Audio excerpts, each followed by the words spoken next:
Board of Education to order. I will now entertain a motion to adopt the agenda. So moved. Second. All right, motion from Ms. Byers-Bailey, second from Ms. Sawyer. All those in favor of the motion, please raise your hands. Any opposed? Okay, Madam Clerk, that agenda is adopted by a unanimous vote of 9-0. And now it is my pleasure to call upon Board Member Margaret Marshall to introduce tonight's pledge leader. Thank you, Madam Chair. Tonight, we get to hear from Michaela Gaithers. She's a standout junior at Myers Park High School. She is an extraordinarily gifted student and is enrolled in our International Baccalaureate Diploma program. Michaela has excelled at participating in the full range of high school life, playing volleyball, leading in the Student Government Association, and working with the school's administration as a student ambassador to promote diversifying our most rigorous academic offerings in IB, AP, and College Career Promise. Michaela has extended her advocacy work through leadership in the AXC Club, which is Academic Excellence Through Education, and by co-founding the Myers Park Black Student Union. Michaela will lead us in the pledge and then discuss this month's character trait, which is courage. Michaela? Should we stand? Let's pass.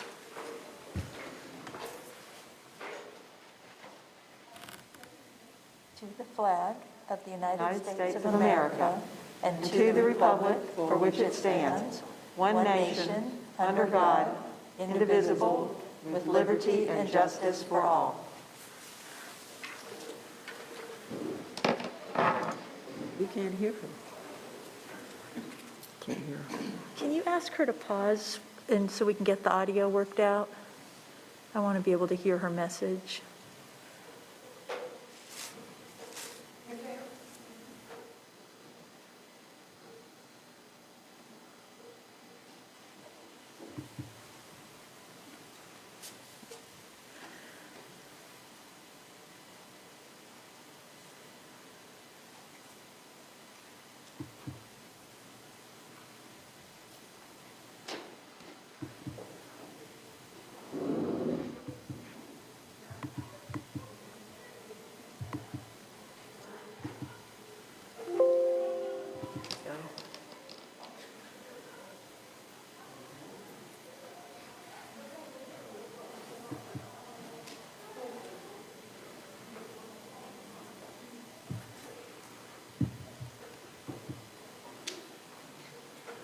Marcus, do you need a sound check? No, she's muted. Okay, am I good to go? Ooh, I think we can hear Yes, you. you're good to go. Yes, thank you, Michaela. Thank you for your patience. Go right ahead. Hello, I hope everyone is having an amazing Tuesday. My name is Michaela Gathers, and I'm here to speak about this month's character trait, courage. I would first like to thank Mr. Holt and the administrators at my school for nominating me to speak, and it is an honor being able to represent Myers Park today. The Merriam-Webster Dictionary defines courage as mental or more strength to venture, persevere, and withstand danger, fear, or difficulty. It's the way we react when we are faced with situations that tell us we can't, or when we still take a chance knowing success is unlikely. When we fail, but pick our heads up, persist, and become stronger than we ever thought we could be. Courage is the perfect trait to highlight as we exit Black History Month and enter Women's History Month, as there are hundreds of powerful figures and stories that embody exactly what it means to be courageous. But you don't need to have led a civil rights movement or been on national television to be considered courageous. It may look like one girl advocating in her school, or like a school board member making important decisions to support the community. It's being able to express your passion concerning issues that are important to you, and it definitely looks like being able to teach and overcome during uncertain and scary times like ours. It takes courage to endure cuts and bruises and pain suffered from breaking glass ceilings, breaking down barriers, knocking down doors meant to keep you from being the greatest you can be. Courage is not easy. Courage is advocacy, it's listening, it's reflection, and it's open-mindedness. It's standing when you're standing alone, and it's challenging things when you think something is wrong. It's being loud, and sometimes it's being quiet. It's being yourself. And that can be scary, but we must remember that those who are courageous do not do things with the absence of fear, but they do it in spite of fear. So as we go throughout this month and the rest of our school year, let's make it a point to find the courage that's present in each and every one of us. Thank you.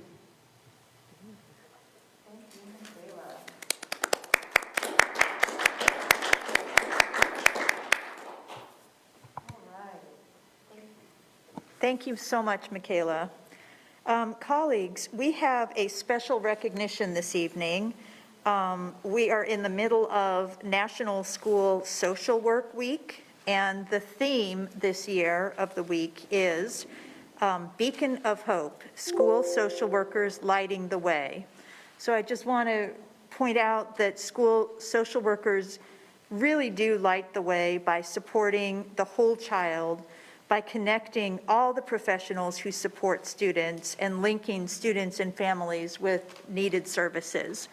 We are proud to shine a light on the 118 brilliant social workers of Charlotte-Mecklenburg schools, and we especially want to recognize the 2021 CMS School Social Worker of the Year, Barry Sherman, who currently serves Wilson STEM Academy. So to all of our social workers tonight, we say thank you for all that you do for our students.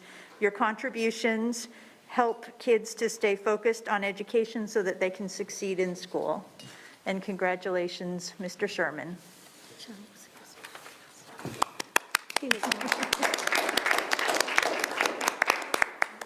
All right, colleagues, we have, Madam Chair, Oh, Mr. Sherman is with us. oh, he is. It's so, okay, wonderful. He was my social worker. There you are. There he is. Prepare a 45-minute speech or a full hour?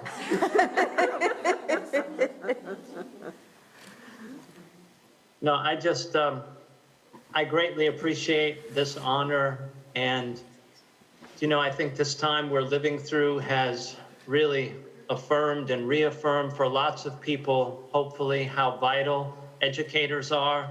And I know that all three disciplines of support staff under Dr. Penn in the Department of Student Wellness and Academic Support just play such a vital role. And for us specifically as social workers, we do have a very unique training and background that just lends itself so well, especially to these real difficult times. So thank you for this honor on behalf of all of our school social workers.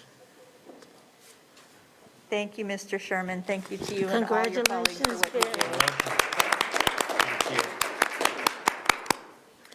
you. Okay, so now I think we're going to move on to our public hearings. We have 2 public hearings tonight, and the rules are as follows. Each speaker will be called on one at a time. Each speaker will have a maximum of 3 minutes to address the board. Each speaker may talk about the topic that is, only talk about the topic that is the subject of the public hearing. Individual student matters or specific personnel matters may not be discussed. Personal attacks will not be allowed. Profanity or other inappropriate language will not be allowed, and the board reserves the right to cut off and mute any speaker who violates these rules.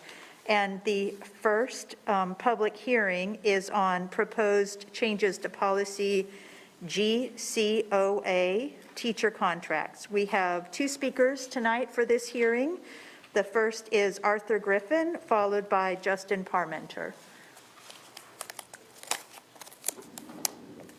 And if we could bring up Mr. Griffin into the Zoom room, and he will have the floor. Can you hear me? Yes, we hear you. Thank you, Mr. Griffin. Go right ahead. Okay. Good evening, Madam Chair, members of the Board of Education, Superintendent Winston. I'm asking you to vote no on the superintendent's recommendation to lower the teaching performance standards to receive a 4-year contract. I want to share your words with you. During this period, you said the following, I quote, "We believe we have to strengthen the instructional core of teachers, students, and content to improve academic performance. Specifically, this means strengthening the knowledge and skill of our teachers. We believe we must guarantee every educator deep investments in training, professional development, and support that match the depth of our shared expectations for performance. End of quote. Madam Chair, Charlotte has a rich history from the 50s, the 60s, 70s, 80s of really working hard to get the best and brightest in our classrooms. I recall when Jim Hunt left his second term in 1985, he took a job working with the National Board of Professional Teaching Standards. At that point in the mid-'80s, Charlotte-Mecklenburg did everything it could do to get the best and brightest teachers in the classrooms. We provided stipends even before the state supported that for National Board teachers. We also provided grants and support for teachers to go back to UNCC or Winthrop to get their advanced teaching degrees. We also supported teachers' assistants going to get their formal degree in education. In fact, both UNCC and Winthrop set up campuses right on our own school properties to make sure that this happened. We have a long and rich history of making sure that the best and the brightest is in the classroom. That's why I find it somewhat disconcerting with the thought that we're now talking about lowering the standards. I think it's inconsistent and out of alignment with your promotion of the book, How to Be an Anti-Racist, and certainly opposite to the board-approved theory of action. The only difference between the 50s, 60s, 70s, 80s... Thank you, Mr. Griffin. Is that 3 minutes? Was that not 3 minutes? Oh, he has 3 minutes. Yeah, he has 3 minutes. I'm sorry, go right ahead, Mr. Griffin. Beg your pardon? I'm sorry about that. We thought your time was up, but it was not up, so go right ahead. I'm sorry, go ahead. Please continue. Oh, he's muted now. 70s and 80s is that the majority of our students were white. Today, the majority of our students are black. And it's inconsistent with your promotion of the book, How to Be an Anti-Racist, and your board-approved theory of action. And finally, as an intervening plaintiff in the Leandro lawsuit, you're doing just the opposite of what you're asking the state to do, and that is to mandate high-quality teachers and high-quality principals. If this proposed action doesn't violate the North Carolina Constitution, it certainly violates the spirit of Leandro and is just plain wrong. I ask that you not approve this change. I ask that you just keep your promises to our students and our parents and our community. Thank you for giving me an opportunity to express myself with regard to this proposed change. Thank you. Thank you, Mr. Griffin. And just to be clear, I think we're doing 3 minutes for the hearings, 2 minutes for the speakers later. Okay, Mr. Parmenter, you are the next speaker on this hearing.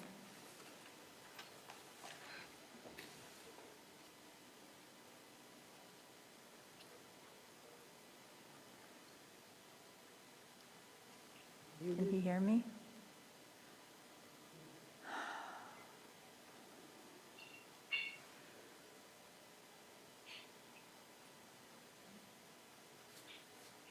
Is he frozen? No, it doesn't look like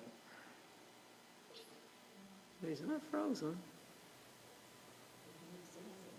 Mr. Parmenter, can you hear me?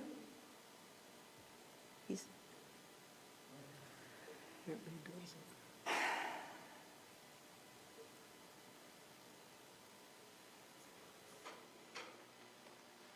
Say it again, Madam Chair.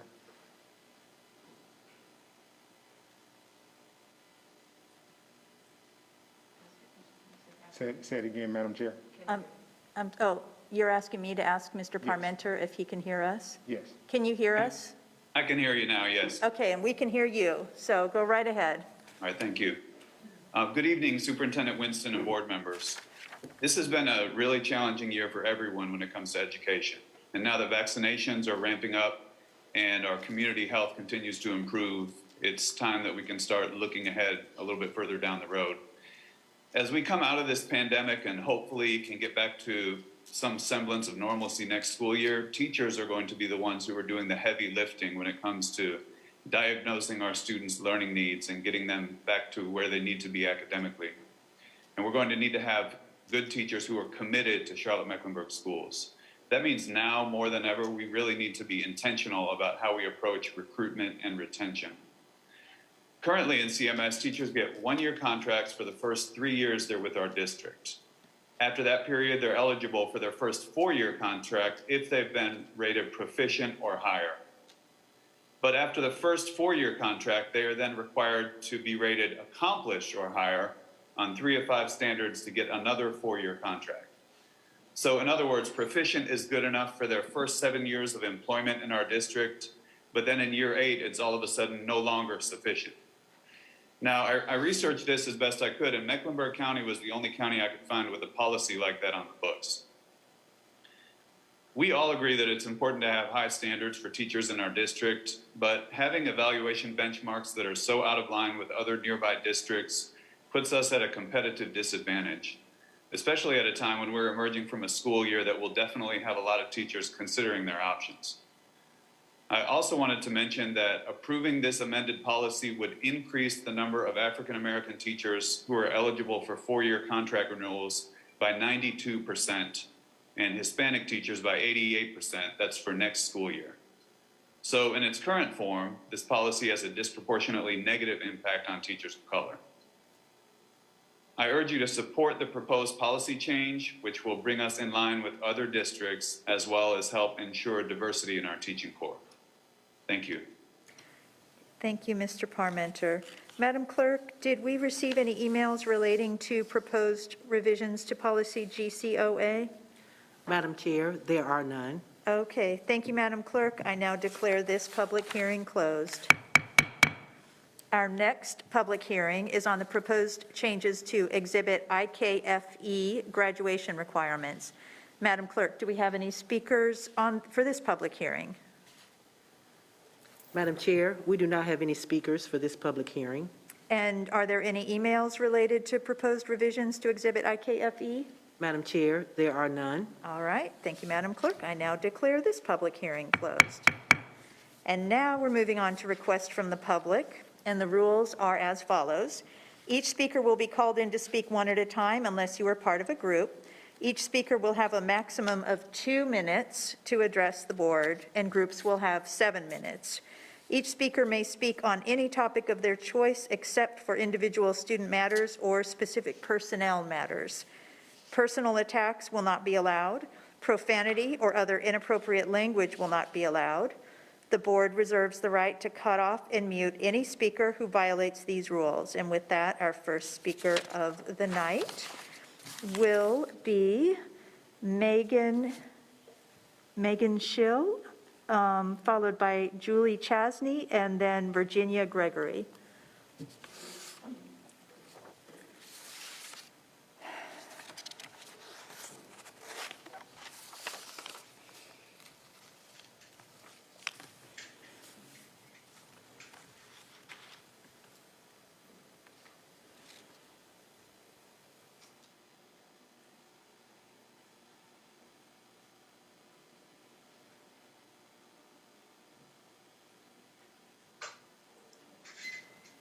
I'm sorry, the rooms were opening. Have I been selected to speak? My name is Megan Dunn. Yes, Megan, you are the first one to speak. Yes, ma'am.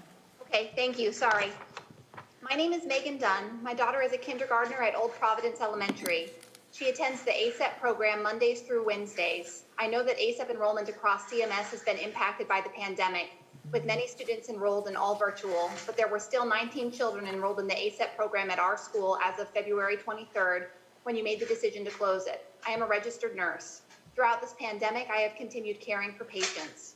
With schools closed to full-time in-person learning, my biggest challenge has been finding care for my daughter while my husband and I work outside of our home. Working parents and essential workers like us need quality, affordable care for our children, and we rely on the ASEP programs at our children's school to keep them safe and cared for until we finish our work days. Your decision to close 60 ASEP programs has resulted in hundreds of families having their affordable child care options taken away, and 224 CMS employees are losing their positions. According to the Leading on Opportunity Task Force report, affordable quality child care programs like ASAP are critical to increasing socioeconomic opportunity in our community. We cannot give up on the programs that support the well-being of our students, families, and educators. I know that you propose that children impacted by the closures attend the ASAP programs that remain open at other schools. However, I was told by the central office of the ASAP program that CMS transportation will not be available to get our children from one school to another. I cannot leave work at 3 p.m. to drive my child to after-school care. More importantly, I'm a pediatric nurse, and I don't believe that bringing children from 85 different schools together into programs at only 25 locations is a safe practice during the pandemic. This practice could allow easier transmission of illness from one school to another. The parents at Old Providence were not aware that our ASAP program was in trouble until your decision to close it. We want to keep the beloved and essential ASAP workers at our school. In the last 2 weeks, we have increased enrollment to at least 36 students in our ASAP program. I beg you to allow us to keep our program open and to allow other schools the opportunity to save their ASAP programs as well. Thank you for allowing me to speak. Okay, thank you. And next up, we have Julie Chasney, followed by Virginia Gregory, and then Glenn Stevens. Ms. Chasney? Good evening. My name is Julie Chasness. I'm the mother of a first and third grader at Fuller Ridge Elementary. In the past 359 calendar days, my children have attended school for 17 days in person, as have other elementary school children. While some children with disabilities and educational needs were invited back to school full-time in the fall, my children's hearing loss and speech delay did not qualify them for the same opportunities. 17 days of in-person learning is not enough. Participating in Zoom calls with hearing loss is difficult. Poor internet connections, increased ambient noise, the distraction of 4 people trying to work and learn at home, and not always being able to see the teacher's face makes it difficult for my children to fully hear and engage in class. Wearing headphones to decrease some of the external stimuli doesn't help either, because they're not designed to work with a child's over-the-ear hearing aid. CMS stands for No Child Left Behind, but students with disabilities have been left behind by this board's decision to remain in the virtual and hybrid settings. My first grader has an IEP for hearing loss and speech. Yesterday, for the first time ever, he raised his hand to volunteer to read out loud in class. This was possible because of the dedication of his wonderful teacher, speech therapist, and tutor. But just think where he could be today if he had been in the school building more than just 17 days. Although he excels in math, he started first grade behind in reading. He is making progress, but if we can continue with the momentum he has had on just 2 days a week and turn that into 4, he could truly be ready for second grade in the fall. My third grade daughter also has hearing loss, for which she has a 504 plan. Her loss is more severe than her brother's, and although her test scores show growth throughout the year, she too would benefit even more from in-person instruction. My children, like many others in CMS with hearing loss and other disabilities, need to be in school more than 2 days per week. Under the law, they are to receive equal access to education. In the virtual and hybrid setting, this has not been the case. If you do not have the courage to return all elementary school students to school 4 days per week, please allow all children with disabilities to be in school 4 days. Thank you, Ms. Chasness. To them. Thank you. Next, we have Ms. Gregory, followed by Glenn Stevens, and then Perry Aletto. Ms. Gregory? Hi, my name is Virginia Gregory. Thank you for letting me speak this evening. I am a frontline essential healthcare worker, and I have been leading a pediatric COVID unit during the pandemic. I am also a single mom with 2 elementary-aged girls, and I have them full-time. I work 5 days a week, and I've had a very difficult year finding affordable childcare. I have had over 11 caregivers in and out of my home over the last year. My family has suffered, and I have suffered. The ASAP program has been the most consistent childcare we have had. I am asking that you take the time to reconsider the closing of the ASAP program at our school, Old Providence, and other schools that can maintain their programs. Once we learned this was going to happen and that our beloved teachers on the ASAP program were going to lose their jobs, our community has rallied, and our enrollment for the last week went from 19 to 36 students. I have been told that we need 24 to sustain individual programs, and we have beyond that number. With the high possibility that schools will open to 4 days a week, I fully expect that number to rise and the need for the ASAP program for parents to increase. I am disappointed in the decision to close these programs without giving the community notice or the parents with enrolled students warning. The programs picked to stay open were not based on geography and were based on geography and not enrollments. There are programs with only 5 students remaining open, but our program is set to close.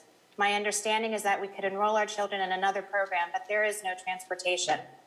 So I have to troubleshoot getting my two girls from one ASAP program to another with no transportation. That makes no sense to any of us as parents. This means, again, I'm flailing around looking for anyone to watch my kids after school when there are available teachers already there.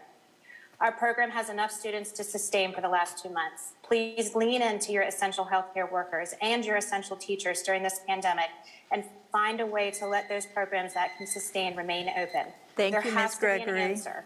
Thank you. Thank you. Next, we have Glenn Stevens, followed by Perry Aletto, and then Kim Corpening. Mr. Stevens? Speed limits, height limits, occupancy limits, load limits, time limits, and age limits.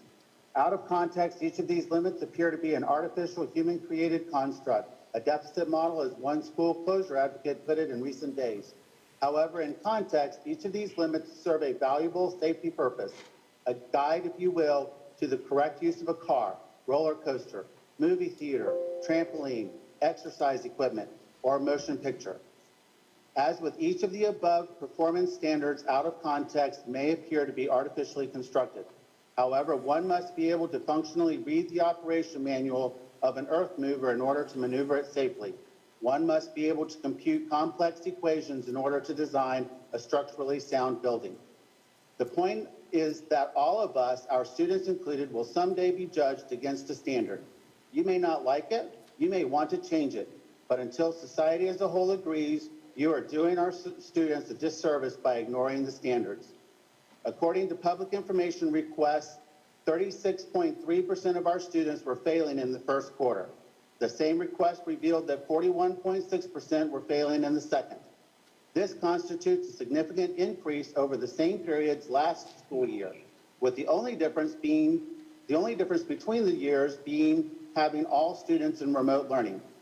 In addition, your most recent NAEP scores were at or below 50% in every key metric. And despite the objection of one recently, this should constitute a failing. So remote learning has created an inequity. You can ignore it, you can change your scale. However, our students will graduate and be compared to students from systems which opened much sooner than you did. The institutions which are setting the standard will not be concerned that you felt learning loss was an artificial construct. Thank you, Through Mr. opening the school Stevens. buildings at the minimum required by Thank you, law, Mr. Stevens. CMS Okay, next we have Perry Aletto, followed by Kim Corpening, and then Steve Oreskovic. Mr. Aletto? Hi, I'm honored to press the board on this one issue in particular. I support the Consider-Ocean Elementary Schools, but it's kind of short-sighted in a sense. The reason why is because the year is pretty much over. And what it's created is a childcare nightmare, because what's happening is that, like myself, I have little children in elementary school, and all of a sudden, now, because I work at the middle school and I get off at 4:30, since I am an extensions teacher, I work 5 days a week. I have no place, I wouldn't have a place to put my daughter. I cannot bring her to my site either. So that's going to cause a problem, because right now, she's on track A going to school 2 days a week. And this is impacting other teachers. And this is what I'm hearing from other teachers in my building. And this is why I'm coming here to address that the board needs to rethink that concept. I get it. The ASAP is losing money, but on the other hand, the teachers got to have a place to put their kids. And by opening up the elementaries 4 days a week, which I do support, it's a great idea, but it's going to cause a daycare nightmare on the other hand for those of us who have to try to find means to pick up these kids, because there's going to be no after-school programs available. And that's it. Thank you, Mr. Aletto. Next, we have Kim Corpening, and then Steve Oreskovic, and then Lisa O'Brien. Ms. Corpening? Hello, board members. Happy Women's History Month. As a CMS parent and educator, I'm concerned about the Plan B changes you intend to discuss tonight. The media has reported that your intention is to implement this plan with a start date of 3/15. I have 4 concerns. My first concern, I simply don't think this is enough time to implement a plan of this scale. We're at the end of the quarter with all of the chaos that entails. grades are due, parent phone calls to make, late work to grade. I want our student experience to be the best and the safest it can be, and I don't think we can produce that on such short notice. My second concern has to do with coverage for teachers who are out. We all know it's very difficult to get a substitute right now, so many schools are relying on dispersal when teachers have to be out. If we consolidate Group C, class sizes will increase and dispersing students will become more complicated and more dangerous. My third concern, teachers are still not fully vaccinated. Even teachers lucky enough to get appointments during the first days of availability are still awaiting their second shot. Add to this the fact that CMS is now recalling medically high-risk remote approved teachers, despite medical professionals recommending remote accommodations for these teachers. We owe it to them to try and protect them from infection in any way that we can. My fourth concern is from a parent's point of view. Parents have had to arrange for childcare on their students' remote days, and we've had a published schedule for this, and they have made plans on this. Now to throw yet another schedule change so quickly makes it hard for them to adjust and make sure childcare needs are covered. What's the solution to these four concerns? Well, the good news is there's one solution. It's simply time. We need more time to correctly and successfully implement a plan like the one you're going to be examining tonight. I'm requesting that you reconsider the start date of the plan and push it to April 12th after spring break. People will hopefully be fully vaccinated and we'll all be ready to implement your new plan with open arms. I hope you'll consider these issues as you think about altering the Plan B schedule for CMS. Thank you. Okay, thank you. Next, we have Steve Oreskovic, followed by Lisa O'Brien, and then Meg Kemp. Mr. Oreskovic, you're up. A few months back, I spoke about time, about the need for you to take the time to make the most informed decisions. So why are we hurtling forward at breakneck speed when simply taking some time could make our inevitable return to buildings safer and better? We need time to vaccinate. Teachers are now just receiving vaccinations. Respecting the process and allowing at least for the efficacy of these shots should not be something teachers need to beg for from their leadership. I would ask that this move to put everyone back in the buildings be delayed until after spring break, April 12th, so as to avoid us shutting down either piecemeal or as a district. Variants are real, as is this pandemic, and this will take courage.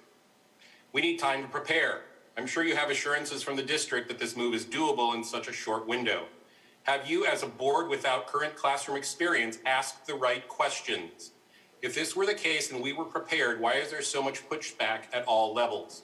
To be clear, it's not pushback against getting back into the classrooms, but pushback as to whether or not we have time and space to do it safely. We need time to discuss. Will we be able to social distance? It's simple math with 6-foot distancing. Will teachers be able to say something without fear of reprisal when pushed to not distance and fit kids into rooms? Whom shall we contact, the ombudsman or another entity? Perceptions are reality, and we've had a perception problem here in CMS for a long time. You need time to listen. What groups have been engaged in conversation about this rushed move to put people back in the classrooms? I would think that getting feedback and engaging in conversation with the professionals on the ground would be an imperative. To that end, I again stress the need to give a teacher a seat at the table so we can be a part of the conversation. A teacher advisor, such as the student advisor, would have no vote, so there wouldn't be a conflict of interest. The question is, why wouldn't you want to be better informed? Such a move will take courage. Thank you. Next, we have Lisa O'Brien, followed by Meg Kemp, and then Stacy Staggs. Ms. O'Brien? Hi, good evening. I was reflecting on a letter from Superintendent Winston dated August 28th of 2020, in which he stated, quote, all of the community inequities that put our metro area at the bottom of 50 U.S. cities in terms of economic mobility are still there, end quote. It's been 7 months since that letter was published, and in Mr. Winston's own words, those significant gaps have become crevices. The number one driver to close the gap is strong public education. So how is CMS performing versus other public and charter schools? Well, sadly, this week marks the 1-year anniversary since CMS students have received a proper education. Our state has made national headlines because our public schools have failed across the board. We've all seen the immediate consequences, but we can't even begin to know how kids will be impacted for decades to come. All CMS students K through 12 deserve to be back in their classrooms 5 days a week. Our high schoolers are now at a huge disadvantage in terms of college preparation versus their peers who have been in person all school year. And what happened to hands-on learning? Classes like chemistry and AP biology labs can't be done on a screen. That being said, the proposed AB rotation is not progress for our middle and high school students. It equates to 6 days in person every 3 weeks. That's just one more day in person than the current ABC rotation. So yes, let's have some courage to stand up for our kids. We can't afford to drag our feet anymore because every day is one more day these kids can't get back. 5 days, 5 days a week. K through 12 is the only thing that will close the equality gap. Thank you, Ms. O'Brien. Next, we have Ms. Kemp, followed by Stacy Staggs, and then Elizabeth Oosts. Hi, good evening. I wanted to come here tonight not to share data or facts or science. I want to tell a personal story. My story, being a single working mom, facilitating remote learning with 2 boys, 6 and 9. It's not easy. The struggles are real. The tears are real. My son missed out on his first day of kindergarten and mommy walking him into the classroom. To some, that may not be a big deal, but to him, it was a big deal. And to me, it was a big deal. My kids have lost more this year than I could ever imagine. We are nearing 1 year since schools closed, 1 year since our children have been forced to do remote learning. While it may work for some, the majority of children, it's not working for. I'm glad that you're going to be looking at a plan to go back 4 days a week, but 80% is just not good enough. That is not good enough for our kids, and they deserve better. As parents, we are asking for 5 days a week with no asynchronous learning. That is a free day for these kids. It is an hour-long Zoom and then maybe 1 or 2 assignments, and they're done at 10:30 or 11. I am trying to juggle all-day conference calls, all-day meetings, all while facilitating remote learning, being a mom, being a cook, being a nurse, being a maid. These are all things that are put on us. I don't want to work anymore till midnight. I don't want to take time out of my weekends to catch up on work because I've been doing remote learning. Our kids deserve this. There's so much that has not been discovered as far as the damage that's been done to these kids, and every day it feels like the goalpost is being moved yet again by our CMS board, and parents are simply not going to stand for that anymore. I ask that you consider getting rid of the 4 days a week, going to 5 days a week with no asynchronous, and amending the middle school and high school plan to give them as much time as possible in person that is allowed, which is more than 6 days over the next couple of weeks. Please take these into consideration as you make your decision this evening. Thank you. Okay, thank you. Next, we have Stacy Staggs, followed by Elizabeth, and then Jen Bourne. Ms. Staggs, you're up. Yes, thank you. Good evening. I'm Stacy Staggs. I'm a parent within CMS. I have twin girls who are in the Exceptional Children's Program. And I want to thank Michaela to start for sharing this month's behavior of courage. To borrow your words, courage includes speaking up when you see something wrong. And lots of things are wrong these days. Tonight, when the board considers and eventually votes to collapse middle school and high school cohorts from 3 to 2 and add days for elementary school, please be clear, those actions are in defiance of CDC guidelines. We're close, but we're not there yet, and prematurely making this change threatens the hard-won progress that we've already made. There are numbers that are readily available on the NCDHHS website, the COVID dashboard.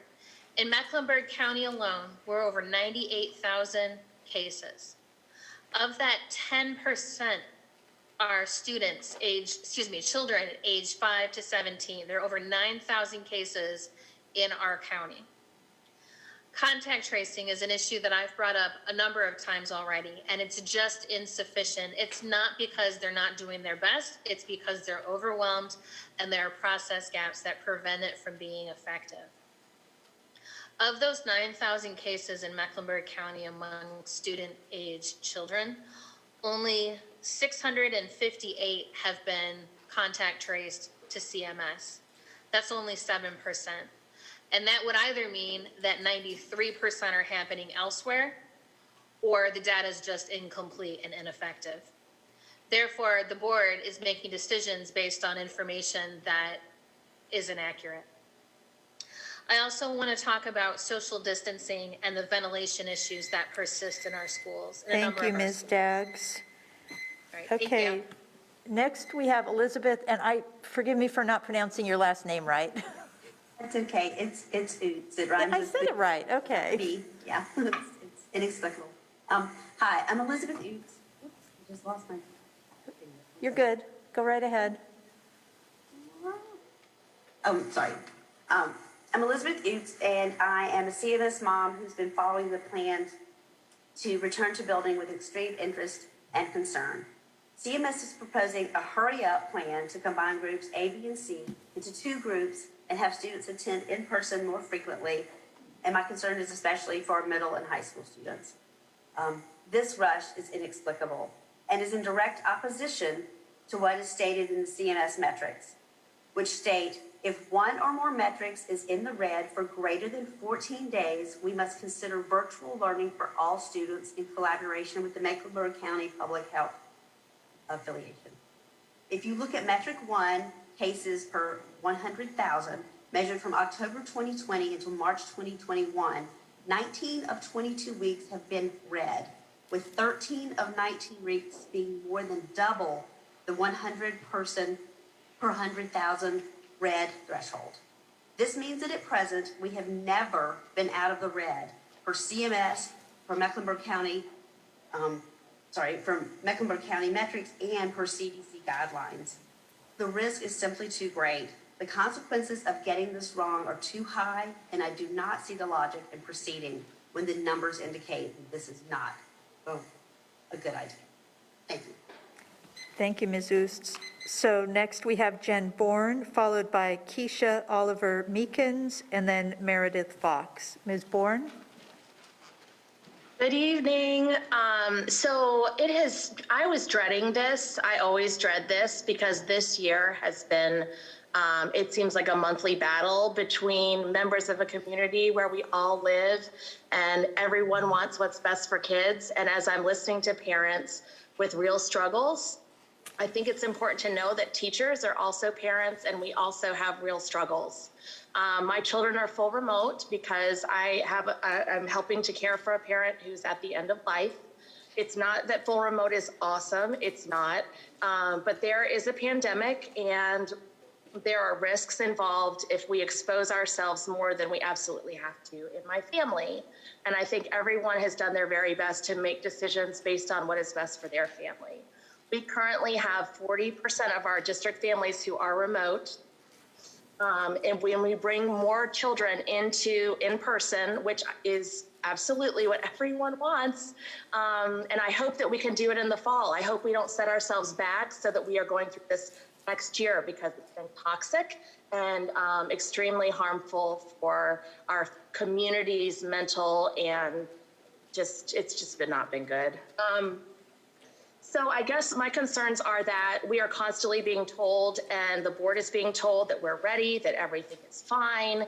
And then when things don't quite go the way they're supposed to, everyone is blaming myself, my husband, who's also a CMS educator. And I'm feeling like there needs to be some accountability for those who are making decisions at the district level at this point, or a plan to create a task force to kind of look at how we've handled this year, because as you can hear every month, there are people who are not happy. There are people who are struggling with these childcare issues. And I hope this is our last pandemic in the history of the world, but it probably won't be. That's it. Thank you, Ms. Bourne. Next, we have Keisha Oliver Meekins and then Meredith Fox. Ms. Meekins, Hello. you're up. Hello, thank you for allowing me the opportunity to speak. I am here to advocate for our senior class. I know that you have recently canceled student activities, which include prom. Myself, with many other parents and students, ask that you please reconsider the final decision at this time. With the easing of restrictions and new CDC guidelines, we ask that you give it maybe a few more weeks before completely canceling senior activities. I know with everything going on, all the important topics that have already been spoken about tonight, this may seem like an unimportant topic, but for our seniors who have had such a disappointing year and have been looking forward to this since entering high school, it is a very important event. Last year's senior class at least had the first semester of their senior year on campus. And for their mental and emotional spirit, our seniors need something. Safety is, of course, the most important issue, but perhaps you can allow each school to come up with creative ways to hold the activities safely. For example, something like an outdoor, fully masked sneaker ball in the stadiums, in the football stadiums. Perhaps schools can submit an event proposal to the superintendent's office for approval with planned activities and the protocols that will be taken. We are just asking you to think out the box. With the easing of restrictions, the numbers allowed in the stadiums for sports, and the consideration of bringing more students back in the building, I ask that you please don't give up on the possibilities just yet. Thank you. Thank you. Next, we have Meredith Fox, followed by David Howard, and then Sienna Sternberg. Ms. Fox? Transparency. That word gets thrown around a lot, so much so that it seems to have lost its meaning. But I can tell you what transparency is not. Transparency is not finding out your employer is planning to make a major change from the newspaper. Transparency is not sending an email saying no decision has been made and then hours later collapsing Group C in Power School. We all want our students back in the classroom. Those of us on the ground are best equipped to help you accomplish this successfully. So why are we being left out of the conversation? We want to help you, but you keep closing the door on us and trying to do it alone. Safely bringing back such a large number of students is not impossible, but it requires a lot of careful planning. We could have been planning for this over the last month, but instead you hid your intentions from us.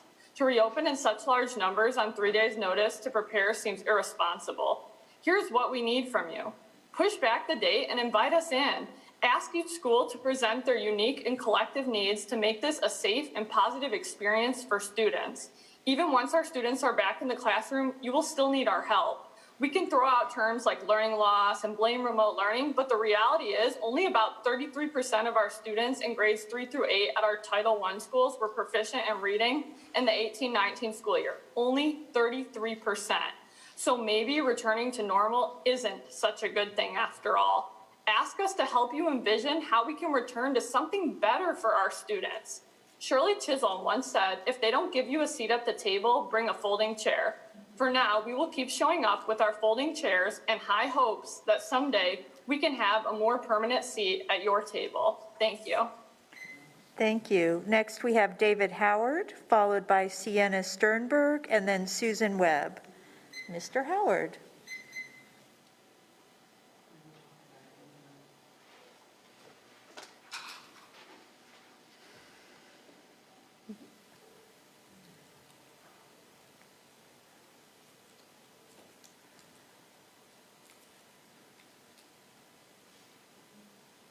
Not sure if he's mute or not.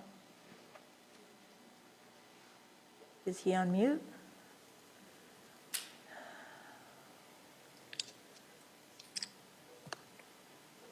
Is that better? Yeah, now we hear you. All right, go right ahead.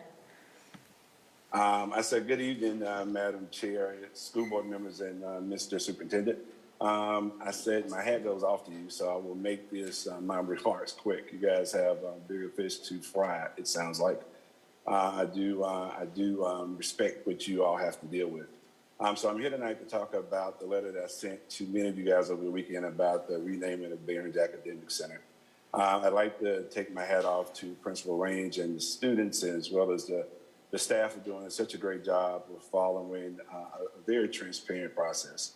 As you know, as of late, we found out that there was a step missed that may cause at least two of the individuals that were put up to not be in consideration, and one of those being my mother.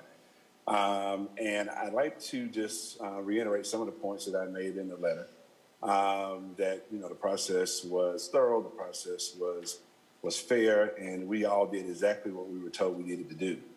Just a little bit about my mother real quick. She's a graduate of Second Ward High School. She was actually in the last class that I'm out, 1969. She was a manager for years of an apartment complex right up the street from Barringer, but more importantly, she was involved with an organization called Mothers of Murdered Offspring for many years, supporting families beyond anything I could tell you. And that was my timer, trying to make sure I stayed in the right time. So in closing, I'd like to just say that the process, what's followed, is laid out to the public. Although one point was missed about the 5 years, I do know that what you guys have in front of you about a renaming policy is a policy, is not a law. I join Michaela in asking you to have some courage on this one. Probably won't be the easiest thing, but it would be the fair thing to the families and the people that are emotionally involved in this. And I'm asking you to make an exception in the situation to move forward with the process that Principal Range laid out. So thank you very much, and thank you for what you do for our children. Thank you, Mr. Howard. Okay, next we have Sienna Sternberg, followed by Susan Webb, and then Elizabeth Legrone. Ms. Sternberg? Hi. We're having issues with our camera, so. Okay, well, we can hear you okay, so that's what matters most. Okay, thank you. Hi, my name is Sienna Sternberg, and I'm a 5th grader at Selwyn Elementary. I'm here to speak to you all today to share my thoughts, personal experience, and encouragement about bringing us back to school full-time. Online learning has been a struggle for everyone, and I've missed out on so many things a 5th grader normally experiences. Field trips, being a safety patrol, hands-on science experiments, working cooperatively, and most importantly, being able to ask my teacher a question whenever I get stuck on something. My teacher, Mr. Richardson, is awesome, and I want to spend these last couple of months learning with him, and not through avatars or Zooms. Learning through a computer screen just isn't the same. I get headaches from all the screen time and miss being in the classroom. Being back at school for 2 days a week has helped me understand and learn concepts that were tricky for me when learning online. Have you ever tried to convert fractions or find the volume of an irregular shape using Canvas? I promise you, it's not easy. The truth is, I'm happier since we returned back. I've connected with my classmates and have even made new friends. I think teachers will be happier too when they aren't having to juggle Zooms and technical difficulties, and instead, just do what they love, which is teach. My mom always says we can do hard things, and I think she's right. Just think, if we all work together, the school board, teachers, parents, and students, we can finish out the school year strong and full-time. My education and my future depends on it. Thank you for your consideration. Thank you, Ms. Sternberg. Next, we have Susan Webb, followed by Elizabeth Legrone, and then Kirsten Hash. Ms. Webb. It's critical for schools to open as safely and quickly as possible for in-person learning. And schools play an important role in children's education, achievement, health, and well-being.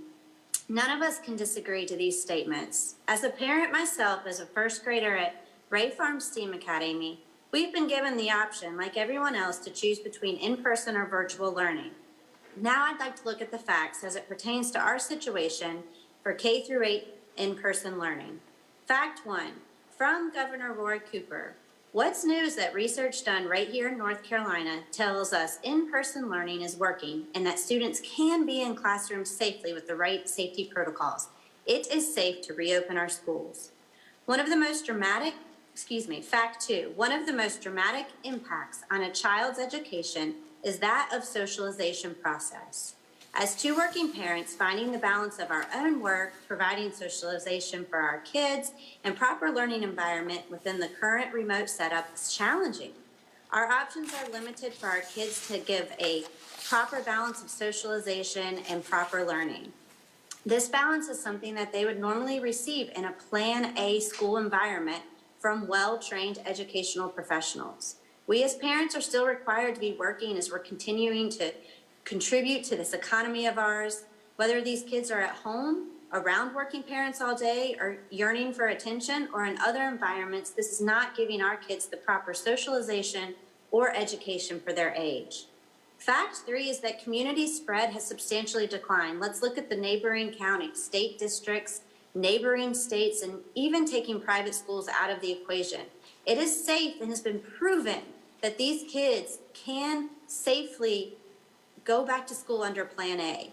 Let's not deny that infection will happen. It'll continue to happen, but it's going to under A, B, or C. So let's allow the groundwork that we've all Ms. worked Webb. over the past year for our administration Thank to you. put our kids in person. Okay, next we have Ms. Legrone. Good evening. Collapsing 3 rotations into 2 for high school and middle school and eliminating rotations for K-5 and K-8 will do one of 2 things. Eliminate social distancing of 6 feet or require significant staffing, scheduling, and room changes. If you do not allow time for a major overhaul at the building level, then you are removing social distancing mitigation strategies.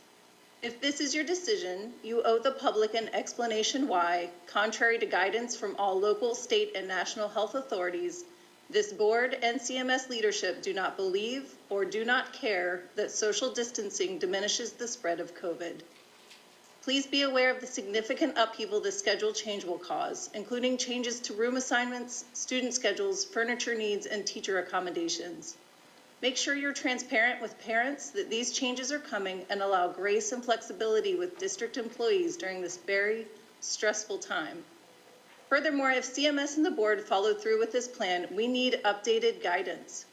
As of today, the CMS Employee Handbook on Safe Reentry, when discussing social distance, says employees must ensure 6-foot social distancing and that cafeterias will not be used. Already we know this isn't happening in all schools or in all classrooms. If your policies are changing, please clarify what employees are charged with enforcing. There also needs to be clear communication from the district on how to report non-compliance with protocols, particularly masking and social distancing. When administrators don't respond to reports of noncompliance, employees from bus drivers to cafeteria staff to administration to teachers need to know how to report safety violations to CMS without fear of retribution. We can return to the classroom safer, but we do need the time, guidance, and transparency. I appreciate your time tonight. Thank you. Next, we have Kirsten Hash, followed by Rachel Baxter, and then Lawrence Brinson. Ms. Hash. Good evening, Charlotte Mecklenburg School Board and those watching. I'm Kirsten Hash, a senior at Mallard Creek High School. Firstly, I want to thank Superintendent Winston and the CMS School Board for the opportunity to speak tonight. Charlotte Mecklenburg Schools has done a commendable job of transitioning its students into hybrid learning. After a year of remote learning, it is so important that we take the time to acknowledge the social change that must occur within our district. As many of you know, representatives in the North Carolina State House and Senate have officially filed the Crown Act, or Creates a Respectful and Open World for Natural Hair Act. The Crown Act was created in 2019 to ensure protection against discrimination based on race-based hairstyles by extending statutory protection to hair texture and protective styles, such as braids, locks, twists, knots, in the workplace and in public schools, and it will potentially be passed in North Carolina. As this legislation is in the process of being passed, it is so important that CMS takes the time to promote equitable education as we continue transitioning into in-person learning. For this reason, I encourage the school board to consider a policy that protects against natural hair discrimination as a proactive measure. Thank you. Thank you. Now we have Rachel Baxter, followed by Lawrence Brinson, and then Amanda Thompson-Rice. Good evening. Thank you for the opportunity to speak. My name is Rachel Baxter. I'm a mother of 6 real, not virtual children, 2 with special needs. I work for an organization that supports and mentors real, not virtual teen moms here in Charlotte. The continued lack of in-person learning is deeply concerning to me, and I am seeing it rob our children of their present and futures. Let me quickly give you some examples of real children whom I know across the socioeconomic, grade, race, gender, and ability spectrum here in CMS who are deeply struggling and begging for real school. The names of these children have been changed. Let us start with Junior, John. His mom works from home, but John refuses to log into his classes most days. He is deeply depressed and locks himself into his room. His mother said, "He told me he just can't do it anymore." Let's talk about my friend Alberto. who is in 5th grade. His mom speaks only Spanish. His sister works full-time but tries to help where she can. He told me he misses his friends so much and that it's really hard to learn on a computer. Then there's Allie, who has recently diagnosed with multiple learning differences and is in 7th grade. Says the school is not easy for her and she has a hard time concentrating. She wants to go back in person. Let's talk about Adrienne in 6th grade, who has to take care of her younger siblings all day while her mom works and still try to do her classes. How about Thomas, a young man in 8th grade, who has always been an honor roll student and is now getting D's and F's. He told me the other day all the kids he knows are cheating in classes. And one of my teen mothers, Jessica, who only in January got internet in her home because her parents could not afford it and didn't know how to access it. She says she's hardly logged on this year, but her counselor assures her she will still pass. Or all of my teen moms who are juggling a baby while trying to take classes with daycares being closed or not providing transportation. These are real children who need real school. They want real school. As a kid, I wanted to be out of school for summer. These kids want to be in school. They see the value. We must too. Whole states and our neighboring counties have been open for the entire school year and have been able to do it safely. Right here in Charlotte, private and charter schools have been open safely. I stand here to speak on behalf of these children and want schools fully open. Thank you. Next, we have Lawrence Brinson, and then finally Amanda Thompson-Rice. Mr. Brinson. Good evening, everybody. Thank you for allowing me this opportunity to speak with you tonight.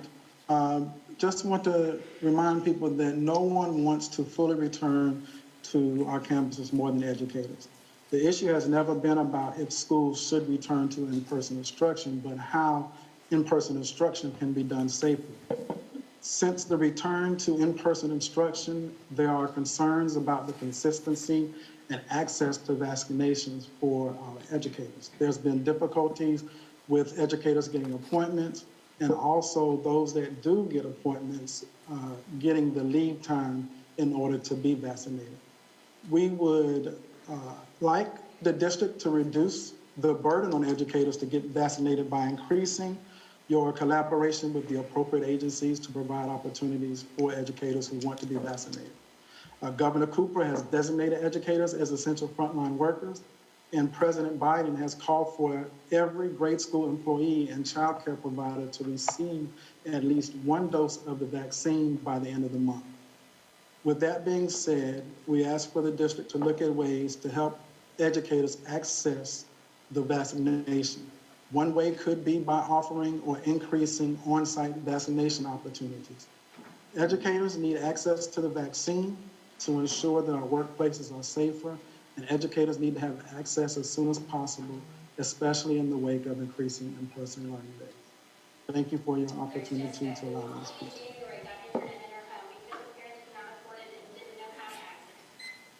All right, thank you, Mr. Brinson. And our final speaker tonight is Amanda Thompson-Rice. I am an educator, a parent, community advocate, and I also serve on CMAE Board of Directors. I am here to remind you all of the grace you ask from us and ask you, are you giving us the same grace? Because we all want the safest reentry plan for all. This year is like no other, and when you make decisions, they should be made with the understanding that numbers on paper do not always coincide with best practices. This is especially true in antiquated buildings with students who are all adjusting to a different type of school day, environment, and culture.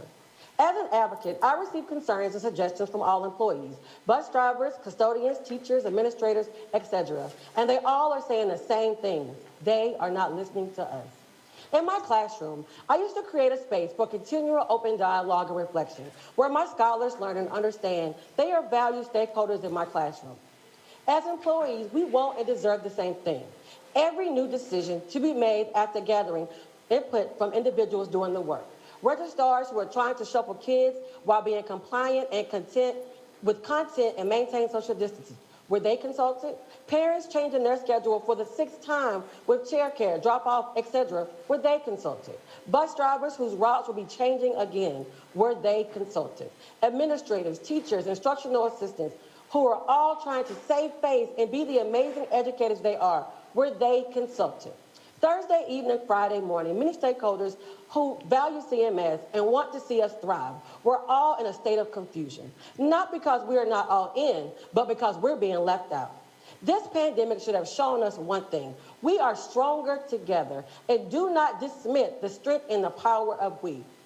Let's continue to try to make sure we hear all voices to create the amazing student experiences they deserve. Show your appreciation in your acts and your deeds, not in your words. Thank you. Thank you, Ms. Thompson-Rice. So that is all of our speakers this evening. Madam Clerk, did we receive any public comments via email? Madam Chair, there are none. All right, thank you, Madam Clerk. So next, we have our reports and information items. The first will be a report on budget amendments for January 2021. I turn to the superintendent for this report. As presented, Madam Chair. Thank you. Following that is the report on financial statements for January 2021. I turn to the superintendent for this report. As presented, Madam Chair. And then we have the report on capital project ordinances for January 2021. Turn to the superintendent for this report. Also as presented, Madam Chair. Okay, and then we turn to the superintendent for a report on our multi-tiered systems of support, which is also referred to as MTSS. Yes, thank you, Madam Chair, board members, our viewing audience. We all recognize the difficulties and challenges our students, families, and staff face every year. Many of these have been magnified the past couple of school years. This pandemic has caused problems far-reaching in nature and support for our students to provide the best possible learning environments and equity of opportunity is more important than ever before. One of the most important ways we work to achieve equity and provide support to our students is via our multi-tiered system of supports approach. To briefly share with those members of our viewing audience, our meeting online who might not be familiar, MTSS is a system driven by data to help with problem solving and decision making. MTSS is a way of working that utilizes high quality evidence-based instruction, intervention and assessment practices to ensure that every student receives the appropriate level of support to be successful. The ultimate goal is to provide every student the opportunity to succeed as his or her full potential. With that, Dr. Frank Barnes now will, along with a team of MTSS leaders and other district leaders, will provide an update on these efforts. Thank you, Dr. Barnes and team. Thank you, Superintendent Winston, Madam Chair, Madam Vice Chair, members of the board. Thank you for giving us an opportunity to briefly give you an overview and to answer some of your questions and to hear some of your feedback. Primarily what we want to do is accomplish 5 things in the time that we have before you. We want to put the work that we've been working on as a team, multi-tiered system of support, in a historical context that we've been working. We want to be able to help you look at our current work through that lens of a historical context. We want to outline the elements of an effective multi-tiered system support and outline some places where we're having some successes and some places where we have to do work in development and talk about next steps. With that, I want to hand things over to my colleague, Dr. Katrin Penn, who has been leading our work in the district for the last several years. Dr. Penn. Thank you.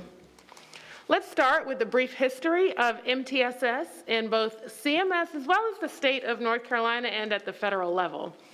The first thing that is helpful to understand about MTSS is that ultimately it grows out of federal legislation related to special education starting in 1997. What happened at that time is that a decision was made at the federal level that prior to considering a student for special education services, students had the right to receive regular education interventions for academic and behavioral needs.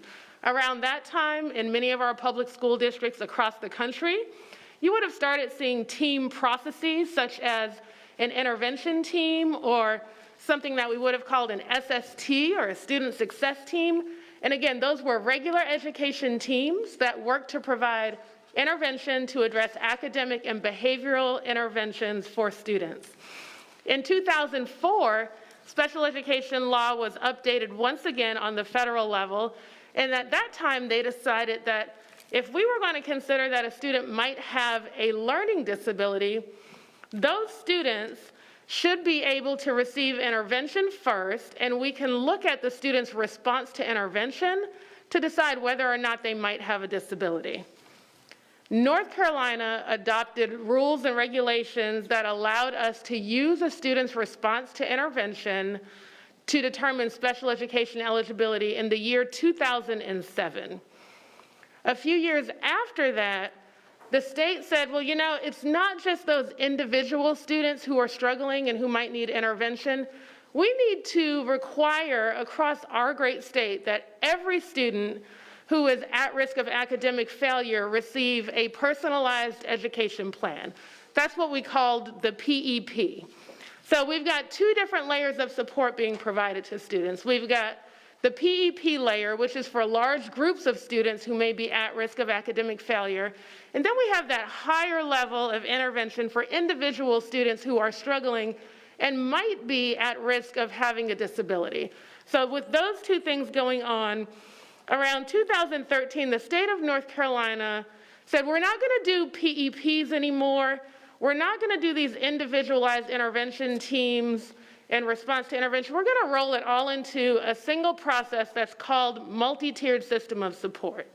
And that is now where we see supplemental intervention plans that took the place of a PEP, and your intensive intervention plans, which took the place of that response to intervention kind of individualized student plan. So PEPs have rolled into the MTSS process. So we heard from Superintendent Winston what the multi-tiered system of support is. He gave a great definition, so I'm not going to belabor this point. But what I will say is that MTSS has 6 different components. So while one of those components is the 3-tiered intervention model, again, that is core instruction on academics and behavior. It is supplemental intervention for academics behavior as well as attendance. And it is also those intensive interventions, but that's just one part of the multi-tiered system of support. We use database problem solving to understand how effective our core is, how effective our interventions are.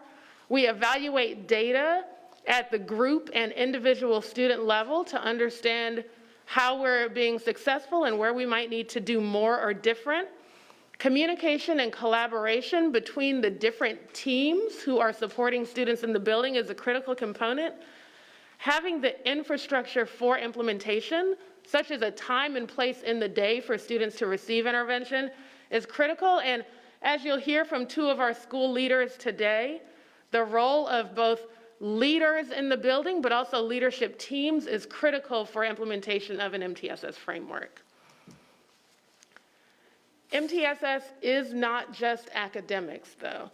MTSS is your core, what you do for all students, your supplemental, what you do for groups, and your intensive supports for academics, for behavior, for social emotional learning, and for attendance. So it really is the whole. It encompasses everything that we are focused on in schools to meet the needs of our students. So how would you know that a school or a district, for that matter, has a strong multi-tiered system of support in place? At the district level, we would want to see that MTSS is evident in board policy and guidance. We would want to see a district leadership team focused on the integration of MTSS. And that would then show up in the policies, practices, and guidance that the district provides. It would impact professional development for district staff, and it would show that there's an infrastructure for supporting internal stakeholders as well as external stakeholders, and that includes parents and community partners. Some of the sound practices that we have in place in the district that we are building upon to further the positive impact of MTSS include continued strengthening of the MTSS framework across schools in the district. It includes extensive availability of professional development and coaching for schools. integration of MTSS expertise into the stakeholder departments within the district. As of this school year, we are providing a fully resourced standard treatment protocol of interventions. What that means is that every school has access to high-quality evidence-based literacy, math, behavior, and attendance interventions along with support. And also, we have MTSS specialists who are working closely with schools who have expertise in the framework. At the school site level, which you'll get some hands-on or at least more detailed information about momentarily, you would want to see a school team that is implementing those 6 components of MTSS. You would want to see universal screening data being used to help us understand what students need. You are aware that we have MAP as our academic universal screener, and that this year we went district-wide with Panorama as our social and emotional screener. And then we use a number of other data points to understand our attendance and behavior data as well. And that data will be used by teams to identify core instructional needs, intervention needs, as well as the student response to intervention and core instruction. So with that, I'm going to hand off to Ms. Kimberly Vaught, principal of Allenbrook Elementary School. Thank you so much, Dr. Penn, Chairperson Dashu. Thank you so much, board members and Superintendent Winston, for having us here tonight. I'm Kim Vaught. I'm the very, very proud principal at Allenbrook. I am a 20-year veteran, very proudly so, in CMS. So thank you so much for having us. So on the slide, I'm not sure if it's up yet for Allenbrook. Okay. We very purposefully wanted to show you MTSS in action. I think that Dr. Penn and Superintendent Winston did a phenomenal job of sort of codifying and giving us some operational definitions of what MTSS is, right? But if you look, you'll see MTSS in action and all of those pictures. So you'll see teachers working with students, whole group, core instruction. You'll see a teacher who is actually working with children via Zoom. And this particular teacher, what you can't see is that she also has babies in her classroom. This is a 2nd grade classroom, the teacher in yellow. You'll see a particular teacher who is working one-on-one to drill down to some additional support that a particular student needed at any given time based upon real-time data. You'll also see that you have student leadership based upon response to information that we received. You'll see student work samples. Now, we know that at the heart of all that we do every single day, we understand the urgency of promoting and establishing a shared vision founded upon the premise that all students not only can, but will be successful. That's academically, behaviorally, comprehensively, while under our watch, regardless of their background, their circumstances, or obstacles that they may have faced in the past. And we know that in Charlotte-Mecklenburg schools, exponential growth, as you'll see, is our goal for every single student. Through a multi-tiered system of support, with system being the operative word, we are able at Allenbrook Elementary and across our district to support, to provide, to clearly identify and establish the learning goals and targets for the year, for the quarter, for the month, for the week, for the unit, and then we're also able to operationalize a shared understanding for where we're going as a school, but then where each and every single child needs to go based upon their entry points and based upon the data the current data that we have for them. So now what does this specifically look like at Allenbrook? So at Allenbrook, like all schools throughout our district, our students come with unique learner profiles. However, what may vary from school to school is the nature of the level of student readiness to tackle core instruction with more or less scaffolds, whether those are natural scaffolds or imposed scaffolds or support. However, at the end of the day, at Allenbrook, as well as schools across our district, the work remains the same. All roads lead to opportunities to provide students with rigorous learning opportunities and opportunities to engage at high levels and in a way that not only impact but that student outcomes, but that provide revolutionary academic, behavioral, social, emotional outcomes for our students. So as such, at Allenbrook Elementary, our primary focus lies in strengthening, and I think Dr. Penn alluded to this, our differentiated core are the experiences for all of our students. In doing so, we're strengthening our students' ability to not only access this core instruction, so you might hear about EL at the elementary school or Open Up in the middle school, at high levels, but to be able to expand the scope of their reach as they problem solve and take on more complex tasks that will not only build their academic prowess, but that will also build their confidence, that will close any real or perceived learning gaps, and that will ensure that barriers to academic outcomes are not only overcome in our schools, but that we are annihilating those barriers.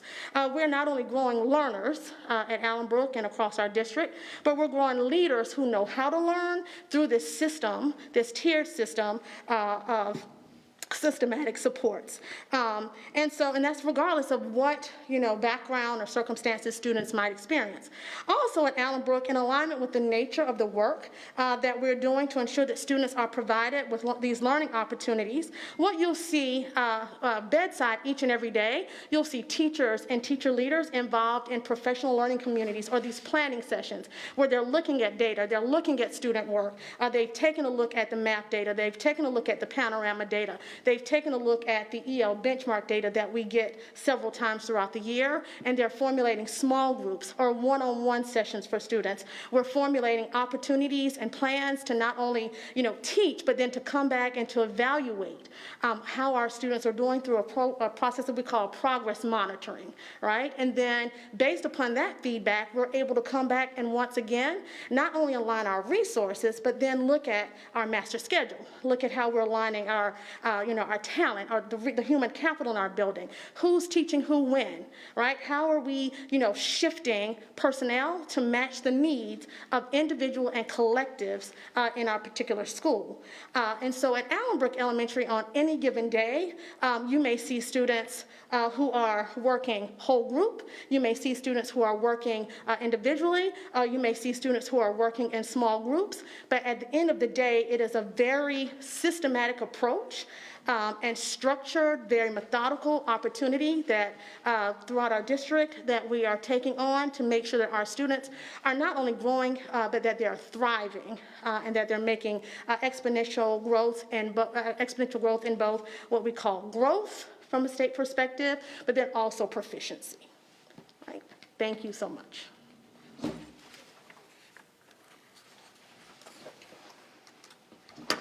Thank you, Kim. Good evening, Madam Chair, Vice Chair, and the rest of the board. Thank you for having me tonight. It is my pleasure to be here.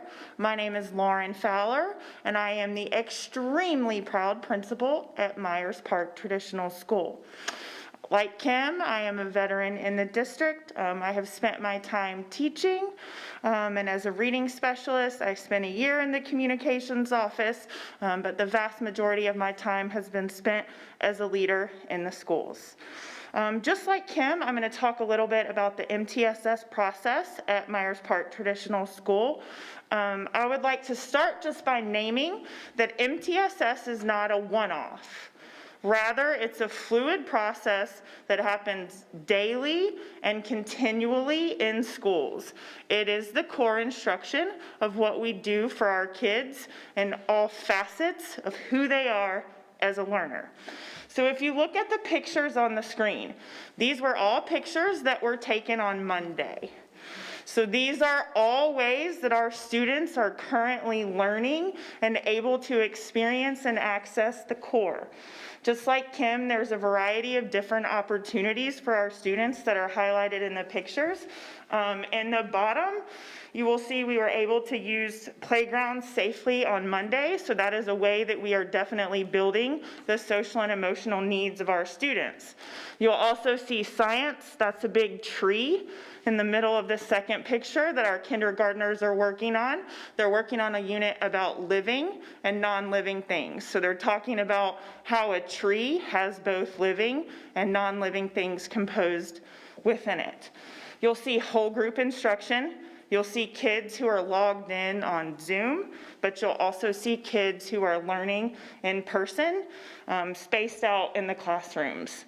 There is work samples on there as well. So in the third picture on the top, you'll see, yes, they are interacting with the technology, but there's also access there to our L curriculum, which is highlighted by the book that our 5th graders are currently working on around Jackie Robinson and the American history that is tied into that.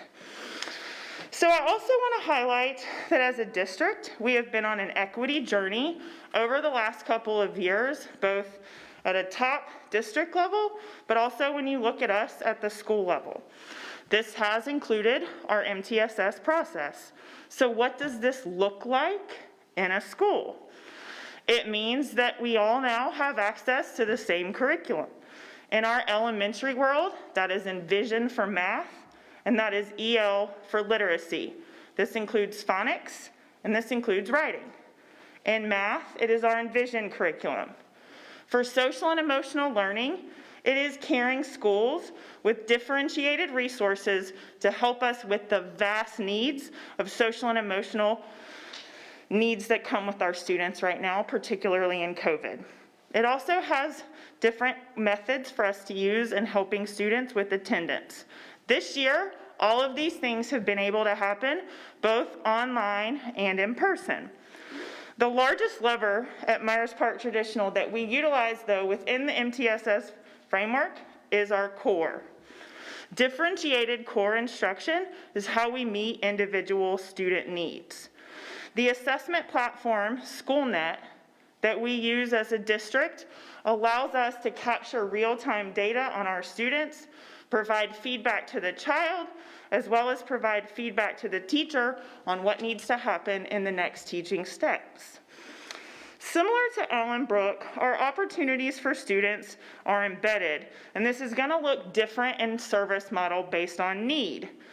PLCs of teachers work together each week, and really, it's 3 basic questions that we ask. What do students need to know? What is it that they're learning that we need them to walk away with mastery of? The second question is, how do we know that they have learned it? And then the third question is, when we learn that they either have or they have not learned it, what do we do as the classroom teacher? Teachers are the drivers of MTSS. Teachers are the ones who do the real work in the classrooms with the teachers each day. The district has provided a sound framework and support to both school leaders and teachers to turn the work into reality for our students. Even within the constructs of social and emotional learning, we ask ourselves these questions, and now more than ever, it's important that we're understanding the answers. Panorama data could not have come at a better time for us as staff members to understand how our students feel about school. In math, it might be as simple as looking at 3-digit addition or subtraction, and in reading, it might be looking at consonant blends or something as complex as writing an informative essay. And in social and emotional, we track skills like, how does a child accept feedback? How do they give feedback? And how do they work collaboratively with others? We strategically use our master schedule to include a built-in intervention and enrichment block every single day. During this time, our classroom teachers, support staff, and teacher assistants target student needs. This can be delivered whole group, small group, or in a one-on-one setting. But the bottom line is that teachers are constantly collaborating and communicating to figure out, what do our kids need to know? Do they know it? And if they don't, what is our response? Thank you for your time.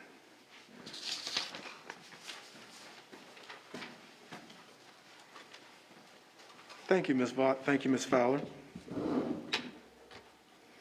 So moving forward, you've heard 2 exemplary district leaders talk about how MTSS looks in their respective schools with different populations, but with the same aim for their students.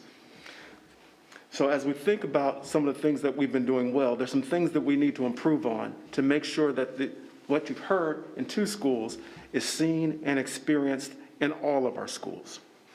Some of the things we need to do, as you already heard mentioned, is we need to continue to invest in core instruction and student supports. We've already made investments for curriculum and grades K through 8, and next year that will be fully realized. We need to continue to make those investments. Those investments are also experienced in the high school grades, something we have included in our budget and we're working towards doing for next school year. We need to expand access to supplemental and intensive interventions. A thoughtful team has reviewed, vetted, and selected supplemental intensive interventions which are evidence-based. However, we need to make sure that they are available to all the students that would need them. They're available in every school, but not at the magnitude we need them. We need to continue to invest so they're there in the level that they're needed. We need to identify students who need supplemental intensive interventions in a universal fashion. That process is happening in schools, and you've heard 2 examples of how it's happening in exemplary ways.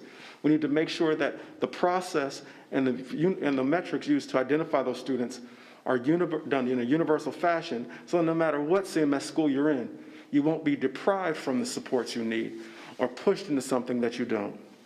We need to improve our data quality and data integrity for both internal and external monitoring.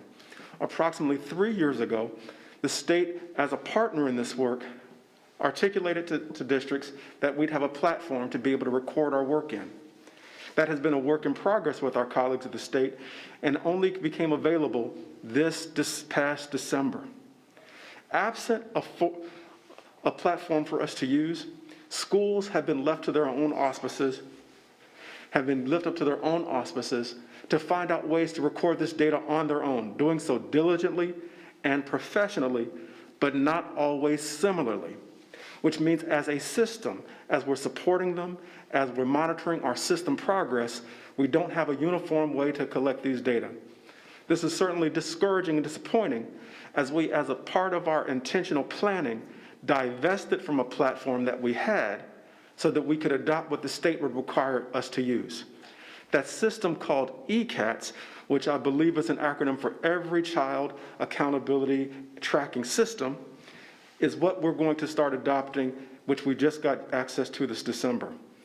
We need to support our schools in adopting and using this system in a uniform way. And we've already included investments that are in the budget we'll be bringing to you to help us utilize this, for although the platform is state subsidized, for us to use it in the fashion that we need to for the level of accountability and tracking, we will have to supplement what the state has done and continue to work with state partners to do so.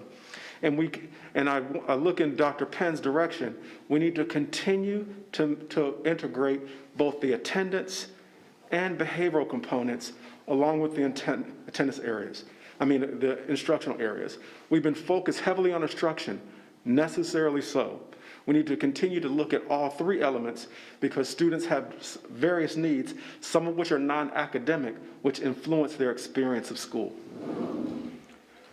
So as we move forward, with the leadership of Superintendent Winston, we're going to reestablish our district MTSS leadership team to make sure all the respective district look-fors are in place, as well as constitute an action team that can make sure that the infrastructure to put the systematic things in place, so there's a system-wide implementation of MTSS, are there. We're going to sustain our efforts to invest in a strong core instruction in every classroom, in every school, every day. We're going to increase our academic and behavioral interventions, which, as mentioned before, is in the budget, so that you can see that we're going to make sure that it's there in the multitude that is needed, particularly coming out of this pandemic. We're going to review our existing processes and protocols with principal input and insight. A very thoughtful team has put processes and protocols in place. We need to now, as we've had some practice with those this year, look and see how can we improve those so it can practically be operationalized, and you can have theory and practice coming together for the benefit of students. We're going to finalize key outputs and outcomes. We have data that we've been acquiring with school improvement teams at each school. We need to complement those measures with outputs and outcomes so we can monitor in a regular cadence, looking at those internally as well as looking with you externally how we're doing with progress. And we need to align and integrate all these things. What you've heard is 2 exemplary leaders, again, articulate how they're bringing MTSS to life. However, if we're not careful, what we will do in central office in support of schools is pile things on them as opposed to make it a coherent whole, and not just have to leave them to try to make a coherent whole out of what we're giving them at the school door. We need to work with them as partners. So with that being said, all four of us are here to answer your questions, respond to your comments, and invite them at this time. Thank you. And I want to thank Principal Vaught and Principal Fowler for taking the time to share your experiences with us tonight, because we are very well aware of how much you have on your plate. So really grateful for you to be generous with your time with us tonight. And with that, colleagues, I'm going to turn to all of you for questions. And just a reminder, our sign language interpreters have asked that we identify ourselves by name before you make a comment or a question. Ms. Byers-Bailey? Thank you. Thank you for this report. It is. And say your name. I'm Thelma Byers-Bailey. I'm Vice Chair of the School Board. I'm impressed with what you're trying to get done with MTSS. I hear in your last comments that in order to really, truly make it effective for our students, you need more money. Ms. Byers-Bailey, thank you for the question. It may be premature to say we need more money. We need to make sure that we are good stewards over the money that we have, and make sure that we include in the budget the things that are needed to implement this with fidelity across our entire district. Okay. In this year's budget, next year's budget? In the budget that will be coming to you at the upcoming budget presentation, ma'am. Okay, so that's the budget that's coming up to us is for next year. That is correct, ma'am. Okay. What are we doing? What are we doing with reallocation of money, getting money, whatever, to make this more successful this year? So what we have done is we do have the purchases of licenses for specific interventions and supports. We've also, as Dr. Penn articulated, this is the first year we've launched district-wide, not just in a set of schools, panorama screener to complement both the academic screening, but also to understand the wellness and social emotional health of our students. And that's going to be given twice a year. That's an extra investment we've also done. And I think there's one thing that I want to pull out that Ms. Fowler did that she used an existing set of resources when she talked about her master schedule. Many more schools are using the time that they have allocated to make sure there's time for the intervention block. The key thing that we're talking about when we're talking about interventions, be them supplemental or intensive, is students should not be pulled out of instruction to get extra help, but it's to supplement that help. What you also heard is Ms. Vaught talk about with a particular group of students that she has that are just as promising as the students as Ms. Fowler have, to adapt how she's giving core instruction, to enrich it, to help them all rise faster, and then supplement that with other interventions. And I believe in one of the pictures she showed from Allenbrook Elementary School, a one-on-one type of experience. That's another way we've invested, making sure that those specialists are at some schools and the teachers are trained to be able to provide that. We put in our current budget training dollars so that teachers can begin to get trained up. We need to train more, and that's also present in the budget that we'll be bringing you for next year. Okay. I'm not going to pursue it any further right now. Yes, ma'am. Ms. Shipp? I first just want to say thank you so much for this presentation. It was very well done and much needed to really understand the full picture of the MTSS model and how it really works. And I want to thank Principal Fowler and Principal Vaughn, which I know you all. It was really good to hear from both of you all. And you did a great job with that, because it's always good to hear how it works at the school level, what it looks like and what it sounds like. And I do know it takes funding, but it also takes just having the time, looking at your schedules, and I want to thank you for that, how you're using your schedules and your time to be able to make this happen. And I was glad to hear that we will continue to sustain our efforts to establish strong core instruction, which is the key. The core instruction in every school every day is so vital. I guess one question I would have is, are we making sure every school has the support staff that they need to make this work? When you talk about leadership in the schools, having those leaders, having those facilitators, and having the staff and also the materials. How is that happening at every school? Are we across the board there? I would say that you see more variability from school to school than we'd like to see. So in some instances, there might be a robust number of staff who've been trained. At others, there's not as many. In some schools, you see more licenses being available. In other schools, you may see less licenses. In some schools, you see stronger leadership and leadership teams being able to support and give vision to that work. In others, they're still at their nascent or beginner stages. So that is the next stage of our work. We've introduced all of the core component parts, but I would dare say that we have that running and humming the way it needs to at every school, and that's the next phase of our work. And how has the challenges been with this hybrid model? How would you say we've been able to really get into this with this hybrid model, some in person and remote? Well, I think what I was just even able to watch the other day at Tuckasegee Elementary School, where you saw teachers who had been teaching in 3 different ways. And I saw that right in front. You have the ones who are just teaching the babies that are right in front of them. And I'm borrowing language from Ms. Vaughn, I talked about babies. And then you saw actually them teaching with students who are in front of them and students who are on camera having 2 monitors up to be able to answer those questions. And in one instance, having an adult who was actually being able to support the students who are online in the hybrid, while the actual teacher, the primary teacher, is in front of the students there. They're not taking turns teaching, but if there's an area in the chat, if you will, in the Zoom chat, to be able to say, what question do you have? Following up, making sure that they're checking in with those students as the teacher's giving primarily. And then you also see this, the full remote, where the teacher's there in the classroom, just as actively engaged, using multiple screens to be able to use her smart board while she's looking at each student and being able to monitor their own responses to questions using the platforms we provided through Canvas. So I think but I would say that was a best-in-class example. We want to make sure that we're able to provide that in every instance. I think what we've all found is that remote learning has been a challenge as we've been growing as a nation and for us as a district. But I think we do have some classrooms and schools who have been doing some best-in-class models of that. Thank you. Thank you.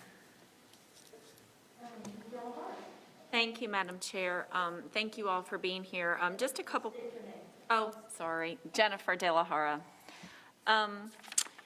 Just a couple questions, and I appreciate our principals being here to kind of give some real-world examples of how this is playing out. But I was hoping, Dr. Barnes, you could help me further understand sort of the difference between the 6 components. We have data-based problem solving and data evaluation. Like, how do those interplay? I'm still trying to, I understood some of the examples that were given, but could you help me just tie that up a little bit of how those interact with one another? So I'm going to start with data-based problem solving. So as an example, we talked about universal screening data, and let's take MAP, for example. When let's say Ms. Vaught's team gets her first grade MAP data, and it shows that students are performing high in this area, but particularly low in that area. They're going to dive in and do some database problem solving to build their understanding of what the instructional or academic skill areas are that they may need to enhance at core to bring up the student level of performance or proficiency there. Around the other component related to data, what we're talking about there is once we've got students into an intervention process, we need to be able to look at that individual student's progress monitoring data, as well as other students who are receiving that same intervention, to understand, is this intervention largely effective for most students who are receiving it? That's the first question. Is the intervention generally effective? And then if the answer is yes, then we need to look at those individual students' progress monitoring data to understand, based on their data, if they're not doing well, why aren't they doing well? Is it that this is the wrong intervention for them and we've targeted the wrong skills?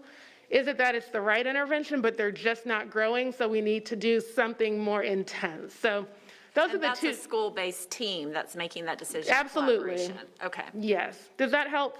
It does. Okay. It does. Yeah, I'm just trying to. They feel like the same thing, but they're not. Yeah. No. It does. Thank you. Sure. And then as that would apply, the integrated systems of support, is concerned with academics, behavior, social emotional learning, and attendance.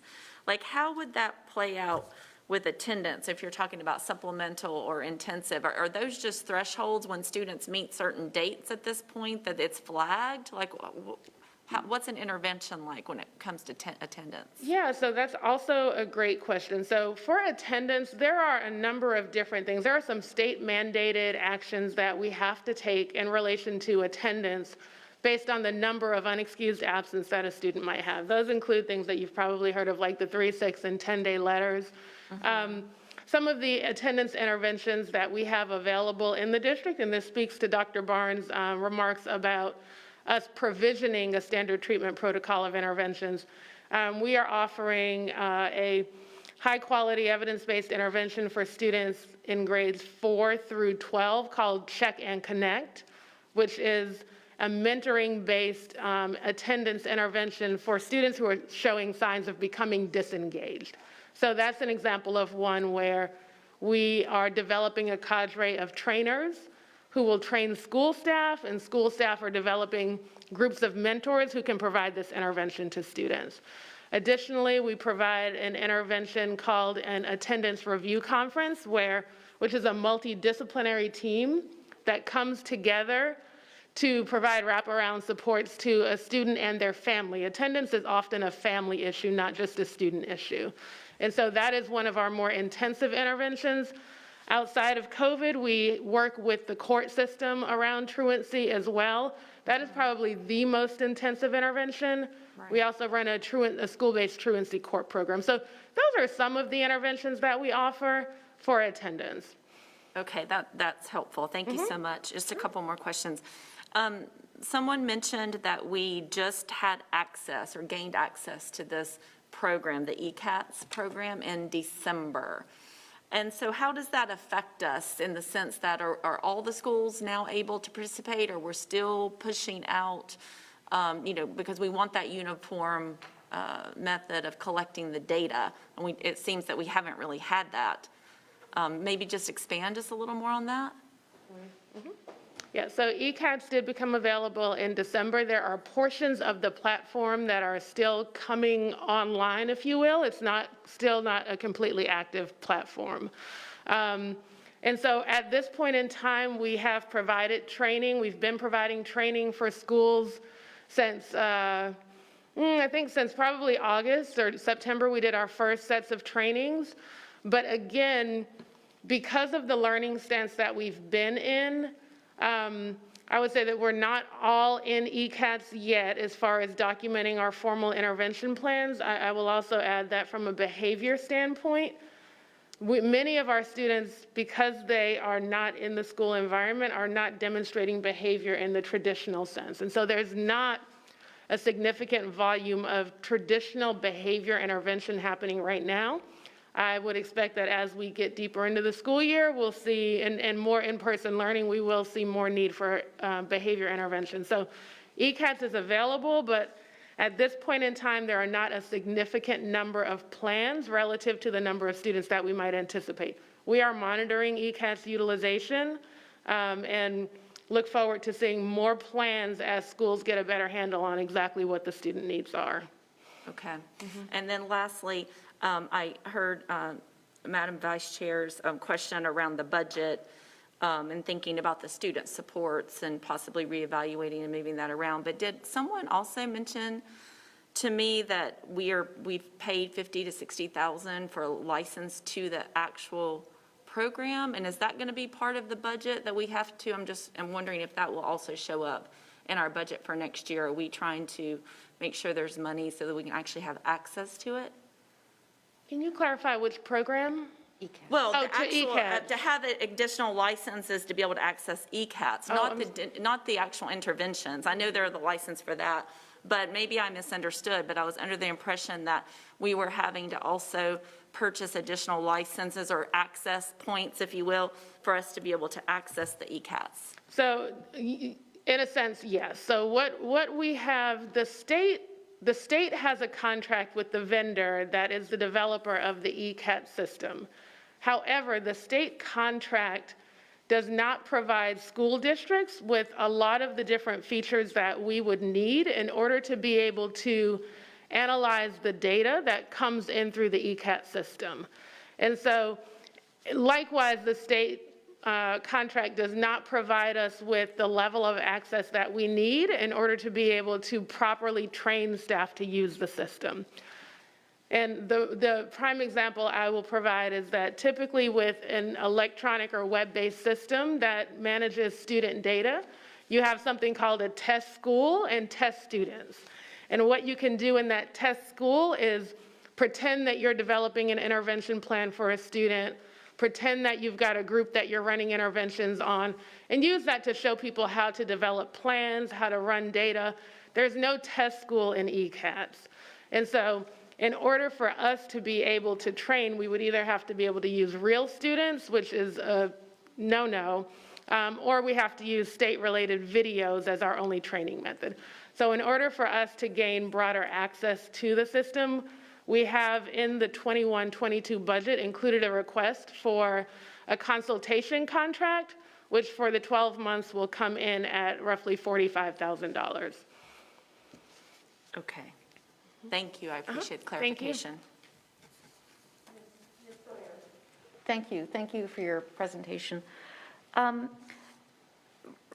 In thinking about how MTSS writ large is funded, much of it is basically our core business with a lot of accountability and layers of add-ons.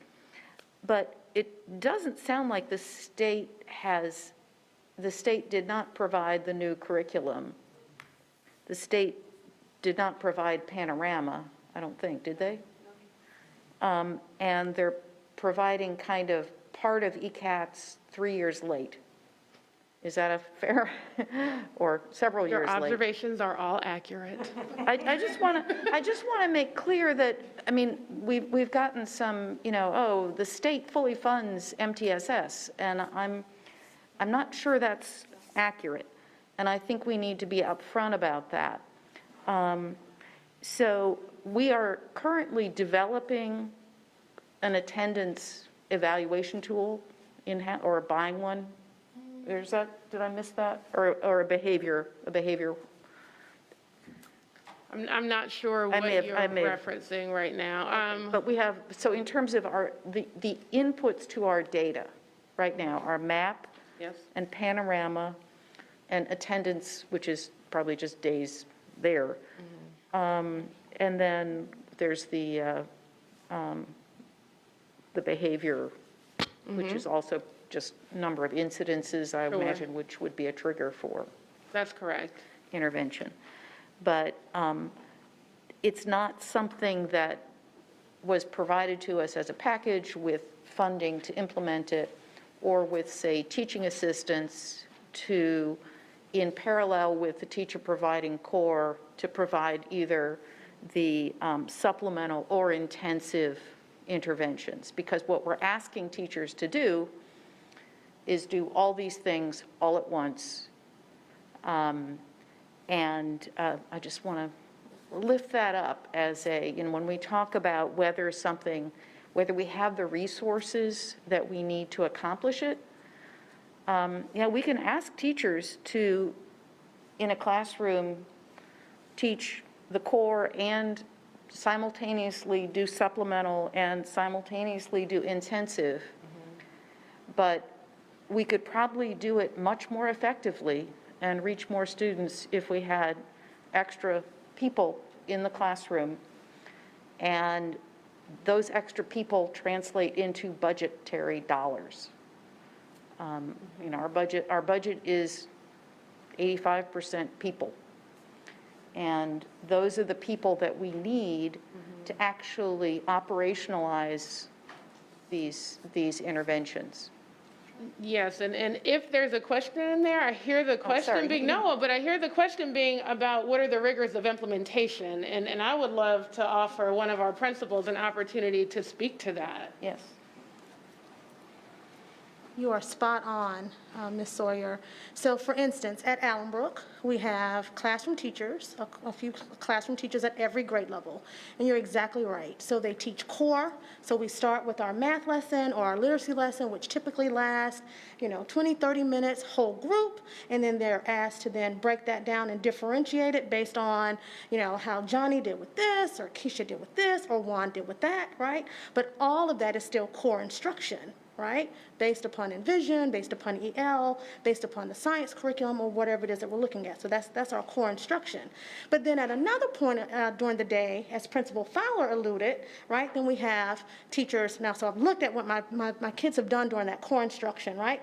But then I still have to, as Dr. Penn said, look at our outliers, right? So who needs supplemental? That means that they still need a little bit more, right? They need a little bit more, another anecdote to be able to meet the rigor of the grade level standard, all right? But then I might have a student who, so I give them the supplemental as a teacher, right? But then I find, as Dr. Penn said, that particular outlier, they need not only the supplemental, but they need something to supplement the supplement to get to the core, which then puts them in intensive. So now, how does a teacher manage to do core instruction, her small group intervention, and then also meet the expectations of the students who might be outliers? That is where we look at things like our master schedule, our instructional assistants, our instructional associates. That is why they are so important and integral parts of our school community, because no longer are they, cafeteria monitors and stapling papers and clerical assistants.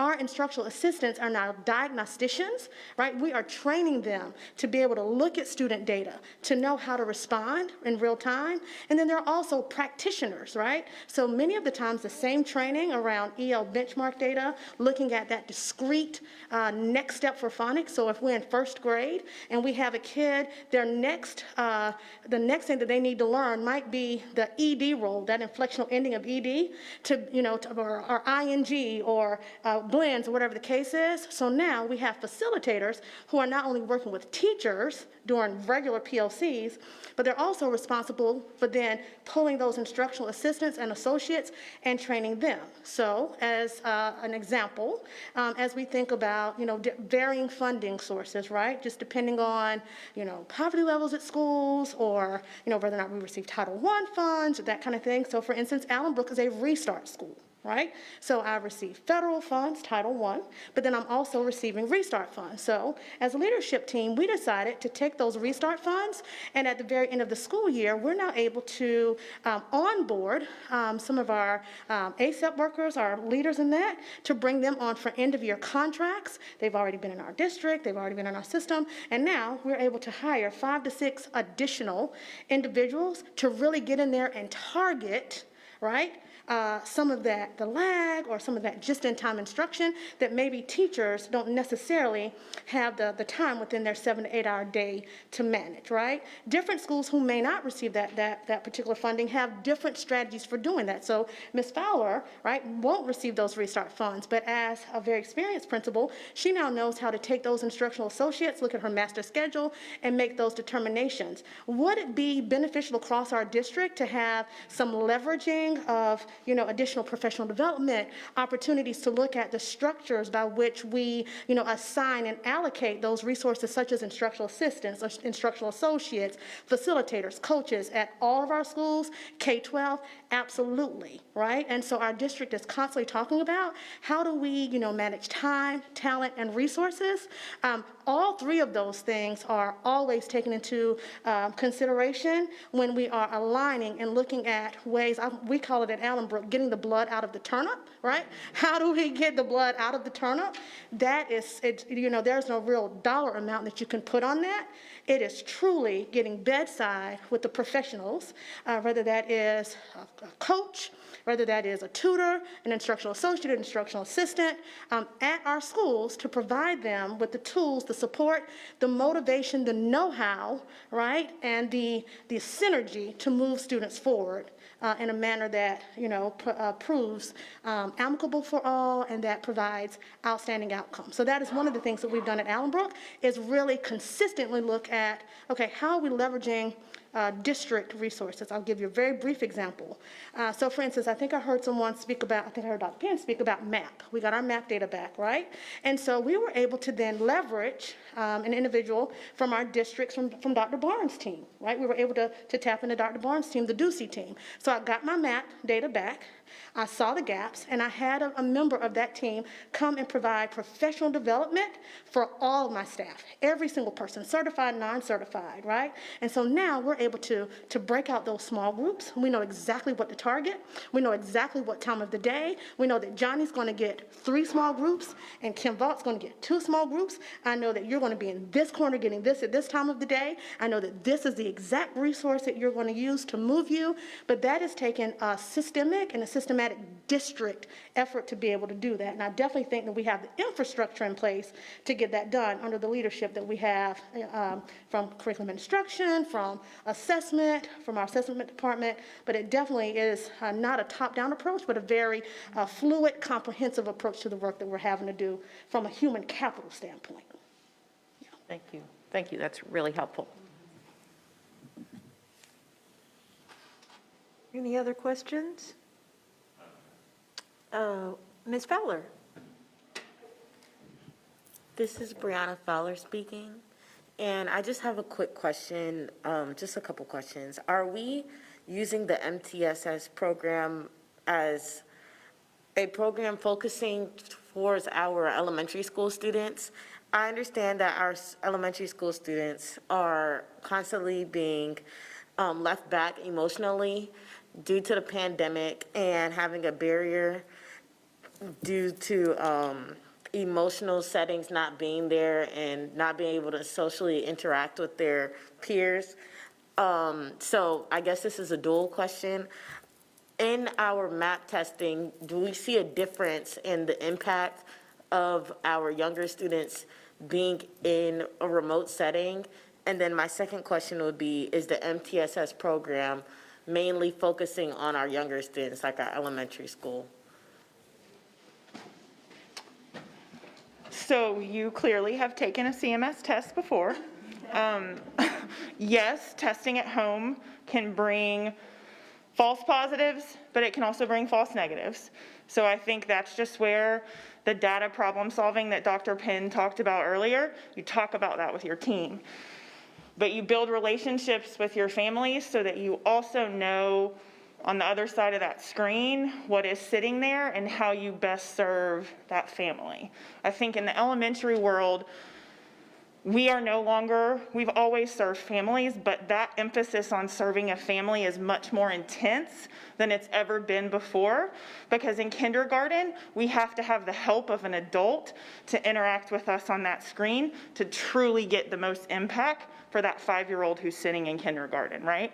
So yes, you see it both ways, positive and negative, but I think the good thing about elementary is we get to know our kids really well, even via Zoom. And so then it's having a conversation with the parent and the teacher and the MTSS team or whatever team it is. Why would this maybe be a false positive? Why would this maybe be a false negative? Or we actually think this is a spot-on representation of this student's ability. Do you mind to repeat your second part of your question? So the second part of my question was, is the MTSS program just in elementary schools, or is it elementary to high school? It is not just in elementary schools. However, elementary school is my passion and my only world that I live in. So I'm going to let Dr. Barnes or Katrain answer that just a little bit. Thank you for the question, Ms. Fowler. So yes, MTSS is a K-12 framework for school improvement. What I can tell you in all transparency is that nationally and locally, the strength and ease of implementation of the MTSS framework is significantly more difficult at the high school level. You heard Ms. Vaught talk about all of the moving parts that are required for them to implement the MTSS framework in a relatively small elementary school. So take that and multiply it by 6 or so and put it at an RG Cal or one of our bigger high schools. And add in a master schedule that has seat time requirements and credit-bearing courses so it is particularly challenging at the high school level. We don't have many instructional assistants at the high school level, right? And so typically for academic intervention, it has to be built into the instructional block most times. There are some high schools that carve out time from their master schedule to provide either intervention or enrichment. It sometimes happens in the advisory block at a school. The same question, though, has to be posed for behavioral interventions and core behavior supports as well as attendance. So it is a K-12 framework, but I will share that it is vastly different and honestly challenging in unique ways at the high school level especially. So for our high school level MTSS, is that seen in our SEL program that some students may be experiencing right now? I know some students have it at the beginning of the school day, and it was a very big topic in the first semester on how the school is utilizing it and how inequitable the curriculum may be for some schools and even students that attend the same school. So is that the MTSS program? So, MTSS is a framework, right? So it's not necessarily about what program or what curriculum you're using, but it's a question of what are you doing for all students at core around academics, behavior, social and emotional learning, and attendance as the first thing, right? So if you don't have core practices in place in all of those areas, what you do for intervention probably doesn't matter that much, right? And so for your question about the SEL block, until this year and looking at next year, we're in the process of adopting an SEL curriculum for high school. But until this year, we really have not had a core social and emotional learning curriculum for high school. And so, yes, it is a part of MTSS because social and emotional learning is a part of your core. To your question around inequities, that is where not only the curriculum adoption that we're working towards for high school, where there will be a formal evidence-based curriculum for social and emotional learning, not only is that a critical part of the equity question, but also teacher access to training and support to implement the curriculum. Teachers were asked to do something this school year that they didn't have any preparation to do. And so I think that is where you saw some of the unevenness of what the student experience was. So we are working this school year on an adoption that will support teachers to be able to more confidently and successfully implement an SEL curriculum. And lastly, my last question, I'm sorry. So for our elementary school students who were taking the MAP exam, I know, like you said, there's so many things that could be happening. The student could just simply search up answers on their phones, or which allows for an inequity, and we cannot properly gauge where the student is. But are we setting like the same expectations for the students as we were pre-pandemic? And are we worried that like students are falling behind academically, emotionally, and struggling, not evident of failure, but just showing that they may be falling behind? And is this focusing on our K through 4th students, or are we focusing more like K through 8? So at our school, it's obviously focused on K-5 because that's what's in the building. I think anytime at the elementary school level when you go giving a test from in person, and that's how you always do it, to then giving it online, it's going to mirror the same challenges that we've seen with learning. So when we've taken our kids from learning in school to then learning online, the same challenges that we see with attention and the same challenges that we see with sometimes grasping a hard concept, you see that with the assessment platform too. You also think about a kindergartner who's never taken a formal assessment before, right? And so what does that look like for that teacher to talk both to the students and to the parents about what we're doing, how we're doing, and why we're doing it? I think if you talk to a lot of elementary school teachers, we have realized the importance of proximity over the course of the pandemic. And so as we have had the opportunity to have certain students back in person. You heard Dr. Barnes talk a little bit about what does it look like and how do we change service models when we're able to see students in person versus if we're only able to connect with them via the screen. And so what we're having to do now is be very intentional in our schedule and who is seeing what kid, when, and why. And then when they're seeing them, what are they doing? But the social and emotional piece is just as big right now as the academic piece. So she had asked a question about, is an incident what triggers MTSS for social and emotional behaviors? I hope that you don't get to an incident triggering a child needing support and MTSS behavior, because if it works well, you don't reach the incident level because your core is providing for the child. But then when you do have the outlier that Ms. Vaught spoke about, you're putting something in place that is effective. Do we worry about kids falling behind? Yes. We worry about that with in-person learning. Do we worry about it with out-of-person learning? Absolutely. I don't think there's a principal or a teacher in this district that hasn't lost some level of sleep over what does that look like. We have to be honest when we grapple with what we're dealing with in a pandemic. But I will say that at the elementary level, teachers have been really creative and they've connected with kids in ways that prior to the pandemic we would have never thought about. And we're all going to be okay at the end. And so I think that's the message that you have to send to your school community and that you send to your kids and your parents is, this is a moment in time that we're living in. Our reaction to this defines how we get out of it, but it's not defining who we are, if that makes sense. And even at the elementary level, you have to have a lot of hard conversations with families about what are the reasons that a child may or may not be successful in school right now, because the reality is that we're not serving them in a normal school model. I want to yield the floor to Ms. Vaught, but I want to make one thing to piggyback on what Ms. Fowler said, is what we're seeing in our MAP data, both nationally and locally, is that students aren't scoring at the same rates that they were. Now, in the earlier grades, we're seeing anomalies where the scores are so high, we're seeing some false positives, which Ms. Fowler talked about, and that's both locally and nationally. But what I think it's responsible to emphasize is that students on average, not every, but on average, are losing ground. We are going to have to brace ourselves and invest in a multi-year recovery effort to help our students gain back ground they may have lost during this pandemic. And I want to emphasize pandemic, not just remote learning, pandemic. And that we're not going to be able to make all that ground in a single year, but we're going to have to commit ourselves with other private and public sector partners to do that.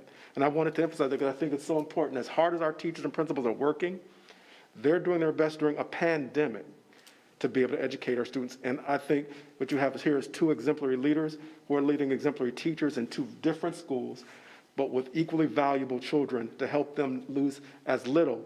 And if hope that everything we're doing is helping some students gain even more than they would have in prior years. I wanted to yield to Ms. Vaught to give an example.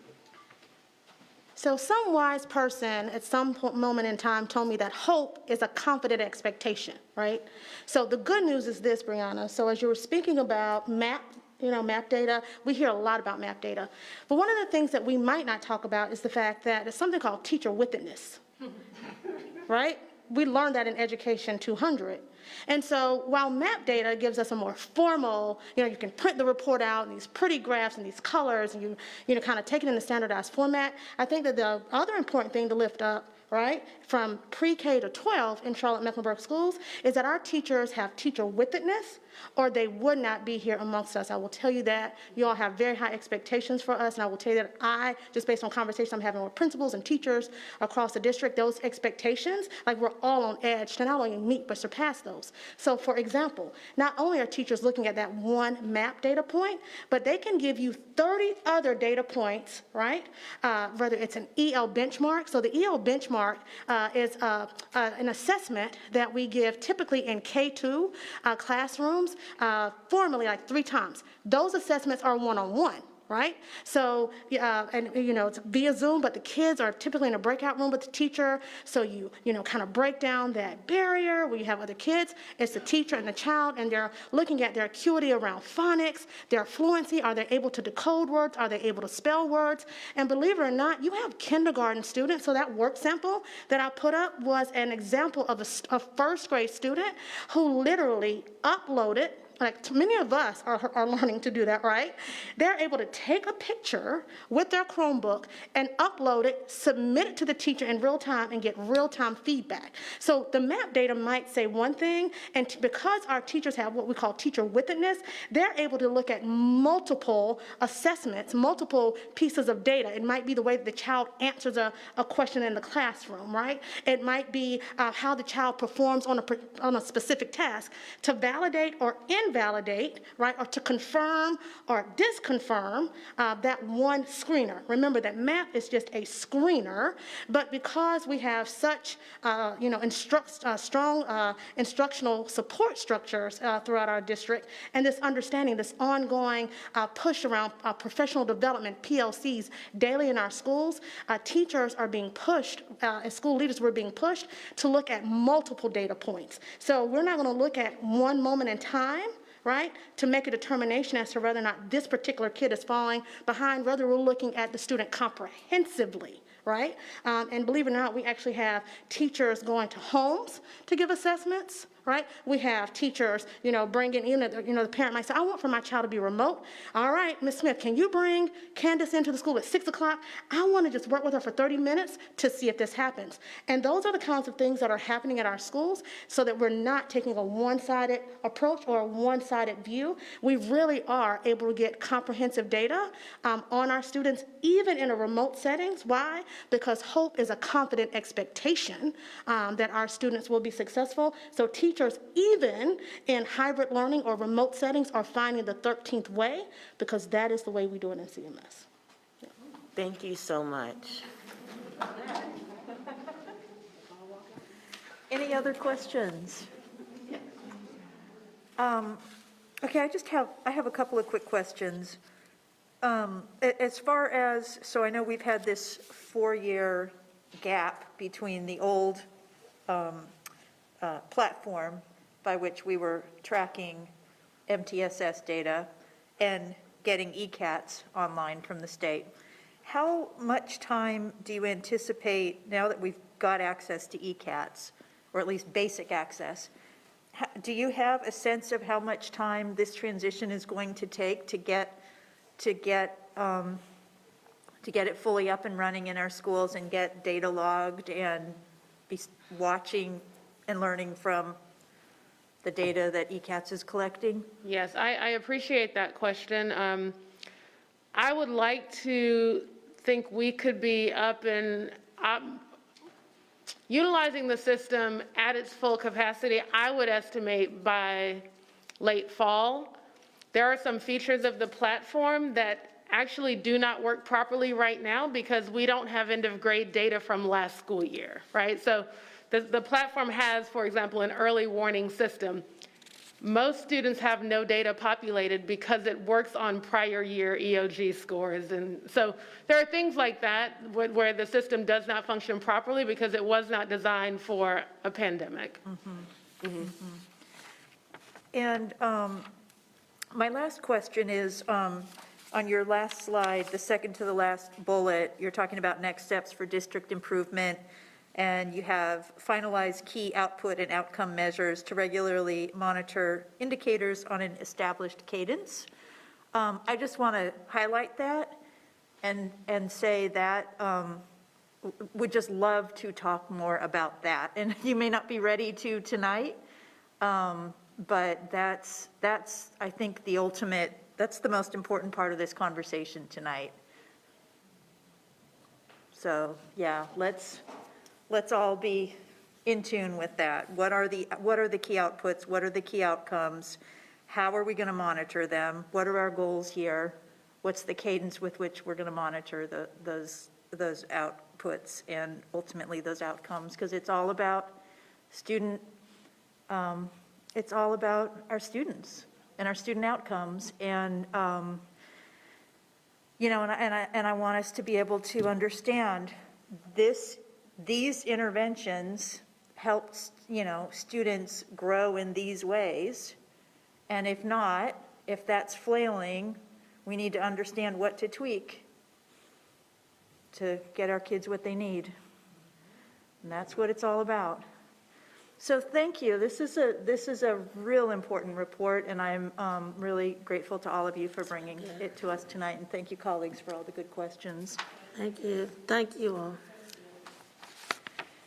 Okay. So our next report, switching gears here, I'm going to turn to the superintendent for a report on student assignment boundaries for fall of 2021. Thank you, Madam Chair, and I would be remiss as well if I did not thank our two principals, Ms. Fowler and Ms. Vaught, for their passion and enthusiasm for this work. I think they really brought the presentation home this evening. Ms. Akeisha Craven-Howe is here tonight to provide us an update on projects supported by the 2017 bond. This represents the beginning of our district public engagement effort to help inform the eventual recommendation that we will bring to the board on school boundaries for facilities set to come online by the fall of 2022. Ms. Craven-Howe, the floor is yours. Thank you, Superintendent Winston. Good evening, board members. It is always an exciting time when we get to open new schools and programs. And so that is what I share with you this evening. As a result of the 2017 bond, we have 4 school facilities that will open in the fall of 22. 2 of them are relief schools, and the other 2 are existing facilities that we will be able to repurpose in the fall of 22. And so these will require a superintendent's recommendation for student assignment as well as your vote. We will target June of 21 for that vote to allow us a full summer, a full school year, and an additional summer for planning for the transition. I think it's always helpful to remind our viewing public about the board student assignment policy, JCA.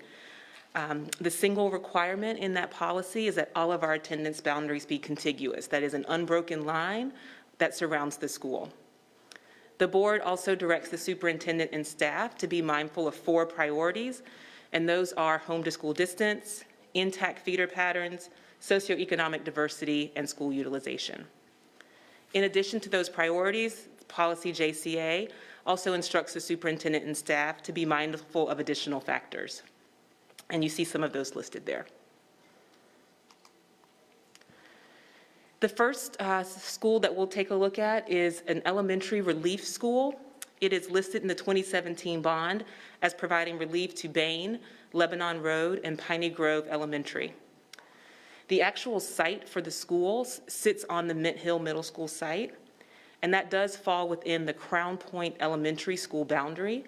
So we will necessarily have to adjust that school's boundary as well. That also creates an opportunity for us to look at providing relief from Matthews Elementary School. When we look at the enrollment and school utilization numbers for all of those schools, you can see that at Lebanon Road and Piney Grove and Matthews in particular, we have significant relief needs. I am sharing, I do want to point out, data from the 2019-20 school year. Current school year data for most of these schools is an anomaly and would not give you a good sense of the actual utilization and the relief that we need at those schools. In the last column of the table, you can see 2029-30 projected enrollment. You may recall that in 2019, we partnered with Cooperative Strategies to do some work with us and do 10-year enrollment projections. So I am sharing that data as well. And you can see where we expect growth and therefore where we will prioritize relief. The next school is Olympic Relief High School. And you can see there circled in the southwest part of the county where that school will be located. It will primarily offer relief to Olympic High School, but it does also offer an opportunity to close a feeder pattern out of Southwest Middle School that is not currently intact. So we will take a look at that opportunity throughout this process. In terms of enrollment and utilization, you can see the numbers there.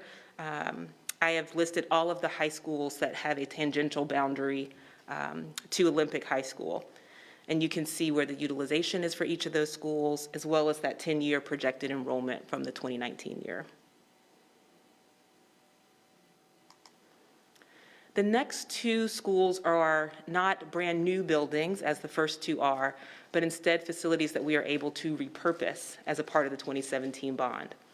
So E.E. Waddell High School currently houses a K-8 language immersion program. That program will get its own facility as part of the 2017 bond. And when they vacate E.E. Waddell High School, we will have an opportunity to backfill that school with a program and make it a high school instead of a K-8, which is what it was originally built as a high school. Because we have the Olympic Relief School and we anticipate a South Charlotte Relief High School as well, we do not anticipate needing a homeschool attendance area at E.E. Waddell. So that offers us the rare opportunity to open a high school as a full magnet. And so we intend to engage the community around their hopes and desires for a school choice program in that area. And the final facility is Lincoln Heights. You can see that it is located within the Bruns Elementary attendance area. Lincoln Heights right now is currently being used as swing space for Shamrock Gardens Elementary, which as a part of the 2017 bond is getting a replacement facility. It is also temporarily housing our Charlotte-Mecklenburg Virtual High School. And so we will need to find a permanent home for that program in advance of the fall 22 reopening of Lincoln Heights. Again, this is one, and you can see all the schools that surround it: Ashley Park, Bruns, Byers, Druid Hills, University Park, First Ward, and Thomasboro. We do not necessarily need a homeschool attendance area for this school, so we do have an opportunity to think about it as a full magnet program as well. In terms of next steps, this kicks off our community engagement process. And so our intent is to have a kickoff meeting for each of these 4 opportunities prior to spring break. You can see the dates listed there. We will work closely with principals and learning community superintendents, as well as our communications office, to make sure that these dates are widely disseminated and families know how to access the community engagement sessions. They will all be remote. And that is what I have to share with you this evening. If there are any questions, I am happy to answer them. And I'll just ask that you, if you could share that webinar info with the board members too. I know a lot of us would like to tune in. Absolutely. Thank you. Absolutely. Colleagues, any questions? It's pretty straightforward at this point. Okay. It'll get fun later. Thank you very much. Yeah, thank you. Thank you, Ms. Craven-Howell. All right. So now we're going to move on to our consent agenda. Is there a motion that the board approve the consent agenda items? So moved. Sorry, that was a motion from Ms. Byers-Bailey, a second from Ms. Sawyer. Before we move to a vote, does any board member wish to pull any part of this item for individual consideration? Hearing none. All those in favor of the motion, please raise your hands and say yes. Yes? Yes. Any opposed? All right. Madam Clerk, our consent agenda is approved by a unanimous vote of 9-0. Mr. Superintendent, do you have any principal appointments to share with us? Yes, Madam Chair, board members, I have 2 principal appointments to share this evening, both of whom are with us virtually. The first principal appointment I would like to share is Rachel Fink, who will become the new principal of Highland Mill Montessori. She is no stranger to the school. She currently serves as the interim principal and prior to that served as an assistant principal for several years at Highland Mill Montessori. She's also served as an academic facilitator at Berry Hill School, and I'm excited to have her take the helm of Highland Mill Montessori.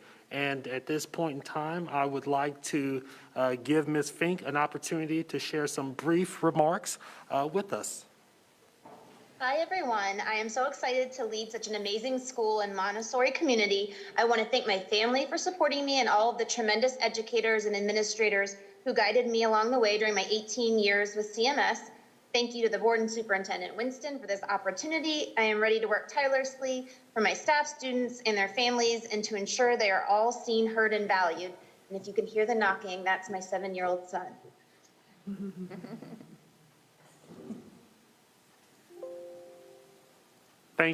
Thank you, Principal Fink. Next up is our second and last principal appointment for this evening, and that is Kiara Oglesby, who is the new principal of Newell Elementary School. Currently, Ms. Oglesby serves as the assistant principal at Winding Springs Elementary School, and she served also as an interim prior to that, as well as a dean of students there, and she served as a teacher at Idlewild Elementary. And I am excited for her leadership journey to begin as the new principal of Newell Elementary School. Ms. Oglesby, too, is with us this evening, and I would invite her to share some brief remarks with us. I would like to thank the Charlotte-Mecklenburg Schools Board of Education and Superintendent Winston for allowing me to return home to Newell Elementary. I want to thank Mr. Wall and Dr. Beard of the Northeast Learning Community for recommending me. I want to thank my family and friends, as well as my Winding Springs family and my fiance and other CMS leaders who have helped me along the way. I want to thank Mrs. Wall, Bonacera, Cunningham, Edmonds, and Joplin, and Mr. Gray. I'm honored and excited about leading Newell and being involved in the amazing work that they are doing with scholars. Thank you very much, Ms. Oglesby. Madam Chair, that concludes my remarks and personnel appointments. All right, thank you. Welcome aboard to principalship. Okay, colleagues, we have 2 action items tonight. The first is a recommendation for approval of revisions to Exhibit IKFE. And for this, I'm going to turn to Board Member Lenora Shipp as Chair of the Policy Committee. She's going to introduce this item and make the motion for its adoption. And just a reminder to the public that since this is an item reported out of one of the board's standing committees, it does not require a second. Members of the board, the item before us tonight is approval of proposed changes to Exhibit IKFE, graduation requirements.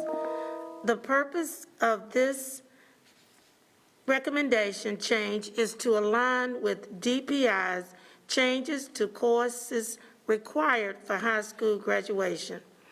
The Policy Committee met on February 16th, 2021, to consider the changes before you tonight. The committee approved the recommended change by a 4-0 vote with the requested modified fast tracking of the policy.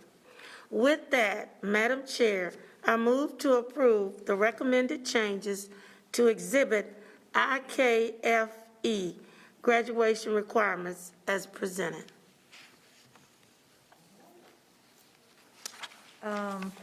Any discussion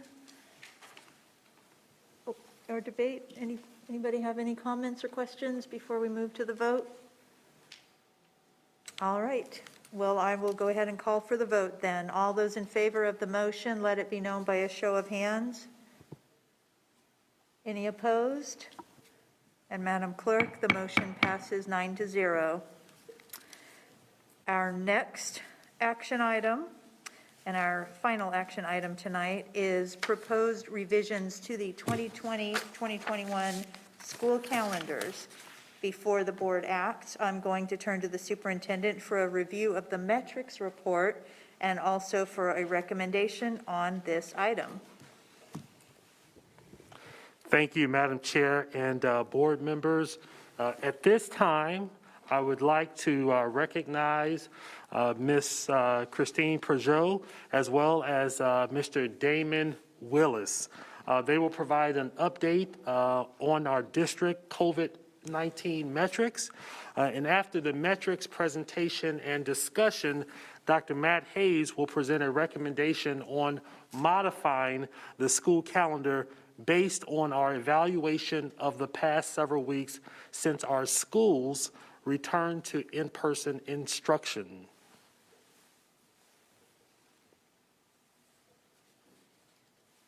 Excellent. Well, I'll go ahead and get us started. Thank you, Superintendent Winston, Madam Chair, Madam Vice Chair, board members, and our CMS community as well. My name's Damon Willis, and I'll be walking us through the CMS Readiness Dashboard. So we'll begin tonight with our public health metrics. So we'll start with our case rate per 100,000. This week, we're at 149.3, so we remain in red status. But that is a roughly 15% decrease from our metrics last week, which were 175.3. In terms of test positivity percentage, we remain in yellow, and we remain at 5.4% for that metric. Moving on to district level case monitoring, schools with at least one positive case. We remain in red with 80 schools this week, slightly above 78 schools that we reported last week. And taking a look at our schools with quarantined individuals, we remain in green for that metric. Next, we'll move on to school level case monitoring, beginning with cases in a school. This week we have 32 schools with 2 or more cases, none greater than 10. And that's a decrease from last week where we reported 41 schools. In terms of school clusters, we remain in green. And in terms of individuals in active quarantine, we do remain in red with over 50 quarantines at one specific location. Next, we'll move on to our district operational metrics here, beginning with child nutrition. This week, we're at 93.7% and remain in green. That's less than a 1% change. And in terms of transportation, we remain in green at 93.6%, also less than a 1% change. Next, as we take a look at our custodial staff coverage, we are down 1 percentage point to 84.8% in comparison to last week, but we remain in yellow. And in terms of our nurses with in terms of our full-time nurse coverage, we remain at 73% in yellow for that metric. Lastly, we'll take a look at our school readiness metrics here, beginning with instructional staff. We remain in green with a slight decrease from last week where we were at 93.1%. This week, we're at 92.4%. In terms of both school facility as well as infection control and PPE supply metrics, we remain at 100% in green. And finally, our health and safety training remains in green above 95%. I'll open it up for questions, but if there aren't any, then we'll go ahead and move on to Dr. Hayes' next step of the presentation. Any questions? Ms. Sawyer? This is more for the superintendent.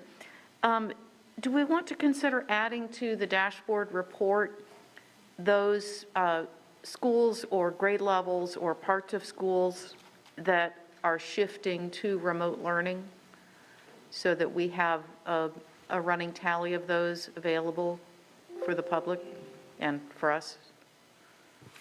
Ms. Sawyer, thank you for that suggestion. We are certainly tracking that information internally, and if that's the will of the board, then we can make that adjustment and add that. Or if it's preferable, we can share that information with the board. But we do have that information. But I think in the same way that you do the school-by-school cases, I think it would be nice to have that level of detail available. That's one board member's opinion. Any more questions? Ms. Marshall? Margaret Marshall here.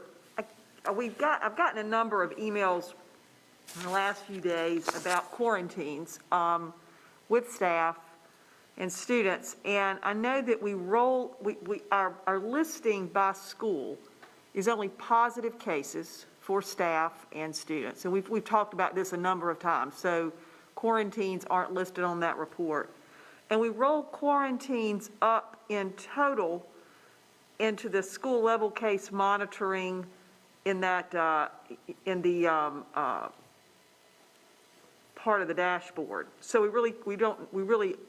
know that we look at it in terms of green, yellow, and red. So I don't know that we've got a really good idea on how many individuals or specific schools or anything, because it's all reported in total. We've talked about doing that before, on how to break that down a little more. And I am concerned as we've seen, and things are improving, which is great. I think that we all see numbers are going in the right direction. But so that we have a really good feel for what is happening in our schools, is there a way to break that down somewhat? It may not be a school by school tally, but to see sort of in total, how many teachers are quarantining, how many students are quarantining, a little more detail around that active quarantine number. I think that's oh, sorry. Well, I was going to say that's a great point, and that's something that we can do. We can take a look at that, and that's doable. And I want to say to the public, I think there is real difficulty in this because it doesn't slice up into a nice 2-week Monday to Monday, Friday to Friday kind of thing. You know, that it's fluid, it goes in and out. But if there was a way to capture that somehow, and I know our folks monitoring this are probably cringing because this is just it's really hard to sort of lasso, but I do think it would be a number that would be helpful for staff, for students, for families, to be able to have a little more of a breakdown about that somehow as we go forward. We can definitely do that, and I know Mr. Willis was going to share something, so I wanted to make sure you have an opportunity to share what. Thank you, Mr. Superintendent. I was going to echo what she just stated, that yes, we can definitely we definitely do have that information, so we can work internally to provide that and gather. Okay. Deliver that information to you all. Okay. Thank you. Okay, Ms. De La Hara. Thank you, Jennifer De La Hara. I just wanted quickly to echo, I think both of those are great suggestions that Ms. Marshall and Ms. Sawyer gave. And just to add that I think we could, with the email that you send when you do execute your authority to put certain programs or grades, if someone could just be copied on that, you know, is compiling the school by school, then we should be able to just add that extra piece of information that Ms. Sawyer's referring to. Hopefully that won't be too arduous of a task, and we can just keep track of it easily that way. Thank you. Yes, ma'am. And I think mine might be the same as Ms. Sawyer's too, is that we are making to the public what is going on when we do have to put large groups into quarantines, or we're closing down maybe a class or a particular grade level or school. I think that needs to be something that we do communicate. I think that I'm also agreeing with that. Duly noted. Thank you. Any other questions or comments before we move on? Madam Chair. Mr. Strain? Thank you. Mr. Superintendent, I want to follow on the quarantine discussion. We've talked a little bit about some of the evolving guidance in the quarantine space. 14 days, 10 days with no symptoms, 7 days with a negative test. Now, of course, we're getting a growing number of certainly staff, if not other adults as well, that who are vaccinated. And so, you know, obviously, we are in an evolving situation where the guidance is changing, the status of our staff is changing in terms of getting vaccinated, et cetera. Where are we in terms of evolving the guidance with regards to quarantines? I believe, Ms. Thank you, Mr. Superintendent. This is Christine Peugeot. Quick question, Ms. Peugeot. Quick, give me 1 second. I just want to make sure that I understood you correctly. You're talking about reducing from 14 to a smaller number, the number Well, of... responding to the evolving guidance. So it was 14, 9 months ago, and then over time, that's evolved. Over the last several months, more and more of staff, more and more Americans, and certainly staff, have been receiving vaccines. And so how is our protocol associated with quarantines evolving with it? No, I think that's a great question. I just wanted to make sure that I understood, because I know we've had the conversation in the past, and I think what we shared previously was that rather than it being a recommendation, it was more of guidance, but rather than being a hardcore recommendation. But I'll let Ms. Peugeot, who's closer to the information and is our point person on our COVID response level at the district, respond. Thank you. Yes, thank you, Mr. Superintendent. And generally speaking, I wanted to assure the board and confirm to the public that we are continuing to meet frequently with our county health department, and specifically Monica Damian, who is also here with us present, can speak more specifically to that evolving guidance, which, as you did suggest, Mr. Strain, is fluid and something that we are closely monitoring. Ms. Damian? Yes, thank you. We have been discussing this since the guidance from CDC came out in December. And of course, I know Mr. Strain knows this, but we are required to follow the guidance of our local health department. And at this point, they are still wanting us to stick with the 14-day quarantine, but we are continuing to discuss it. As everybody has said, it's a fluid situation. Regarding the vaccinated staff, we are working on a memo that is going out to principals tomorrow to update some of our guidance regarding when someone is fully vaccinated. The protocols for their quarantine are very different than if someone is exposed who has never been positive or been vaccinated. So that guidance is really, if they're fully vaccinated and it's been over 2 weeks, they do not have to quarantine. And that's being put into the principal guide as well as this memo that's coming out tomorrow. Okay. Thank you. Sorry, and Monica, if you can follow up with the county health department. It's been a couple of months now since they did revise that, obviously. It makes a big difference whether staff is out, obviously, 14 days, 10 days, 7 days with a negative in terms of what the impact to our staffing levels are. So I appreciate your follow-up on that. Thank you. Any more questions? All right, I'm going to turn it back to you and your team, Mr. Superintendent. Thank you, Madam Chair. And so now for the second part of this agenda item, Dr. Matt Hayes, other district leaders, our learning community superintendents and staff, and many, many others have, based on the information to present it on thorough evaluation of the past several weeks of in-person learning, and with the viewpoint of how we can safely and effectively achieve the goal of more frequent in-person instruction for our students.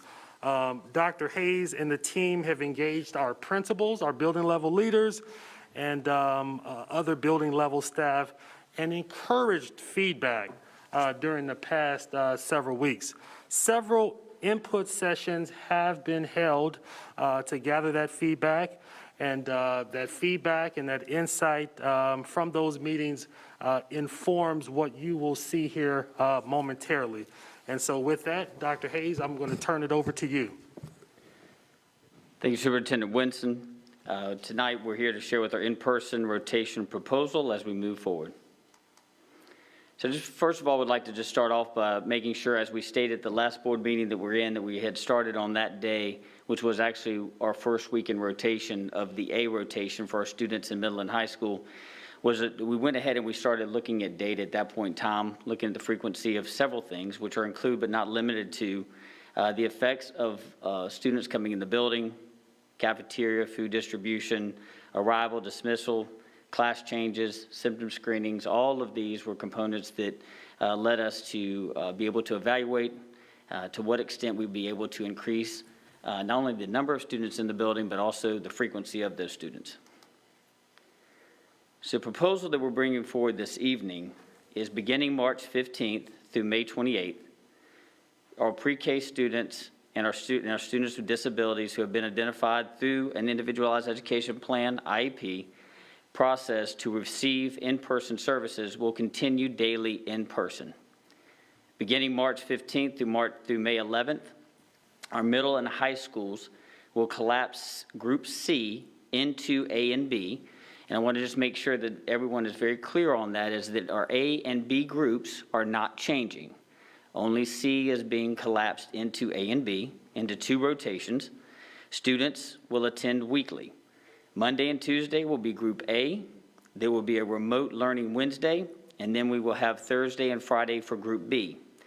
One thing that as the calendar comes out that I want to point out to everyone is that you will see on Monday, May the 10th, and Tuesday, May the 11th, Group B will attend in person on only that Monday and Tuesday. The reason for that is to make sure that we have a balanced number of days of in-person for both Group A and Group B. Also want to point down to the bottom of this slide that all high school students will be taking the pre-ACT all high school students who are taking the pre-ACT on April the 21st will be required to be in person. Now beginning on March 22nd through May the 11th, our K-5 and K-8 schools will collapse into one group with no rotations. Monday and Tuesday will be in person. There will be a remote learning Wednesday, and then Thursday and Friday will be in person. Also, for our end-of-year testing window, which will begin on May 12th and last until May the 28th,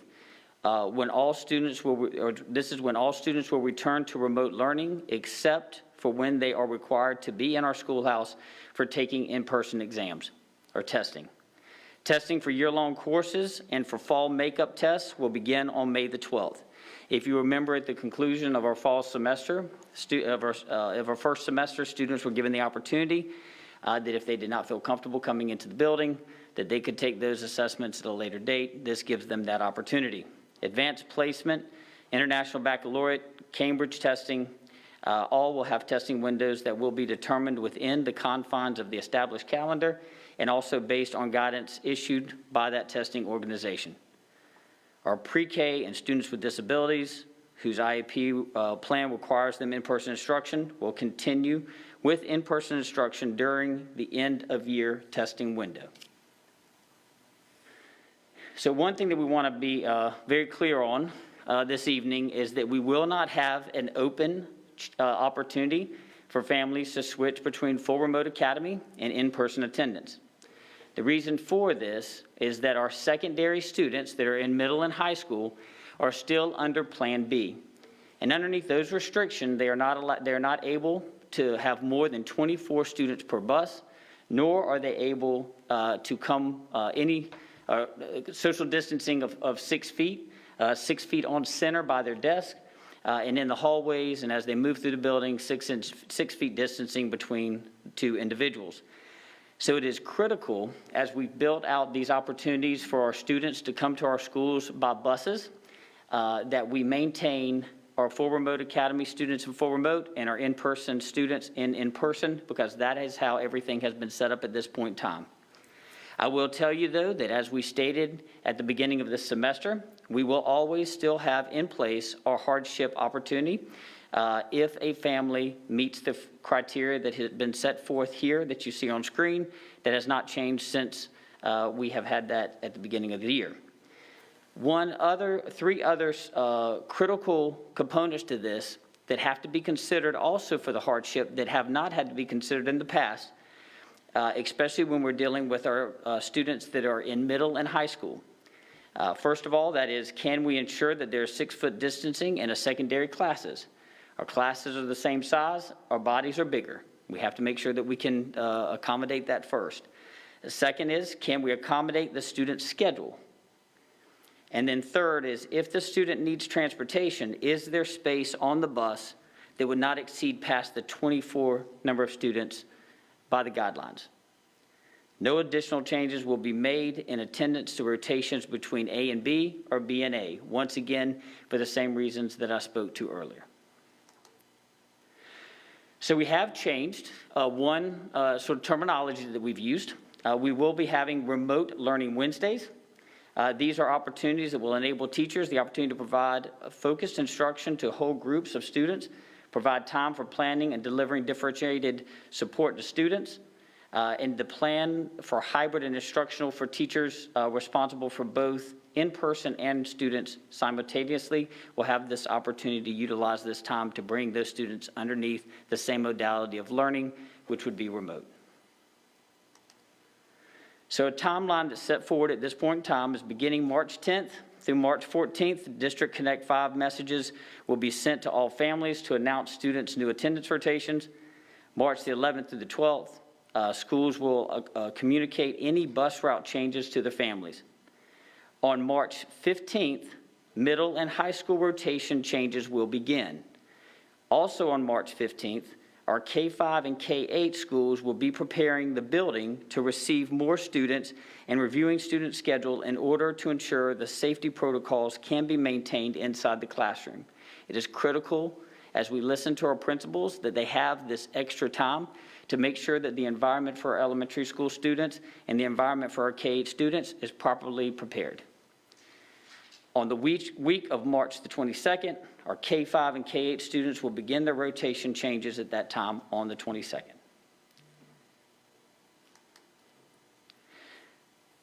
One last thing that we would like to include in this is a proposed student attendance change to our CMS remote learning plan. We're requesting to modify the district's remote learning plan to include present off-site, which is a 1R code, as a code for students who are participating remotely on days that they are assigned to be in person. And with that, Superintendent Winston, I will pass it back to you, sir.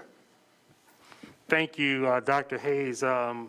We are confident in our ability to safely and effectively execute the plan as it has been presented this evening. And so it is my recommendation that the board vote to approve this plan for increasing the frequency of in-person instruction for those students whose families have opted for their students to attend school in our buildings this school year. Madam Chair, that concludes my comments. Okay. Questions? Dr. Jones. Yes, I've had quite a few emails. This is pretty sad or imminent. How have we, do we feel confident in our communication with families on all this? Yes, ma'am, we do. Okay. Elaborate. So first of all, I want to state that, starting last Thursday, we began the conversation with all of our principals around this proposal and the opportunity to possibly bring it to you this evening. During that time, we were very specific around certain criteria and certain expectations that we would have for them to be able to notify their families. One thing that came out of that meeting specifically was from our elementary principals. who stated that they have a little bit more of a concern with the number of individuals coming back into the building. Because you have to remember, our elementary schools, you may have one school that has 40 to 50% of their students that are in person and remote. We've got other elementary schools that have 80 to 85% of their students that are in person. So we have to make sure that they have the adequate time to prepare not only just the school to receive those students, but also that our elementary folks have the opportunity to have that communication chain as well. Okay. Which brings me to the next question. The fact that teachers are teaching in person and then remotely with the virtual, that's pretty much an overload of responsibilities. It's going to take quite a bit of preparation. Have we considered how we will give teachers the opportunity to feel some competence and effectiveness in implementing this? Yes, ma'am. And that's one of the reasons why you see that we've gone to what we would call a remote Wednesday, which actually will have remote learning opportunities for the students during that day, in which teachers can bring underneath one modality, which would be the remote learning opportunity to their students. That also allows our the teachers the opportunity during that day as well to participate in their PLCs, PD, and other development that helps them deliver that instruction properly to those students, even if they have a dual modality in which they're doing that.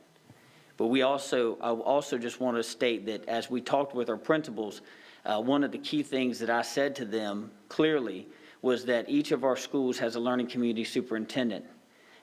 We have 6 of those individuals that are throughout our district that are there to help close gaps and support them.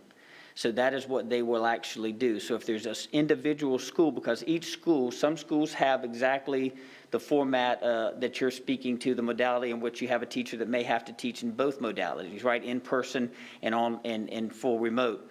But we also have schools that have been able to, because the number of students that are in one of those modalities, have been able to dedicate specific teachers just to teach in a remote or in person. So we have a lot of variations that are out there. The one thing that we've asked them to do is to make sure that they're communicating directly with their learning community superintendents, teachers to the principals, principals to the learning community superintendents, and then we will deploy whatever support services that we have in which to make sure that they are ready. Beth Thompson, who is our Assistant Superintendent for Academic Services, is here with us as well. She helps make sure, and her team, that they have all that rich curriculum and are able to make sure that it's delivered in the proper manner as well. Okay, that quality control is important. Yes, ma'am. Thank you. Ms. Shipp? Yes, I know the importance of moving and changing us as soon as possible to support teaching and learning for in-person. As I looked at the pre-K and K-8 model, you're saying that they will be on the same schedule with K-5, but that changes the look of the middle school where they're going to have more days in, or that will be a different type of planning and instruction than the 6-8s that are not in a K-8 model. And that was a question that's been asked too. How do you propose that equity there when they're going to be doing something different than the rest of the 6-8s in the district? Yes, ma'am. And we did several configurations of looking at the spacing. That really comes down to the spacing and the opportunities that we have in which to bring those students in based on current regulations that they have. So in our K-8s, although very tight, we are able to have under 24 students per bus, because even in the K-8, we have to make sure we maintain that, and we're also able to maintain 6-foot distancing in those 6 to 8, grades 6 through 8. In our middle schools, where you have just a pure middle school, right, and so you in the square footage that you have, we are only able to maintain the configuration we have at this point in time to make sure that we are adhering to the 24 students per bus and also the 6-foot on center distancing of desk. And that is, and I want everybody to please know that means that there's furniture coming out of rooms. There's furniture being pushed against the rooms. I mean, so they're having to clear space to be able to do that. But that is exactly it. So you have an opportunity where you can increase the number of days with our K-8s because they're being with our K-5s. And included in that manner because really it's just square footage of the building and the spaces that they have to float or to move into, which in some of our middle schools that we have, in our traditional middle schools, they will not have that flexibility at this point in time due to being in Plan B. So you're not concerned about the inequities there with the amount of instruction and in-person going on in that K-8 model compared to the 6-8 schools? No, ma'am. I believe all of our principals at each of those have done a phenomenal job of making sure that they are reducing that as much as possible and providing a strong quality education to each of those students who have chosen to be in a K-8 model. Yes, ma'am. I have a question about the timing for effectiveness and efficiency. So the whole purpose is to ensure that we're going to have quality, effective teaching and learning where they are engaging with teachers, not continuing to be in a remote type setting. For example, I visited several schools in the last couple of weeks, and in many cases, the students are still on their Chromebooks. They're still looking like this virtual model with the teacher teaching to the kids that are in remote. So if our purpose is to provide, and I know it is, more engaged instructional learning time, we need to look at these class sizes that are going to change now as a result of this. In many schools, we'll have larger class sizes, and how will this impact the real instructional time that we're looking for if they're working on 2 or 3 different designs at the same time? So I'm going to let Ms. Thompson come up, and as she makes her way here, because I think she's got some information to share with you about that as well. The other thing I will tell you is that the blessing that we had as we went into COVID is the fact that we were 1-to-1 in 312. So that was important to us, and that allowed us to make that shift where other districts weren't able to make that shift. So technology has always been a part of our learning. Right. Has always been in our classes. Yes. It's just, right, we've just multiplied it because of the circumstances we're in. But I will say that that will continue on, and I'll let Ms. Thompson share with you a couple of things that she and her team have been working on to help with that as we move forward into fourth quarter. Good evening. We do have several options for how schools are implementing, and it's really based off of what the work that schools have done already. So not us saying you should do it this way, but working with schools to say what's going to work in your setting, and then how do we take what's working in one school and be able to share that more widely. I think to your point, Ms. Shipp, we've had lots of conversations already with teachers and school leaders, even looking into summer and next year, about what happens with all of the resources that are in Canvas, almost what's our next iteration of this as we are in person. And what folks have largely told us at this point in time is, don't take the stuff away that we've worked so hard on, particularly in Canvas, but continue to help us know how to be able to use it both in person and in addition to what we've learned in terms of a remote environment. So in other words, how can students be able to capitalize on the resources that are in Canvas, but sometimes on a screen and in a small group setting, and then other times without a screen, but working with a teacher instead. And so we'll start to see that happen as students are in school, but also acknowledging that we want to make sure that students who are not in school are able to access that same level of learning. Right. And then my question is, how many more days will students gain? How much more time will they actually gain when we have collapsed C into an A-B model instead of A week, B week? Yes, ma'am. So they do not gain a significant number of days in that. What they do gain, though, is a higher frequency of rotation for in-person learning and touch points with their teachers. And we think that is a critical component of this, is making sure that they have at least once a week, all students that have chosen, twice a week, all students that have chosen in-person learning as their modality of learning will have the opportunity to be in front of their teachers in an in-person format. Right. And I think it's just important for people to know when we talk about bringing them back, how much time are we actually gaining? Because I know we want more time in the classroom, in the building, and what does that look like? And I think that's important that everyone hears that they know what is the gains here? How effective and efficient will we be? And what will we yield for our outcomes for these changes?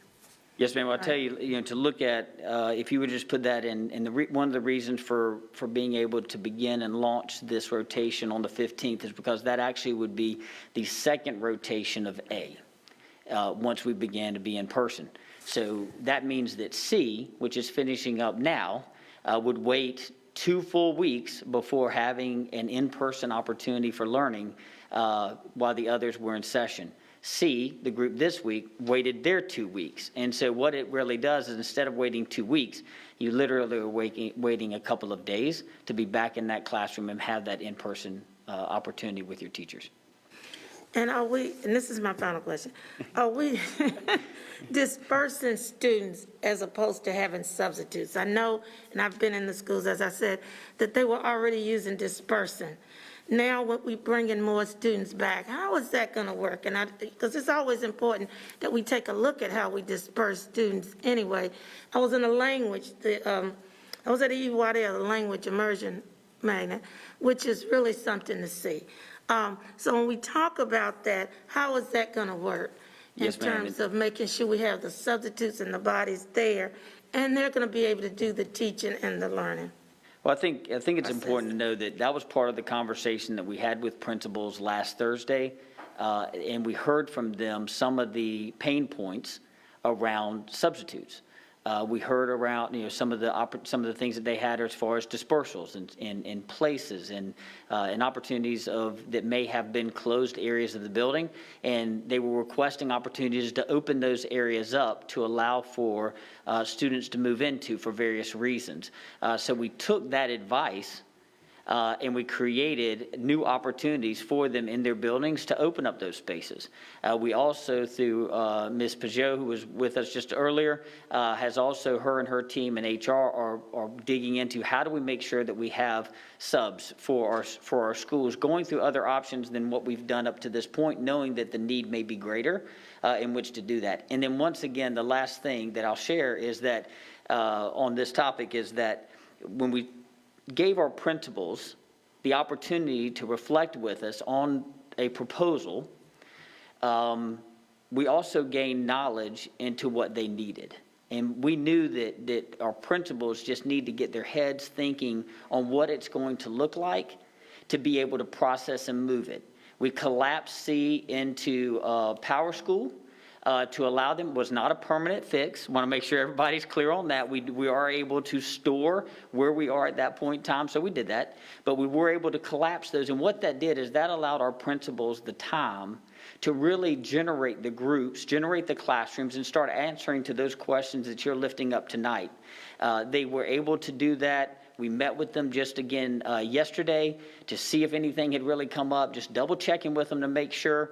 Once again, they looked at us and they said, we may need a little help, but we can make it work. And that's a testament to the leadership that we have out there in all of our buildings.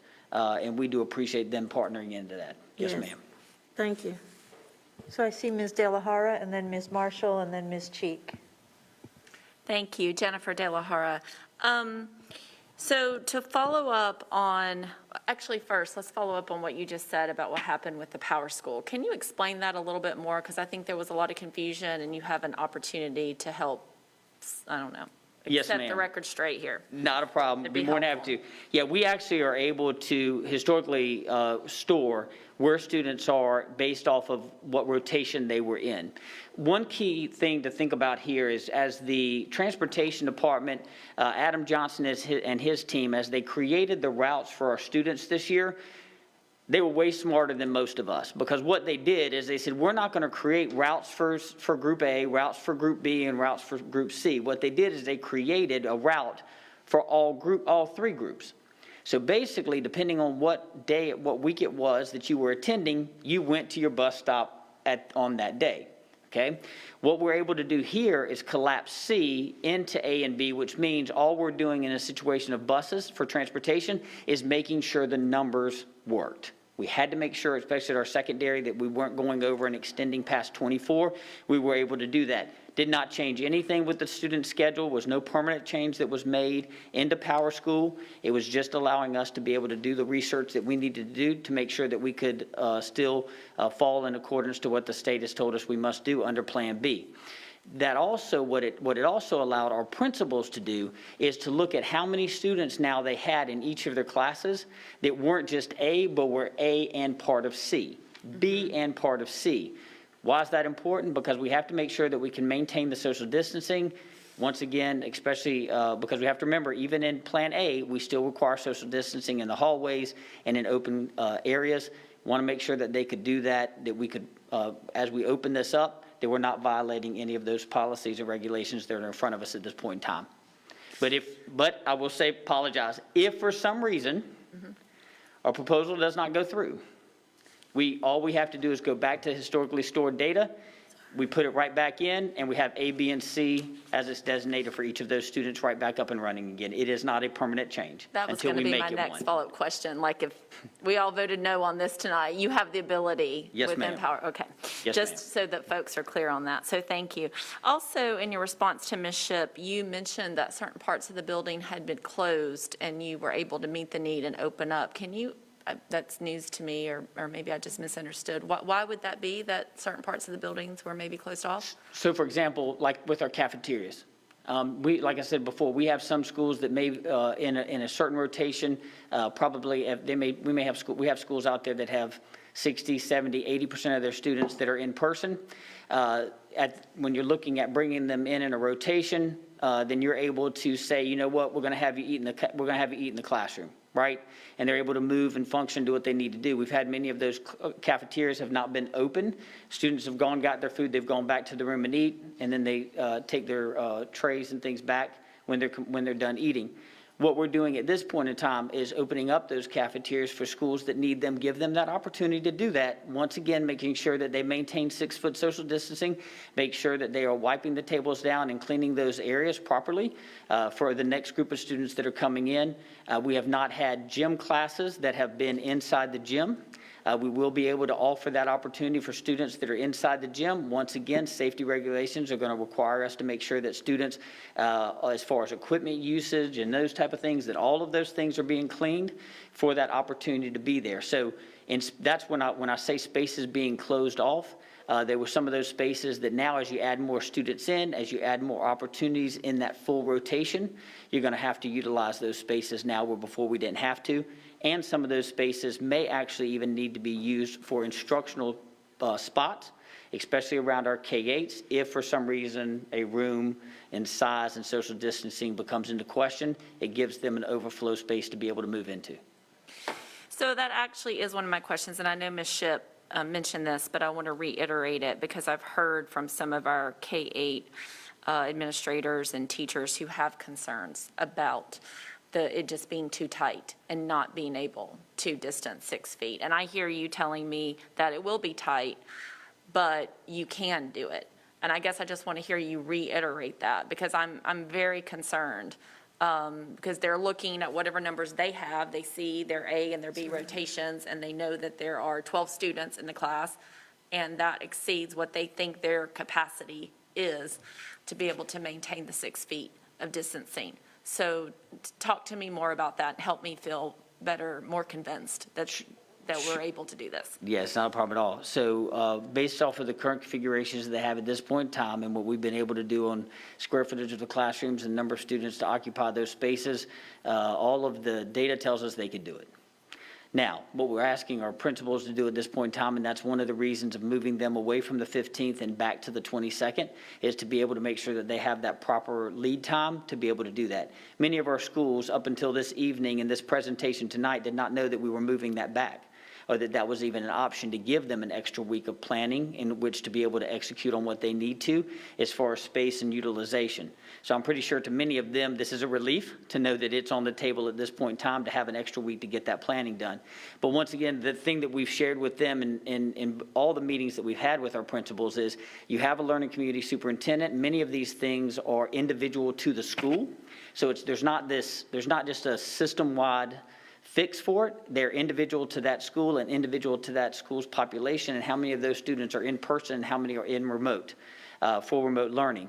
So what we've asked them to do is speak specifically to their learning community superintendent, whatever they need in that support in which to pull this off, for the 22nd to be ready to roll. We're going to take care of that and make sure that that's in its place. And then we talked about substitutes being a challenge, and your principal shared with you their pain points, I think you called it. Knowing that, it could be at other schools that it's a tight fit. You mentioned some of our schools, 85% of the students are signed up for the in-person learning versus others that might just be 50, so that makes a difference. But what are we doing, help me understand the protocol. Let's say, for example, just because these K-8s are of mine, and I'm talking about the middle school, where we know we have more stringent limitations, right, set forth by the governor. What's the protocol when we realize teacher, staff, any educator has to be out and there's no sub available? We do not want to disperse. We don't want the overflow because we are out of compliance with the law if we do that. Tell me what the protocol is for making sure that we're communicating with the superintendent so that he may then enact his authority to maybe have to go to full remote because we don't have the staffing and we do not want to be out of compliance with the law. That is a great example. Thank you. Dr. Hayes, can I Yes, start? sir. Go right ahead. Yes, sir. Well, because I think that's a key point, Ms. Yep. De La Hara, because one of the things that we've done is we've looked at our central office staff, those staff members who are certified to go into a classroom and teach. And so that is one strategy that we employ to be able to provide that coverage when the regular classroom teacher, for whatever reason, cannot be available to his or her students. So that's one key measure. And I just wanted to lift that up because it doesn't require a sub, but using existing staff in central office who are certified to teach. Are they on a call rotation? Are they getting calls maybe even at 6 a.m. like a sub would to send them out to ask if they'll go to certain schools? Is that the way that's working? Well, I'll let Dr. Hayes explain exactly how that happens. I know it's happening, Right. but he can tell you exactly how it's happening. I love our principals, and I will tell you there's been days that I have made a 4:30 in the morning call, and there are days that I have received a 4:30 in the morning call. Our principals are there. And so what they're doing is they're looking, they have an individual at each of the schools that pulls the sub rosters for each day. Ms. Shipp knows what I'm saying, right? So you have an individual that pulls those, make sure that those are required. If for some reason it seems that they would be off, there's a number, right? Especially that would push them over the number that they would be able to adequately have social distancing. And if they did not have coverage in that, then they would notify the principal would notify the learning community superintendent, and this learning community superintendent will then make their calls that they need to first to Curtis Carroll, then also to me, and then what we do at that point in time is assess the situation. Do we have deployable people? Do we have a way of moving in there and being able to support that school for that day? And if it's for that day, then what's the long-term fix, right? Because if we know that we have someone that's called out for multiple days, we need to have a plan that's a multiple day fix. And at that point in time, that's where you would say that they've been crippled, right, through absences. And that's when we would go to the superintendent and say, Mr. Superintendent, this is what all we have in front of us. And then we leave it up to him to make that decision. Sorry to put that on you, sir. That's not an issue at all. Well, I'm glad that we're using central office staff who are, obviously qualified to serve in that capacity. I guess I'm also wondering, and I know subs sometimes it's limited, but can we sort of pre-order subs, schedule them knowing that there's just a need, have an extra 50, 100, whatever it may be, on call that they may not find out till that morning, but they know they have an assignment. I'm just trying to be proactive, and yes, y'all are, I will tell you that all through this, but I'm just throwing out idea here. Ms. Pajot and her team are working towards those fixes. I would not want to misstate anything at this point in time, but her and her team has clearly heard from our principals that we have to have options in this place, and they will make sure that those options are ready to roll before we get to Monday morning. Thank you, Dr. Hayes. This is Christine Perdue again. To that exact Sorry, that very scared me a point, little bit. Sorry. Perfect timing, right? I just want to be able to share that our team is working on an initiative right now, particularly around some of our schools that are experiencing an even greater need, so that we can deploy CMS substitutes, an additional 2 substitutes at every one of those schools, above and beyond what any existing vacancy might show that we're trying to recruit for. So in that way, we're being exactly what you described, being proactive to be able to staff up even more than what may be needed at a school, so that we can help fill any gaps that may currently exist, again, especially for our schools that where we're seeing the highest need. So that's in process just over the last couple of days to really get that implemented. And we feel confident that that's going to provide some direct relief to the schools that need it the most. Thank you. That is great to hear. And lastly, I'll just ask if you want to take an opportunity to sort of explain to the public about why May 12th on the testing window, because my phone's like blowing up with text. Why is that so long? If someone wants to speak to that, I think it would just be helpful for the public to know a little bit more about why that needs to be. Yes, ma'am. I have Dr. Barnes here with us, and he's going to share that answer. Yes, ma'am.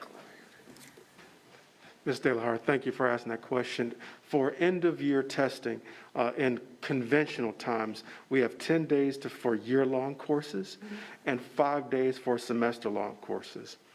So in conventional times, we'd be using those 10 days. According to our existing board policy, we do not test on religious holidays, which are on our religious calendar. On one of those days between the 12th and the 28th is the last day of Ramadan. On the second, on 2 of those days, I believe the 17th and 18th, is a Jewish holiday called Shavuot. So we would not test on those 3 days. So actually moving back to the 12th is a reflective of those days, being that we're ending on the 28th this year prior to Memorial Day. One more final question. And the full remote academy folks, where it is right now, there's no federal waiver. They will also have to come in and take end-of-year testing, just to clarify. Ms. De La Hart, that's a good question. We're seeking further guidance from the North Carolina Department of Public Instruction. What the U.S. Department of Education issued was an open letter to its chief state school officers, which said that school districts do not need to bring students in to test in what they would call unsafe conditions. However, what the United States Department of Education was silent on is what constitutes unsafe. Is it that the LEA gets to determine if it's safe or unsafe, meaning schools are open, or is it the family saying, I don't want to come in remotely? We're seeking further guidance on that. If we can't get to some resolution, we'll have to make our own interpretation of that. But we're trying to work with our state partners to figure out what the U.S. Department of Education meant by that piece of guidance. Thank you. Let's see, I've got Ms. Marshall, and then Ms. Cheek, and then Ms. Sawyer. Thank you. This is Margaret Marshall. Dr. Hayes, could you go back to the slide that speaks about the remote learning day in the rotation, please? And I'll just start to sort of tee up the questions there. I've had a lot of conversation. I think we've all had a lot of conversations with folks online about what this is. And to be sure, this is a Plan A in elementary, and this is frankly the Plan A that I see pretty much across the state in terms of having a remote day. But we need to know what that looks like, and I would really like for you to tell me, as we're going over this slide, what's it going to look like in an elementary school and a middle and high? I just think we need to be very specific with our families, because it has not been characterized to me as a day off. Okay. It is a remote day, so we need to talk about what that's going to look like and what families can expect from that. Yes, ma'am. I will speak specifically to the first part of that day, and then we'll ask Ms. Thompson to come up and speak to some of the opportunities that our educators have in the afternoon in which to enrich their learning opportunities as well. So this has been, up to this point, has been what we've called an asynchronous Wednesday, and it has allowed for our teachers to make sure that they had the professional development that they needed. It's allowed us to also make sure that we have the proper PPE set up for the next rotation of students, and it was kind of that break in that rotation.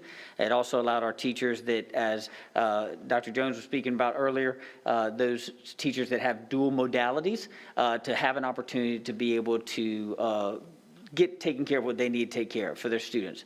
What we're doing here by saying that we have a remote learning Wednesday, to take everybody back to when we instituted the asynchronous Wednesday, that was because we were hearing from a lot of our families that our students had too much time on computers.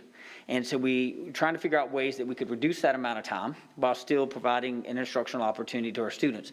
Well, in our elementary school, we're going to have those students in person that have chosen in person as their learning modality 4 days a week. So therefore, what we want to do with this time is we will utilize part of that day, the morning time, that will be utilized as synchronous learning. And will be modified in which students will have an opportunity to be in remote learning with their teachers. In our high schools, same thing. In our middle schools, the exact same thing. So they'll have that opportunity to learn just as they would modified schedule for that day for the classes, but they will have class, and that's important to remember as well. They also will have the SEL learning that will take place as well, that will be included on that Wednesday, so that will not be missed either. And Ms. Thompson, if you'd like to share some of the opportunities that our teachers will have after they finish that as well. Sure. As we heard about earlier today, in a multi-tiered system of support, teachers are responsible for being able to implement a differentiated core. It does bear noting that this year we are implementing new curricular resources in many of our grade levels. So for many of our teachers, that's not a standard a learning curve as we enter the fourth quarter. These are new resources that they're using in a new platform in a pandemic. In addition to that, teachers are also planning for and preparing to implement supplemental intervention and intensive intervention. That's what would happen in a normal time period. On top of that, during this fourth quarter, we know that teachers are also managing a hybrid environment. So they're not just planning to do that for students in person, they're also planning to be able to do that proficiently for remote students as well. So what we know is normally happening, teachers needing to be able to plan collaboratively and learn to be able to plan collaboratively to be able to attend to students when they're entirely in person, has been layered on with additional needs to be able to support students remotely and support students who have unfinished instruction for this year. So that's how that afternoon time would be used. Okay. So it does sound like there's more of a structure than previously an asynchronous Wednesday had been really observed. Yes, correct? ma'am. And we went back to, once again, this is where we engaged our principals, our learning community superintendents in that learning opportunity and asked them, what do they need to see? And this is where we landed on that. I also want to state that one key thing to this is that we are putting large numbers of students in all of our levels, right? So this also gives us an opportunity, and the principals the opportunity in those buildings to make sure that, once again, the PPE is updated to like it needs to be, that we have hand sanitizer where it needs to be. It also gives them an opportunity to assess how they did at the beginning of the week and in planning for the second half of the week. That's going to be critical, especially in our middle and high schools as we launch into this new rotation, because there will probably be changes that need to occur on that Wednesday in preparation for Group B coming in on that Thursday and Friday. This gives them the opportunity to do that. Okay. The last thing I'll share with you, is it also allows for any of our teachers that, once again, as Dr. Jones was saying, that may have a dual modality in which they're teaching students will receive that. It actually allows them to bring the class together under one modality, which is remote. So they will have a full class together at that point in time where they wouldn't if they maintain it in separation.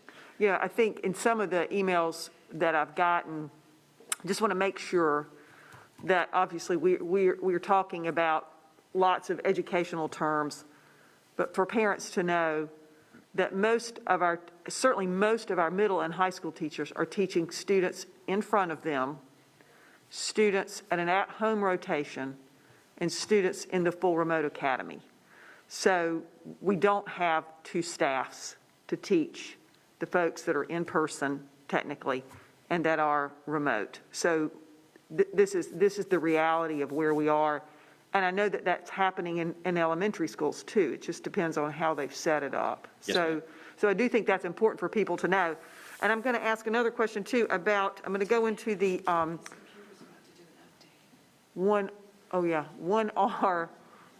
We don't need the computer to Oh. Oh, it's going to update. The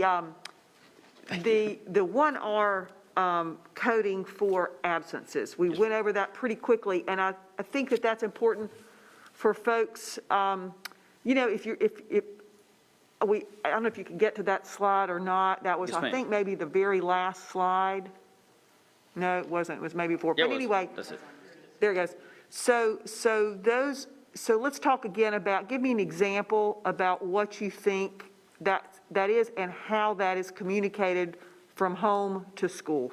Right, so what we're asking here is for the opportunity to request for the state to allow us to add the R1 code, which is present off-site, into our CMS remote learning plan. So even if it's approved here, it still has to go to the state to be accepted into that plan.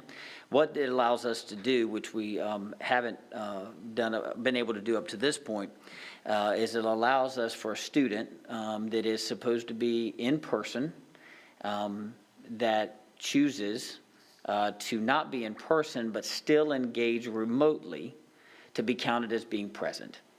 What we will be requesting at the school level is that our families that opt into doing that they would notify the school and the teacher of that option to do that at that point in time, just so they can properly account for that. Why is that important? Well, because if we continue to count the student as being absent, it may give us a false representation of students and their attendance records. And so then we may be trying to re-engage students into a course that are actually engaged into the course. And that is why we're requesting it. Okay.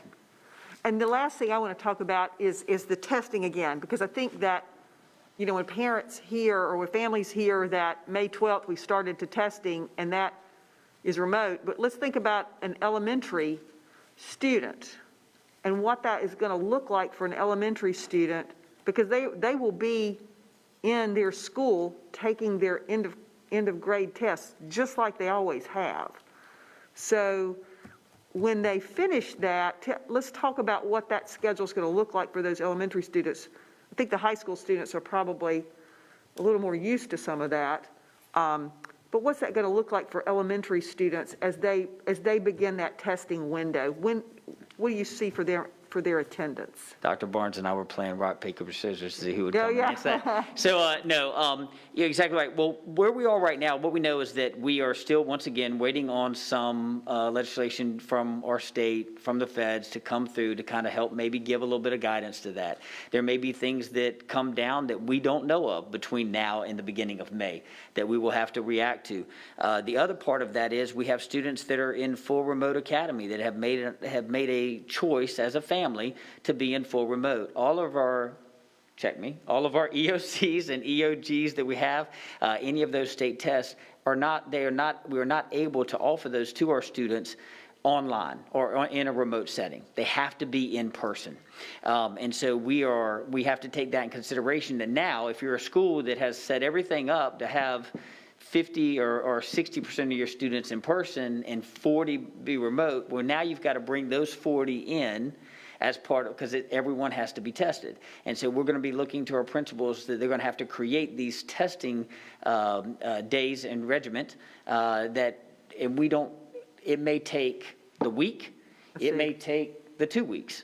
And that's really going to be independent of each of those schools and which tests they have to have and with what frequency. You're more than welcome to jump in. Anything? Elementary, I think, will be the most straightforward, because under the proposal that's presented to you, if approved, they would be present just like conventional testing. We'd have to figure out things with full remote academy students. To be honest, where I'm most concerned, and I think our team is around our middle grades. Okay. In middle schools across the state, not just in Charlotte-Mecklenburg schools, they are the only schools that have every student take multiple assessments. English language arts, mathematics, and science, 8th graders all take it. When observing social distancing, that's where it becomes particularly challenging. I can envision needing the entire window for middle school to execute that. With high schools, although we have a relatively smaller number of students who need to do makeup assessments, there are also some issues coming up with other exams outside of EOCs, AP, IB, other things which are happening in that same type period. So I think elementary schools will be the most straightforward, and they could very well have a good opportunity to bring students back that final week to be able to close out the year both instructionally, connect with students, and take care of some other things we like to do at the end of the year. But middle schools and high schools, we're extremely concerned about. We do have some latitude, which we don't want to have to do, to test outside of the window. That's something the state allows us to ask for waivers to do, to have additional time to do that. So that's one thing I think we're going to have to watch as middle schools and high schools. So it sounds like we're going to have a lot of communication with everyone as we get closer to that and as we get more information, definite information on how all that proceeds. And I would assume every district in the state is having these conversations. We're beginning these conversations with our families. Just, I would say, stay tuned. That is correct. You said it very well. Okay, thank you. I'm finished with my questions now. Thank you. This is Rhonda Cheek, District 1. So I have a multitude of different questions. Probably all of y'all just need to be queued up and ready to go. So one thing, I have like a little star here. I said teacher burden and the term dual modality. I was inundated with emails from people saying, I don't understand why you can't get organized and just have some teachers teach remote and the other teachers teach in person. And I try to say, and maybe you could help me say this to the public, kids don't sign up for full remote academy in blocks of classrooms, like 24 kids from 3rd grade are all signing up for full remote. So one teacher does remote and the other 4 do in person. They might have 31 kids, and so you've got maybe enough for one teacher to be full remote, but then another teacher has 7 kids that are remote and 17 kids that are in person. So I'm wondering what I'm thinking out loud here. Some of the dual modality is going to improve for elementary, because now we have teachers that half their class that have chosen in person, half of them have been at home and half of them have been at school. But starting on the 22nd, the way I'm voting, on the 22nd, at least all those in-person kids will be in person. So the number of teachers with dual modality could potentially improve on the 22nd. Am I kind of judging that correctly? On the 22nd, they would only have full remote kids and in-person kids. It won't be full remote, in-person A, and then the in-person B's remote. So there won't be 3 versions, there'll just be 2. So it won't be triple modality, it'll be dual modality. That is correct. I will state, though, that especially at our elementary level, the hardest thing to do is to tell a family that you've got a new teacher this late in the game. So I know that they will be working with that, but I think that's why it was critical for us to begin that conversation of opportunity with our principals last week, which then allowed them to be able to crunch numbers, look at the schedule, and to be able to potentially do something that's a variation of that in which to support that. Now, we have some schools that have done an excellent job in making sure that because of the number of kids, once again, only based on the number of kids they've had in full remote and those that are in person, have they been able to work different opportunities.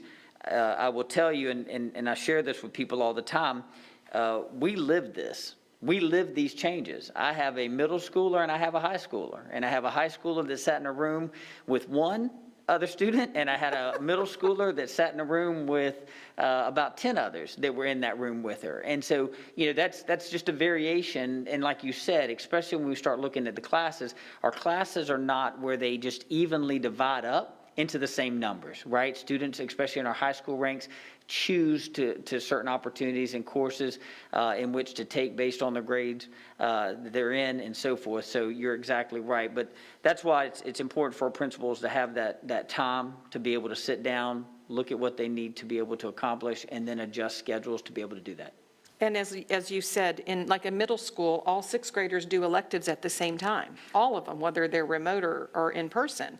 So if you've got an elective teacher, they're doing dual at every block that they're teaching, because at every grade level. So I think that's something that a lot of parents are just like, just make it more organized, just be more organized. Well, there are certain things that can't be fixed. So I'm going to get to the Wednesdays. I appreciate Ms. Marshall getting into a lot of details. It's not going to be an asynchronous Wednesday. It's going to be a remote Wednesday now with more structure, correct? Yes, ma'am. Is the staff still going to come in the building so that they can, work together, integrate, do their PLCs and do all that stuff, and then still have the accountability and the leadership of their principal close by? So that was a great, healthy conversation that existed amongst all of our principals. The guidance that they've been given up until this point in time is that staff do not have to be in person at the school, but principals do have the authorization to be able to require them to be in the building. They maintain that because we started that way, they would like to continue that as we transition into this new rotations as well, and so we said yes to that. Another common thread was, you're only giving me one more day every 3 weeks for my middle and high school kids. That's not enough. I get it. But I will tell you that the parents that have reached out to me have said what an amazing, and I'd love to hear from our student leader if she's heard a lot of the same. So hopefully, I know you're going to speak to it in a little bit. But the parents have told me the connection that kids made just by being in person with their teacher was so crucial. And now they're going to do that every week. And just the sense of community that can build, and we talk so much about social emotional needs, I think that is bridging a big gap with that. So it isn't enough to me. I wish we could do more. And then that leads me to the next one. Everyone's like, okay, well then, we've got almost 50% of our kids in full remote. Why can't we go full-time for high school? My answer is, I've got one middle school with 22% of kids in full remote, and I've got another one with 58%. And that one with 22% can't get all the kids in and meet the guidelines. But could you just reiterate one more time? It's a state, the governor has given us some guidelines. Yes, It says ma'am. we can only do certain things. That is correct. So our elementaries are in what's called Plan A, where we can exceed past the 24 students, one student per seat on a bus. Both middle and high school are still under Plan B. They have not transitioned to A at all throughout the course of this year. And what that means is that we will be in violation of that if we exceed past 24 students, and if we cannot have 6-foot center distancing on the desks that are in those classrooms. So that is what keeps us from being able to increase that number past where we currently are. And as I said, we are tight. There is no doubt about it. I'm not going to hide it. We are tight. That is why it's critical that we maintain, between the students that are in full remote at this point in time and the students that are in person, that we maintain those numbers, and we're not shifting students back and forth, because that could quickly push those numbers higher.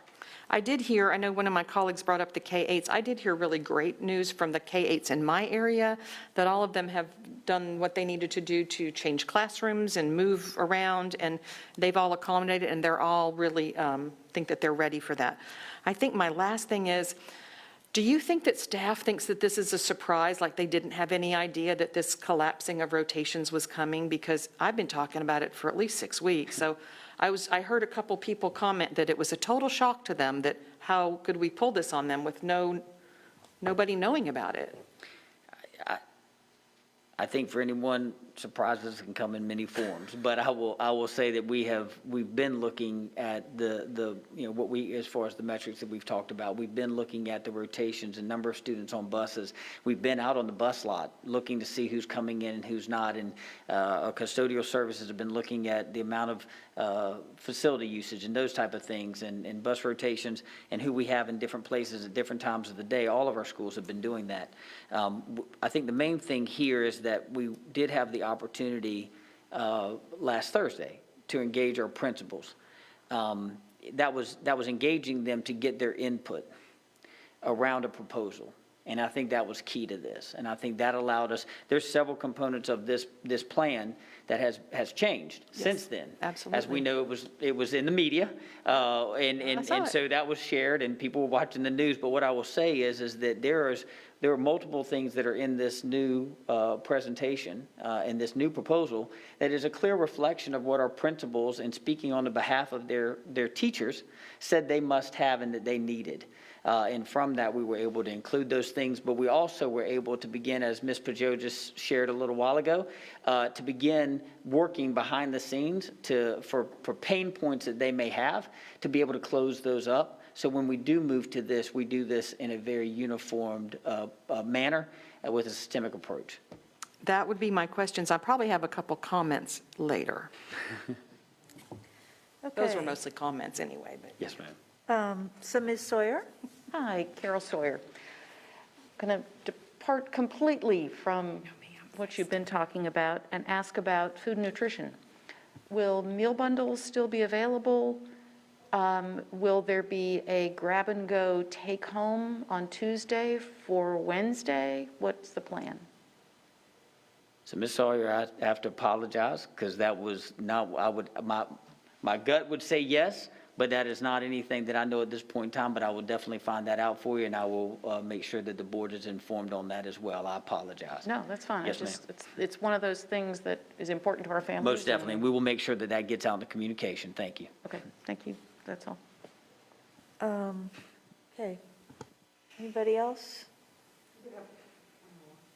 But I just want to give people chances for first questions before we go to second rounds. So I see Mr. Strain. Thank you, Madam Chair.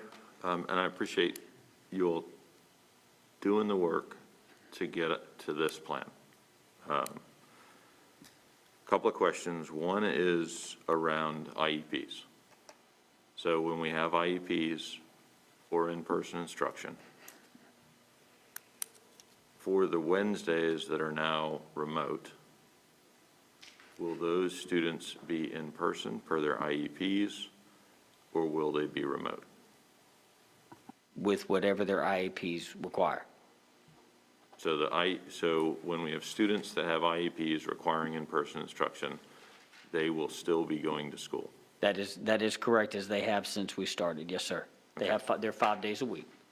Okay, and so how large is that population? Do we have a general size of that population now? It seems at the beginning of the year, we were talking about something on the order of 2,500. I would be speculating if I were to say a specific number. That does, Okay. yes. It's okay.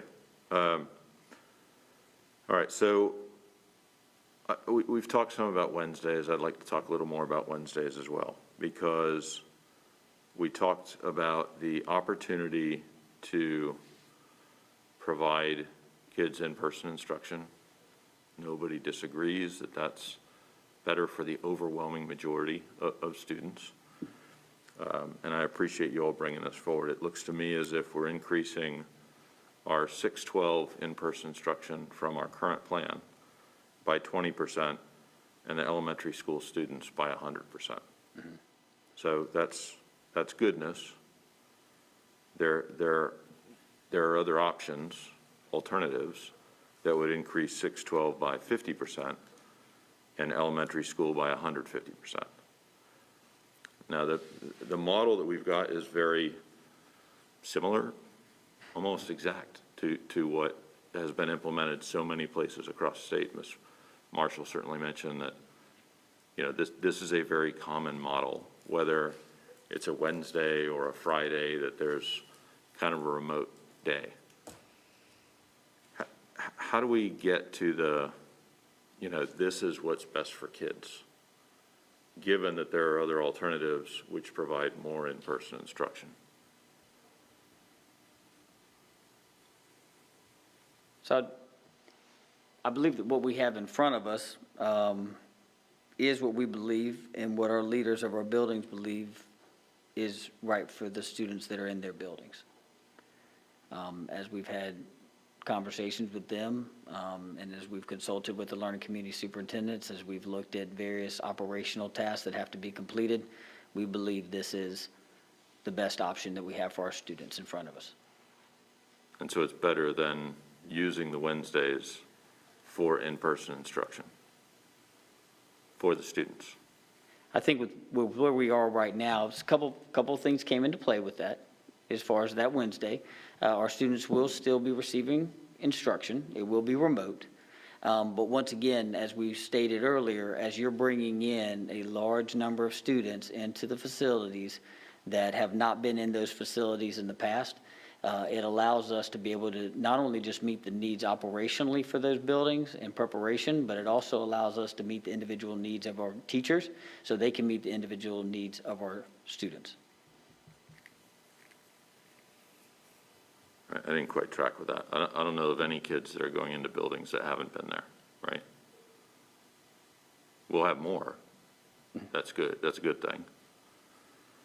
So, sticking with the Wednesday theme, which jobs and job classifications are restricted from full employment as a result of recommending that Wednesdays be remote? We don't have any that would be outside of potentially our transportation and our food services. Right. Right. They wouldn't go in on those days. So can we just, I mean, that needs to be communicated as well, right? So yes, we're ramping up, but, you know, for our bus drivers, for example, as you just said, the expectation would be that would be 80% of employment. And we just need to be clear that that's the best we're going to get to. Same thing for our food services, right? Our hourly employees, that this doesn't represent full employment for them as it would do if we were going back to school 5 days a week, right? Can I get a list of what those jobs and job classifications are? I don't mean now. Yeah, no, I understand that. I understand that.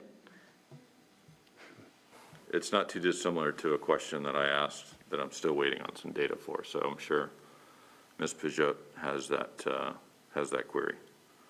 Mrs. Strain, if I could, because I don't want to overpromise and underdeliver, let me take that request back to the team. Sure. To make sure that we can provide that information. Okay, great. Appreciate it. Bit of an operational question. This next one is around the furniture. So you had talked, Dr. Hayes, about the furniture before. I know there was movement of furniture. Some furniture was moved out of classrooms, others, you know, an X put on it, or there were a couple of different models. Where are we with regards to furniture at this point? For example, in our, well, full stop, right? Where are we with regards to furniture in our classrooms? And is that different for 6-8s than it is for elementary schools?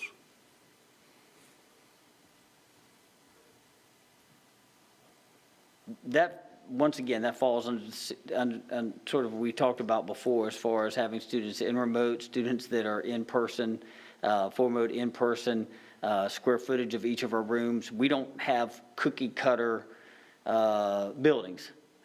We don't have cookie cutter classrooms. So that each of that is going to be dependent on what's in the room and the proximity of how many students are in that room, and also maintaining the social distancing, which can look completely different with a school that has 80% of their students in person compared to a school that has 50% of their students that are in person, depending on how that needs to look. Now, one clear thing I want to make sure is that as they're moving furniture around, they're making sure that, one, it's not cluttered anywhere, or two, that it's not preventing students from having that quality opportunity to learn in the building as well.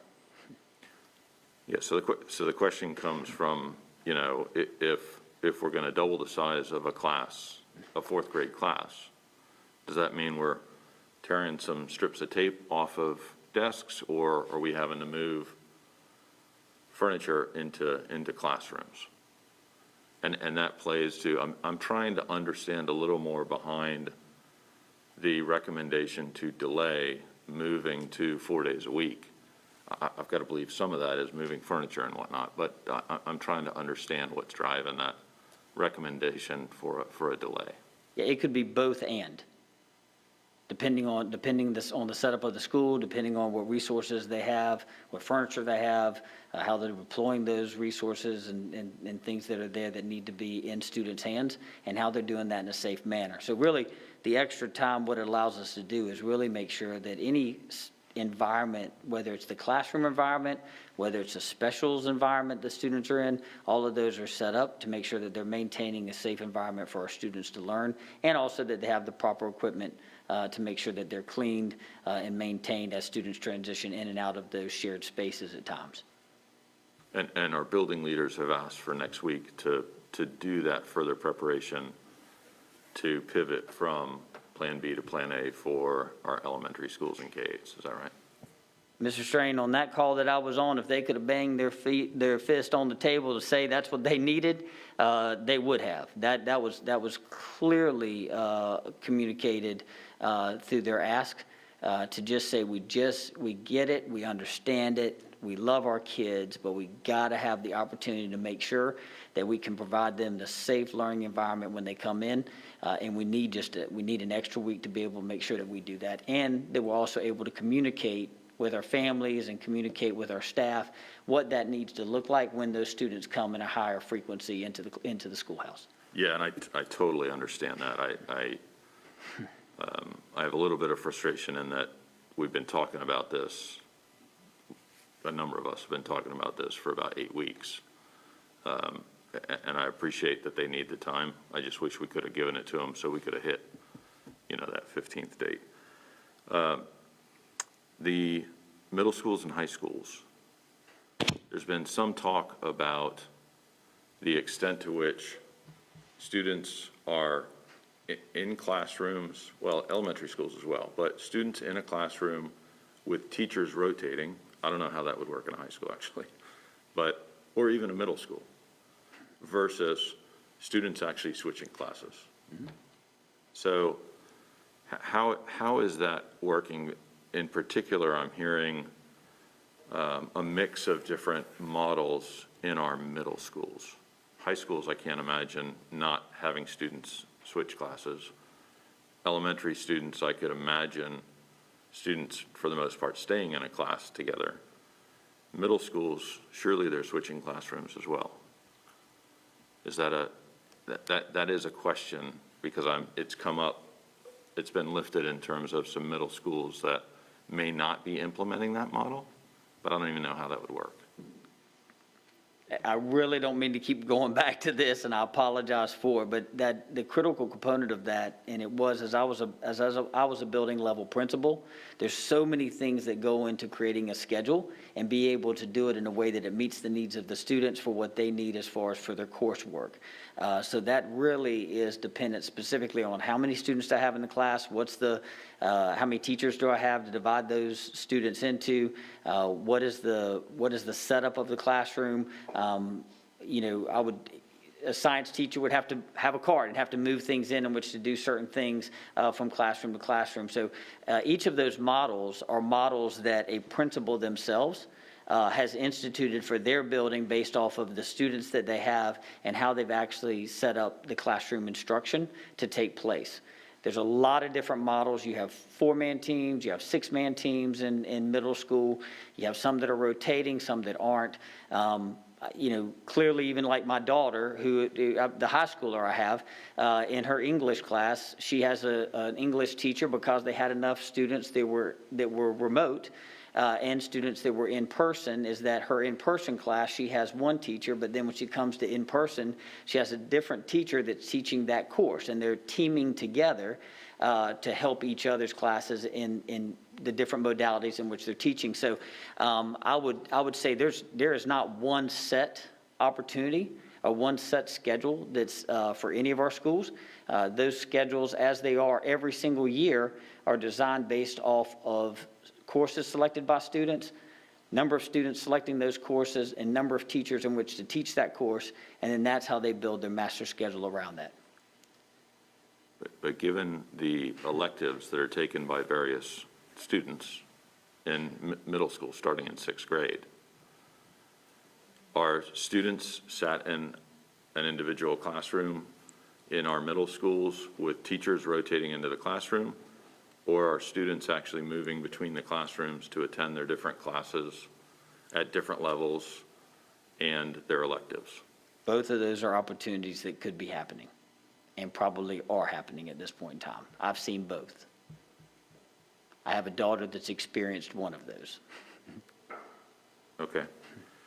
The last question I have here is something that's close to our hearts as high school fathers, right? What are the start times on Wednesdays? Same time as they are on any other days that they are in school. We will not be modifying that to an 8 o'clock start time. They'll start at 7:15 to be able to maintain a certain sequencing of courses for that day. Okay, but is the Wednesday planned to be a half day then? Effectively a half day? I thought as you described the Wednesday, it was effectively a half day, is it not? So they'll be utilizing a set number of minutes for the morning time that will be used per class for instruction. All that information will be sent out to principals before the end of the week. It's based off of the recommendation of the principals that we just finished up with yesterday. And then that will also include time that students will have for their SEL. And then it will go into the afternoon time where they will be able to complete asynchronous work in the afternoon to make sure that we're maintaining the proper hours that are needed for that day. And at that point in time, also teachers will have the opportunity to be able to pull small groups or individual students based off of their needs, while at the same time attending the PLCs and everything else that Ms. Thompson was just sharing with us a few minutes ago in that afternoon time as well. Thank you very much. Yes, sir. This is Christine Pajot. I would like to take the opportunity to offer some clarification to one of Mr. Sprint's questions regarding staffing on Wednesdays. While it is true that some of those normal duties for some of our non-instructional staff would be different on those days, there is no plan to reduce hours among those non-instructional personnel who are providing support. Rather, they're going to be conducting somewhat modified duties.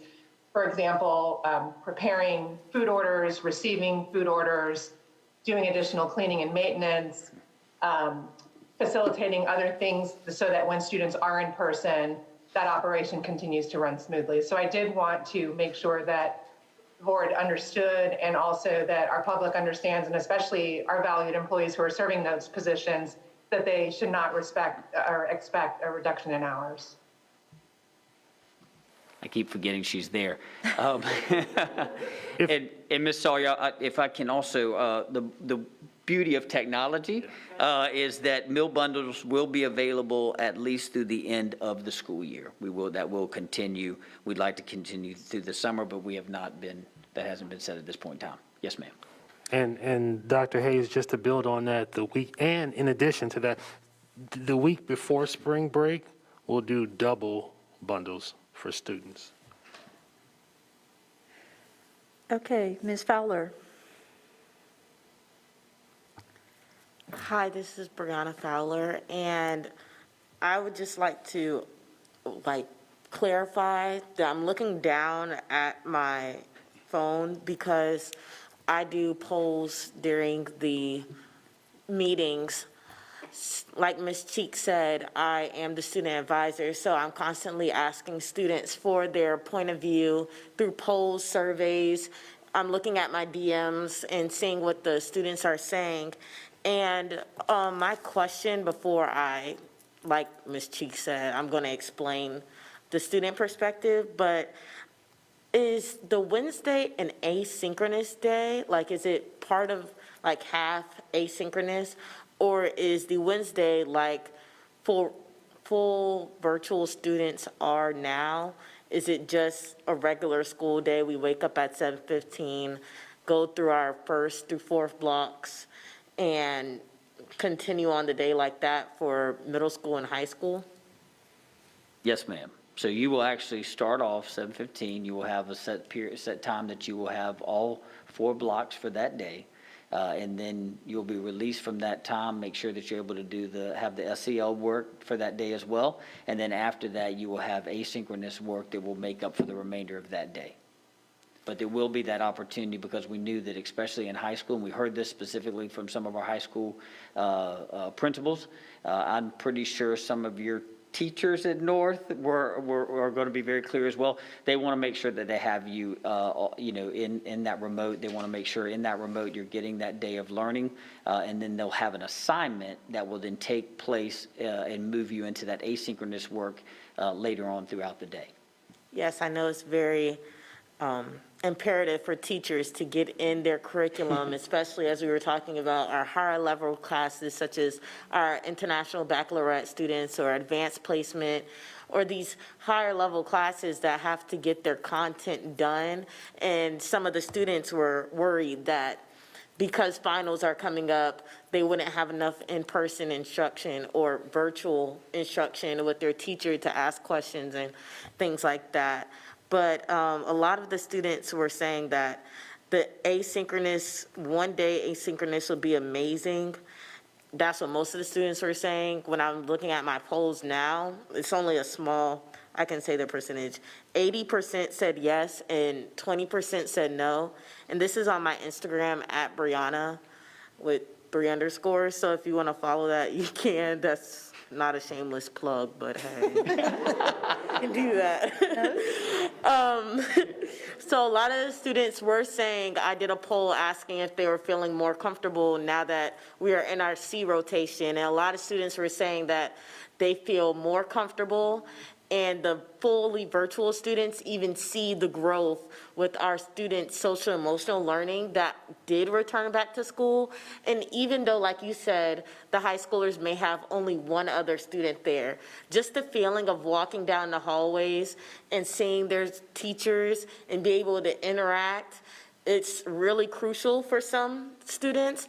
But then on the other side, we do have a spectrum of students that like the all virtual, and they enjoy being online because it'll allow them to go into breakout rooms with their teacher and still allow for that one-on-one contact with their teacher. So the asynchronous day will still be great for the students to talk to their teacher individually. That was just a major concern for some of the students, that they were going to be losing some class time. But like you explained, they're not going to be losing any class time. So the I don't want to say asynchronous, but the virtual Wednesday, I think, will be a great idea. Thank you. Good to know. Okay, I have a question too. So, and you've talked about, I mean, you've been a principal. You've mentioned a number of times how it's the building level leaders that are going to pull this off. And so can you talk some more about the process through which you got feedback from principals? Because I know you guys brought some ideas to us, and then you went back to principals to get feedback and then came back with some adaptations. So can you just talk the public through that process? Yes, ma'am. So we start off and we had a early proposal with start dates and really kind of speaking to some of the things that we were going to require, things that are probably more in the weeds than what we have right here, right? There are things that are operational things that happen inside a school building that principals need to weigh in on. So we shared that with all of our principals. I started off with the proposal of what we would be bringing. At that point in time, then they broke into our level of light meetings. And level of light meetings are elementary, middle, and high school. We have 3 equity superintendents that all report to Dr. Frank Barnes, each of them at each of their levels, elementary, middle, and high, then divided up into those individual groups, and then went through a presentation with those principals that specifically laid out not only just the plan, some of the pieces of the plan you saw here, but also some of those operational pieces, right, which are key to the principals. They sat in that seat, they know what it needed, they know what the questions to ask.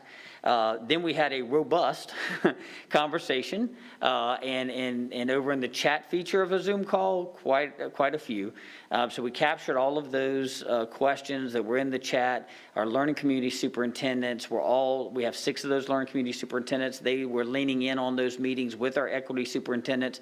They were maintaining the list of questions that were asked, really. And then what they did after we finished up with our meeting, the equity superintendents with some of the learning community superintendents then grabbed all of those questions, they categorized those, and really started looking at where there were common trends and where there were certain concerns and questions that may come up. And then that led into a deeper conversation around moving back to the 22nd, and several other pieces that you have in here as well.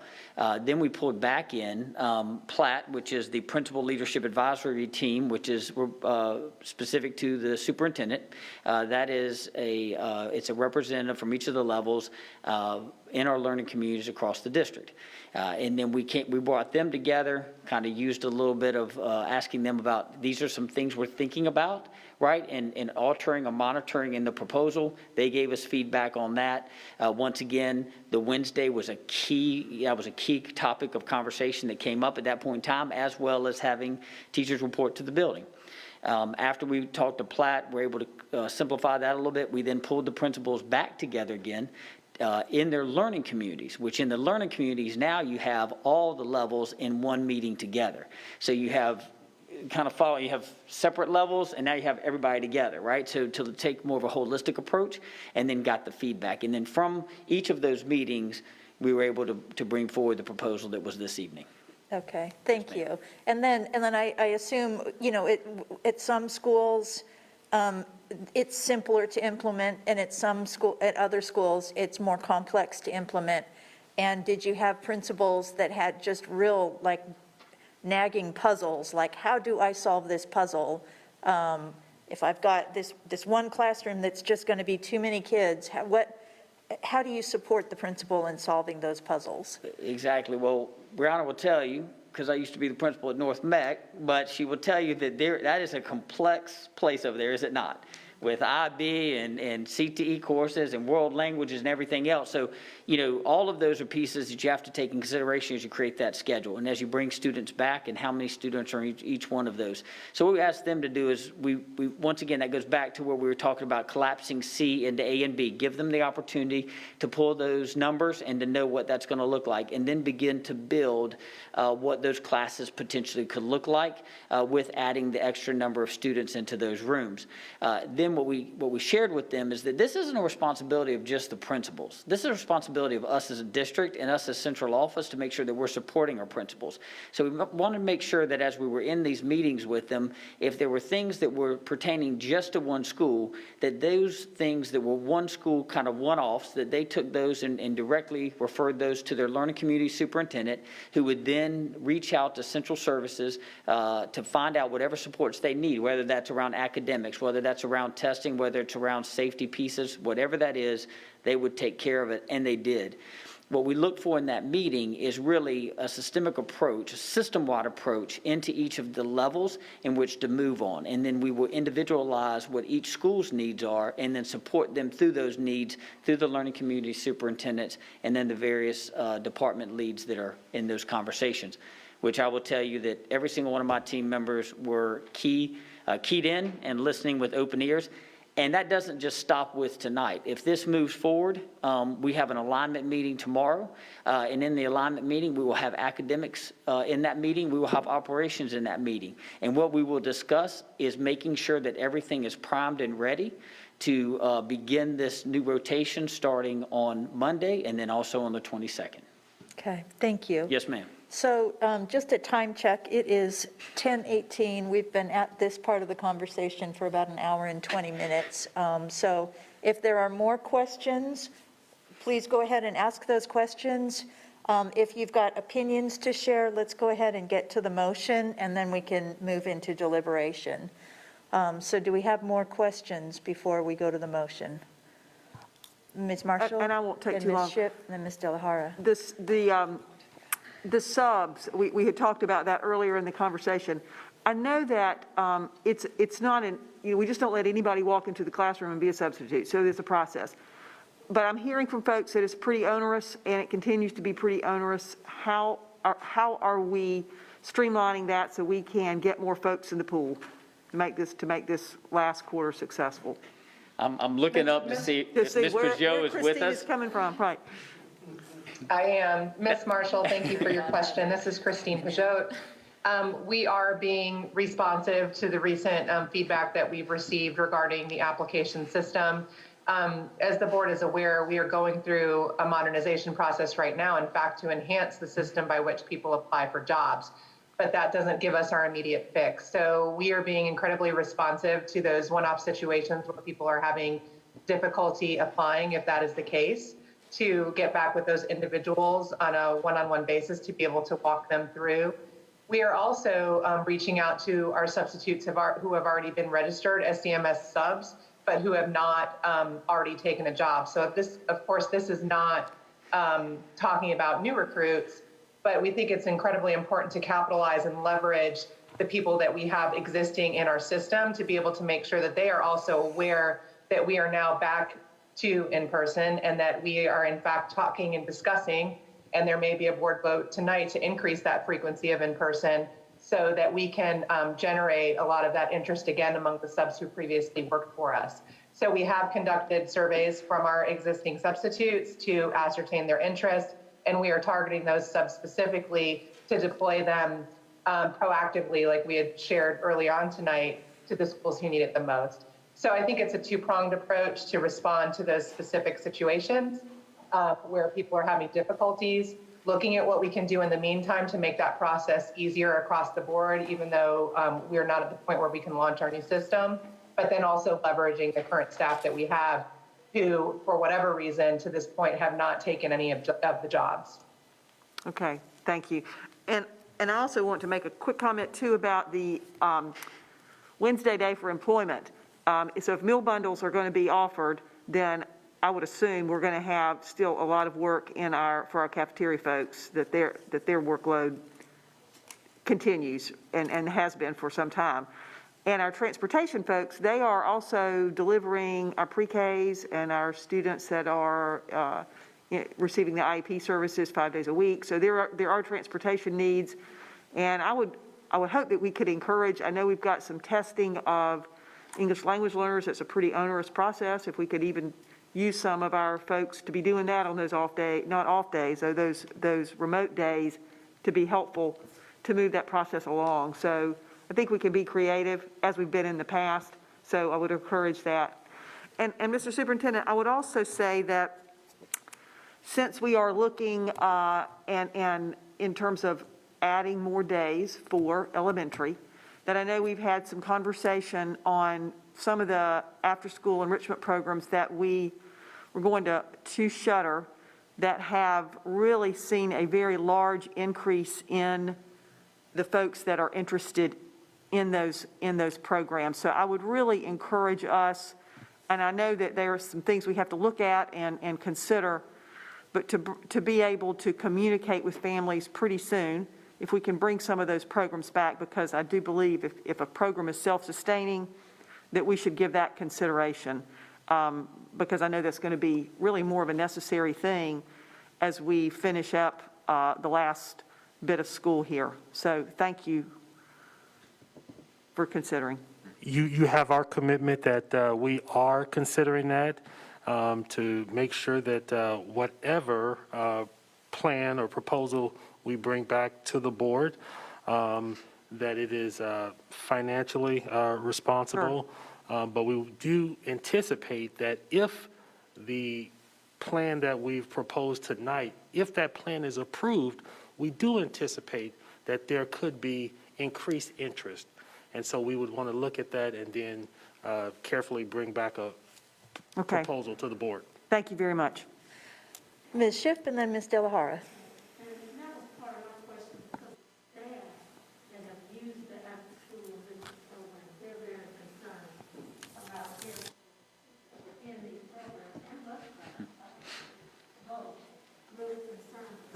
They're now looking at a total change coming in April, which is around the corner, really, for their students that are in after school. So I was concerned about that as well.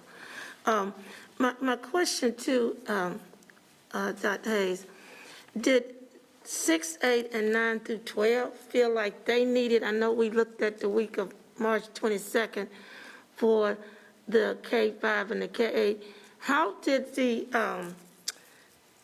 6, 8, 9, 12 feel about this time window, which is really tight for them to be able to get things ready starting tonight this passes, then how ready will they be? And I know we didn't want to start those 3 rotations over again, so I understand the March 15th, but are they going to really feel like they're ready to go and do what they need to do in such a quick turnaround?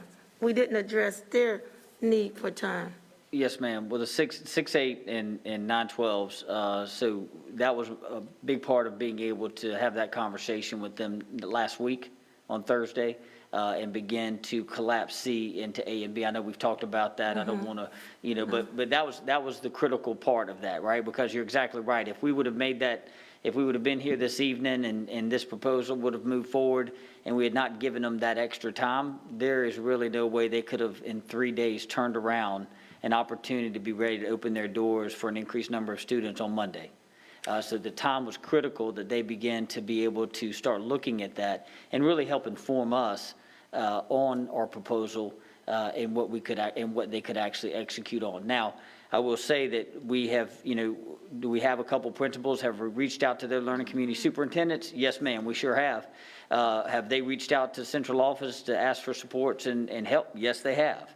But they have said they can get it done, and I think that's key to this. They've said they can get it done. They're going to need support to do that, and we're all ready to lean in to help make sure that they have that support. And that's critical, because I do think they're going to need help. And Yes, some ma'am. of them may not have, and I'm glad they're saying it, and I hope they feel free to say it, that they're going to need help, they need bodies there, or whatever they need to make this happen, because this is a quick turnaround for them. Yeah, and that's a great point, Ms. Shipp, and I don't know how many times we can say this, that if you need to fire a flare in the air Yes. to get support, do it. Because folks, we're learning and we're working in a time that we've never had to before, right? And we're now trying to increase, right? And we're trying to bring more students back to in person. We're trying to work all this. There is nothing wrong with saying, I need help. There's nothing wrong with doing that at all. And we want to encourage our teachers to say that to their principals. We want to encourage our principals to say that to their learning communities, and their learning communities to say that to everyone that's in cabinet. We have to be a unified front, and the only way we can be a unified front is if everyone has open dialogue to make sure that we are ready to receive students and provide them a high-quality education. That's all that's going to change that. Thank you, because they're the ones that's going to make it happen. Yes, ma'am. Thank you. Ms. De La Hara. Thank you, Jennifer De La Hara. So one of my questions kind of leads right into that. We did have some educators speak to us tonight about their concerns about whom should they contact if they feel like there's non-compliance. I heard you just speak to an open culture, encouraging communication. If, for whatever reason, our educators don't feel that they can do that, just to answer some of those questions that were tonight, like whom should they contact? I know that the Ombudsman's office has been mentioned, but if they are feeling like possibly there's non-compliance, with mask regulations or social distancing isn't being able to be met, and for whatever reason they don't feel like that they can communicate with their principal or their LC soup. What advice would you have? This is Christine Pichot. Again, I'm happy to respond to that question. We have publicized for all staff a return to the workplace guide that outlines the very specific question that you're asking. So when we discuss, for example, mask guidelines on page 6 of that return to workplace guide, which can be found on the forward-facing CMS website, also on the employee intranet page, and also in an email that was sent out to all staff, we address on page 6 that employees can contact the Employee Relations Department for any non-compliance issues that they've observed. And of course, that would be after an employee shares that information with their supervisor, because we really do need to try to notify the people who are closest to the issue first to be able to rectify the solution. But to your point, if an employee feels like their situation is not being timely addressed, then they always have the opportunity to take that matter and escalate it to the Employee Relations Department, which will promptly respond and investigate accordingly. Okay, thank you. Just 2 more questions here. We've mentioned this, or I know I have several times. We have 62,000, I think, approximately students who are enrolled in the Full Remote Academy. And although I don't think that this is our intention, when we spend almost 2 hours talking about the return to in-person learning, we nonetheless it can appear that we're neglecting them, because it sometimes appears that that is the magic sauce, the secret bullet, if you will, that, you know, we're going to do this plan and all of our problems are going to be solved. But we have 62,000 students, and contrary to popular rhetoric that they are, you know, possibly embracing, you know, fear over facts, I would, you know, like to remind people that no, many people really do have, they're medically fragile.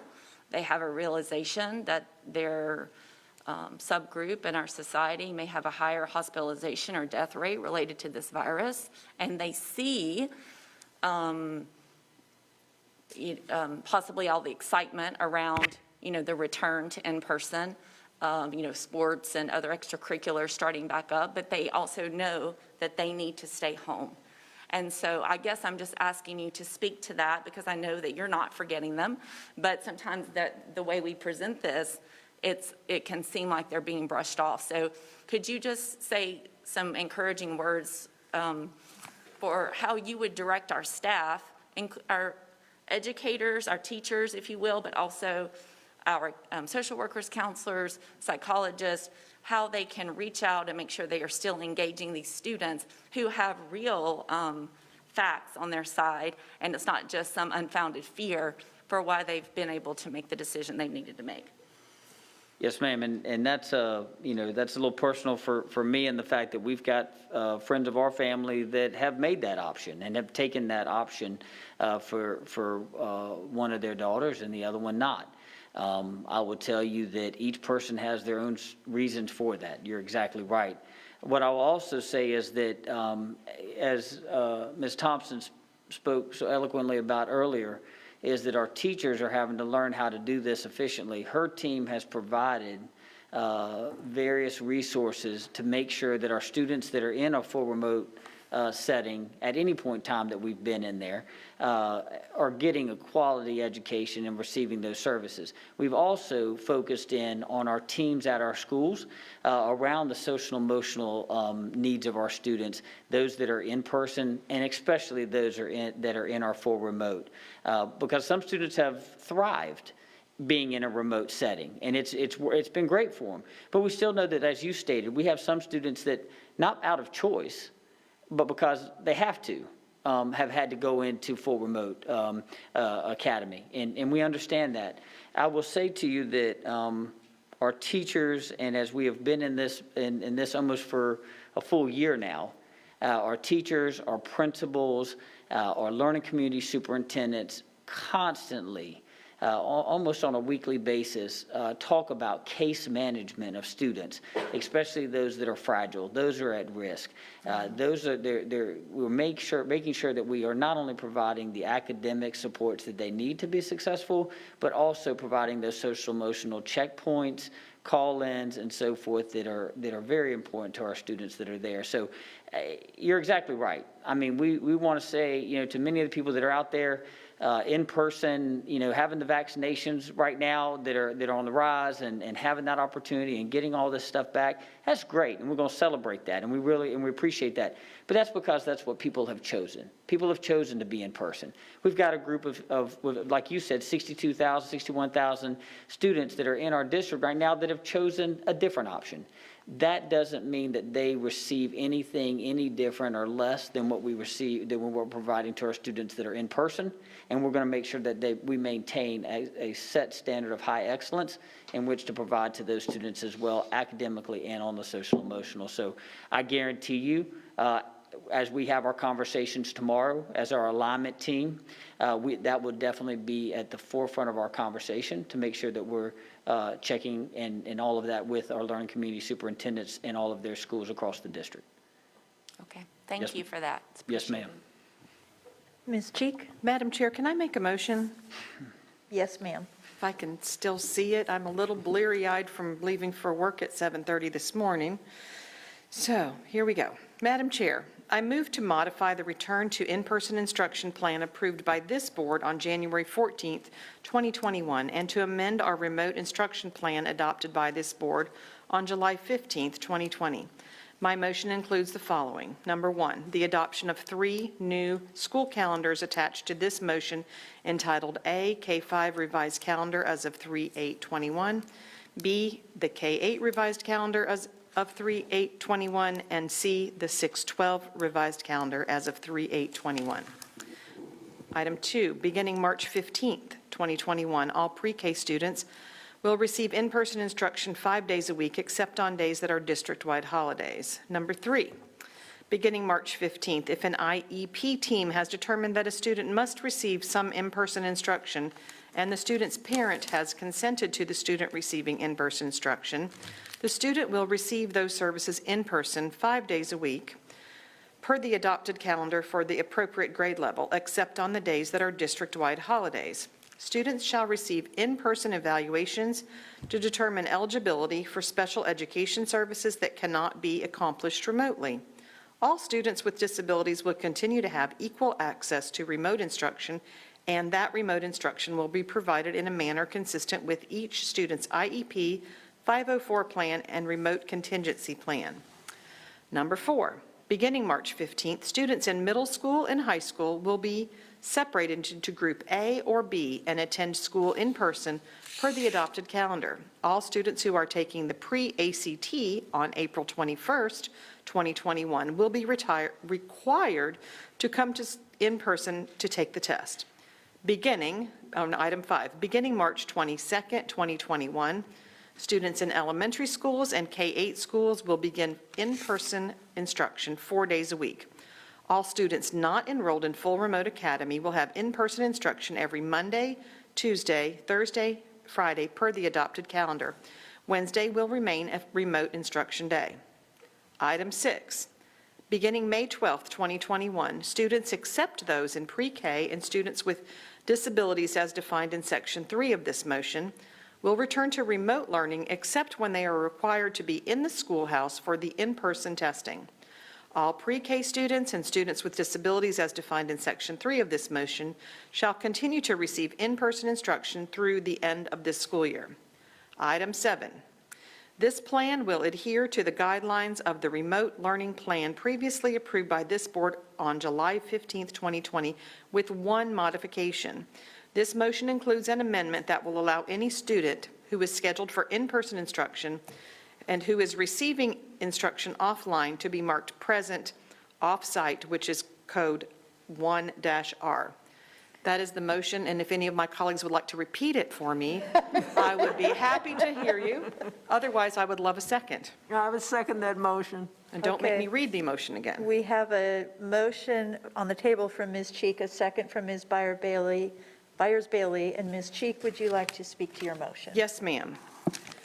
This is pretty similar to what I wish that had happened last summer, I'll be honest, and I've been wanting it since then. There's so much chatter, I'm going to try to see things in a positive way, in this community. And it seems like people have drawn lines in the sand and put themselves into groups, and those groups all seem to be fighting with each other. And they like to share all that fighting with me and all of you on this board. And one group likes to tell us how mad they are at the other group, and that group that they're mad at tells us how mad they are at the other group. And I think they're all acting kind of childish at some point. And I asked somebody this weekend, did they realize that all of us on this board are actually humans? And that we have feelings and we care about both of those groups, and that we really wish that everybody in this community would find a sense of grace and extend it to each other and move forward. We can talk about everything that's happened the last 11 months and 26 days since March 13th of 2020, when we sat downstairs in the dais the last time, one of the last times, and we had an emergency meeting. But what we really need to do is move forward and figure out what we're going to do to make things the best we can for kids. And so I support this motion wholeheartedly because it does increase the in-person time for our students at every level. And it also signifies a shift and a change for us. And I hope that Mr. Winston can speak after this vote about maybe what our plans are for 21 and 22 and where we are moving forward. So I will be supporting the motion, and I urge my colleagues to look at this motion as not just something that is good for kids, because we can't just have the vote be just what's the best thing for kids. We have to have it's best for kids, and it works with what we can do efficiently and effectively with our schools, our facilities, and our staff. And we have to take all those things into consideration tonight. So I urge everyone to support this motion. Ms. Byers-Bailey? Thank you. I seconded this motion enthusiastically. When we moved to go to remote for all students, I felt that was what we needed to do for the health and safety of our students and our staff. But and the virus load went up, and then they plateaued, then they started to come down, then they went up again. And we thought that they would come down after Christmas and that we could do it then, or after New Year. But that didn't happen. But we have seen the viral loads coming down now. And we're not Florida, we're not having a humongous spring break of people who are not, observing the protocols. We're Charlotte, North Carolina, and I am praying that the viral loads will continue to come down and that we can end this year on a positive note with our children in schools. That's where they need to be. Those students who are thriving virtually, I'm excited for them. My grandson loves it. But that's not for every child. There are children who need to see each other. There are children who need to see their teachers. Their teachers need to see them. And this is the next step that we need to take, and we need to take it now. I really appreciate all of you who've asked all the questions that you've asked, who have delved into every nook and cranny of this proposal, because that needed to be aired. For not only did it help us understand what we're doing next, but we needed to share that with the community. And we've done that. And I didn't say anything because you all were doing such a marvelous job of asking every possible question that could be asked to make it perfectly clear how we're going to serve our students and how we're protecting our students. But, the virus is here. I mean, the vaccine is here. The people are getting their first shots, their second shots. I'm scheduled to get my one and only shot this week. But, so we are getting protection. And it's time. It's time to let these children come back to school. And so I'm definitely supporting this motion as well. Ms. De La Hara? Yes, just briefly, I just want to thank the staff, superintendent, for answering our questions and for all the thoughtful questions tonight. I thought the conversation was really engaging. And I just want to acknowledge briefly that, I do recognize this is a change, yet again, for families, for our educators, our staff, and that, we don't take it lightly. To Ms. Cheek's point, we are human, we do understand, we listen, we see all the emails, we may not always have time to respond, but there are many varying sides to this. But for our staff and our teachers, many of whom some of us saw this morning when we took some tours of some schools, we know that you are working hard, and we appreciate your flexibility. I know that I have 2 children and their teachers have just done an amazing job, and support staff. So just wanted to take a moment to really thank them. I don't know that we spoke that much about it tonight, but you heard it in Dr. Hayes' comments and others about all the different teaching that's going on, because they're learning in a new environment as well. So just a real Herculean task this year. Thank you. Ms. Marshall? Margaret Marshall here. I want to say a couple things that I do believe this, for all the folks that really have been strongly advocating to go back in person, I do believe this is a win. I had hoped that we would be in more of a 50-50 type of rotation for everyone when we started. The reason we weren't was because we have very crowded schools. And over time, we've seen what the attendance is looking like. We've seen an increase in full remote. And so we've had the ability to do this. And we have schools that are going to be very tight, and then we have schools that have some space. But I think this is the right thing for right now.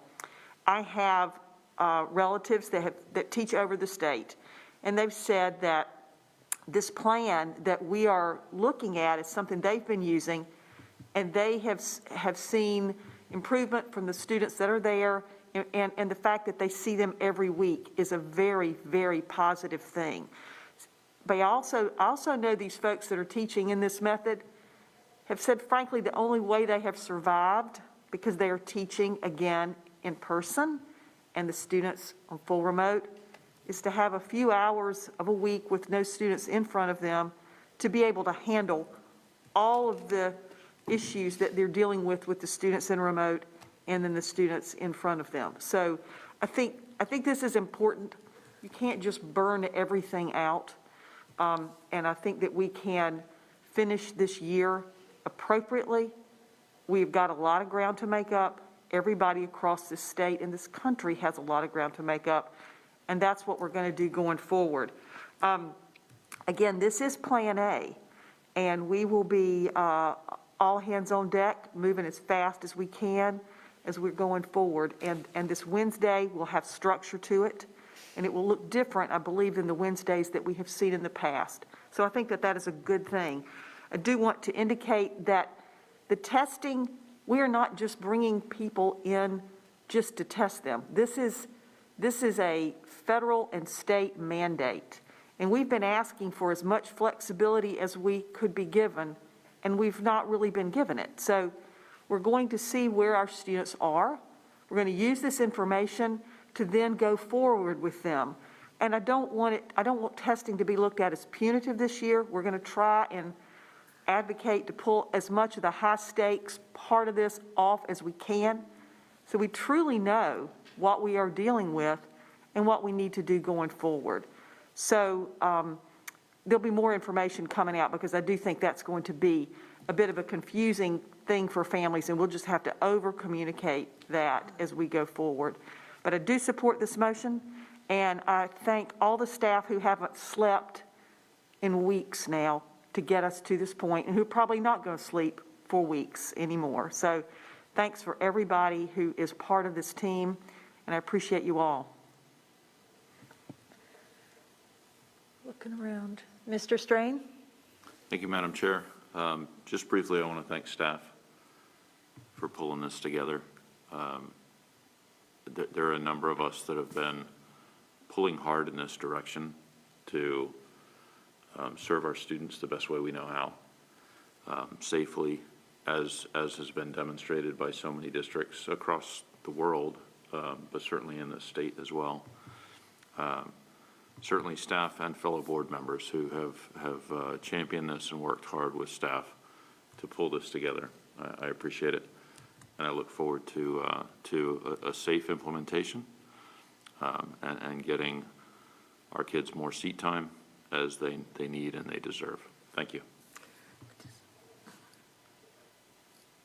Ms. Shipp? I just wanted to end too by saying thank you to the staff. I know how much work this has been, and I think it's very important that we, recognize the work at the ground floor, which is the teachers, the principals, and the schools, because they're going to make this happen. And I want them to know how important it is that we acknowledge the work, we acknowledge the changes that are going to happen, and we know they can do it. It takes teamwork, and I appreciate the team. We are stronger together, and that we're all in this together. And thank you for all the support you're going to bring to the schools to make it happen, and that they know they will have the support from all of us to do the work that they're going to need to do. Thank you. Ms. Sawyer? Carol Sawyer, thank you. Again, I want to reiterate the thanks to staff for the incredible work for this entire year, and more, certainly this school year and last spring. And, you know, the work will continue this summer, and I know we're going to have to find ways for staff to get vacations in here somehow. I think I'm looking forward to having no more calendar changes for the rest of the year. I think we are now where we need to be to get through the last quarter of this year.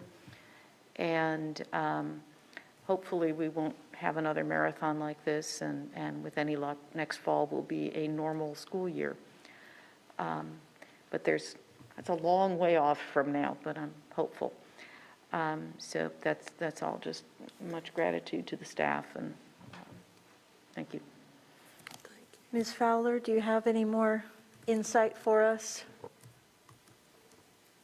This is Brianna Fowler speaking, and like everyone said today, the teachers are humans as well. I can see it.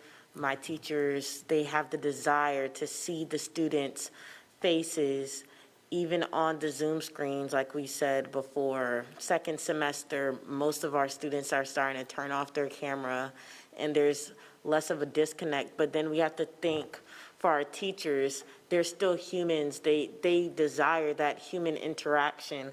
So our students being able to come back inside of the building and having our C collapse with the two groups will be amazing, because my teacher, shout out Mr. Cook, my literature teacher, he'll flip the camera and be like, look at your classmates, and there'll be no one in the desk.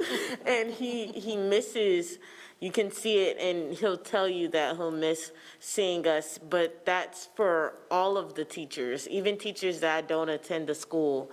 They'll email me and they'll talk about how they desire seeing the students. So I think that this will be very helpful. And I think that the teachers will benefit from this, not as well as the students. And the students that do go into school, they are saying that it's very helpful for them, and it gives them more, a lot of our students are talking about like the lack of motivation that they have towards school.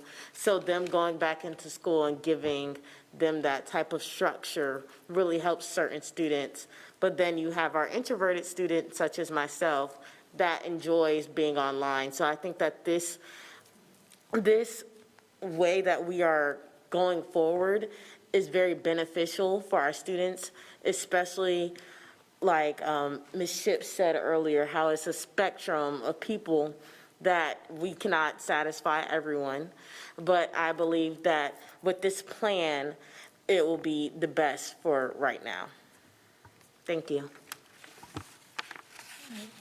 Well, no, I'm supporting this motion. I think that when you look at the virus numbers coming down in our community, when you look at the vaccine availability, this is the right time.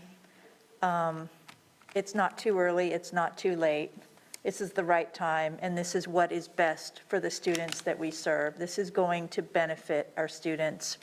And at the same time, I acknowledge we continue to ask a lot of our adults who serve our kids. So I just have to acknowledge that too. So with that, all in favor of Ms. Cheek's motion, which she is not going to restate. All in favor of Ms. Cheek's motion, let it be known by a show of hands. Any opposed? Okay, Madam Clerk, the motion passes 9-0.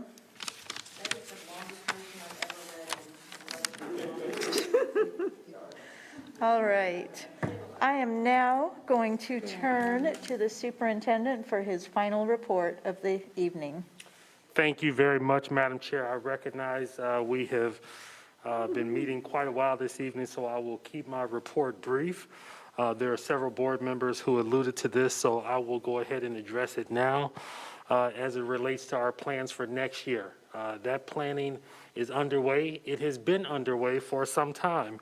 And those plans are to open schools in the fall as close to normal as is possible. That means unless conditions change fundamentally, from what we expect to see next fall, our buildings will be open for in-person learning 5 days a week for all programs and grade levels.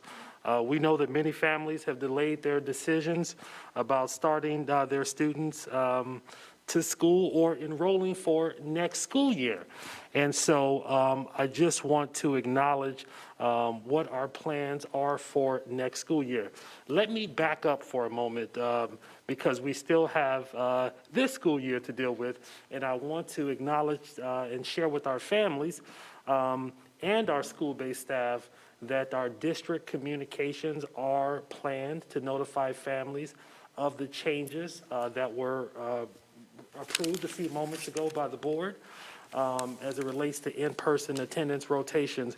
And those first set of messages will be going out in the morning to our families via Connect 5 voicemail message system. And a reminder will be sent on Sunday, March the 14th. Now, I also want to acknowledge that yesterday was International Women's Day. And while that date has passed, it would be a missed opportunity not to publicly state my appreciation for the women who make up our board, as well as our district workforce. More than half of our district workforce are women. Many of those women are in leadership positions, and all of them contribute almost immeasurable value for our students, for our families, and for our staff members. And so I want to thank you all for what you do for Charlotte-Mecklenburg schools.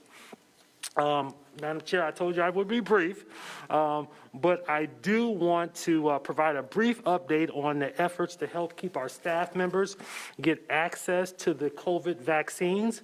To date, our work with Mecklenburg County Public Health, Atrium Health, Novant Health, and other partners have provided access to thousands of appointments available for CMS staff.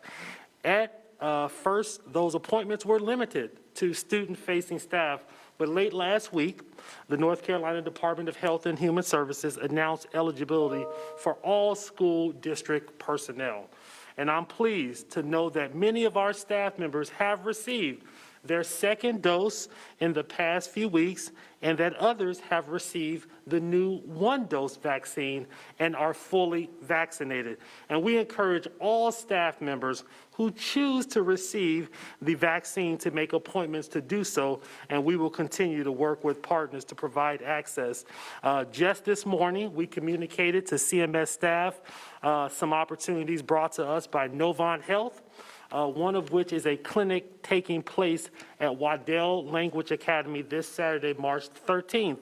And as we have said before, all principals and school building leaders are advised to provide the flexibility necessary for staff to attend vaccine appointments.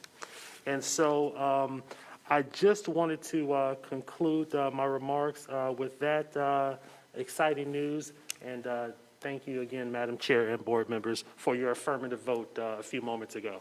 Right, thank you. At this time, I will recognize any board member who wishes to make a brief report.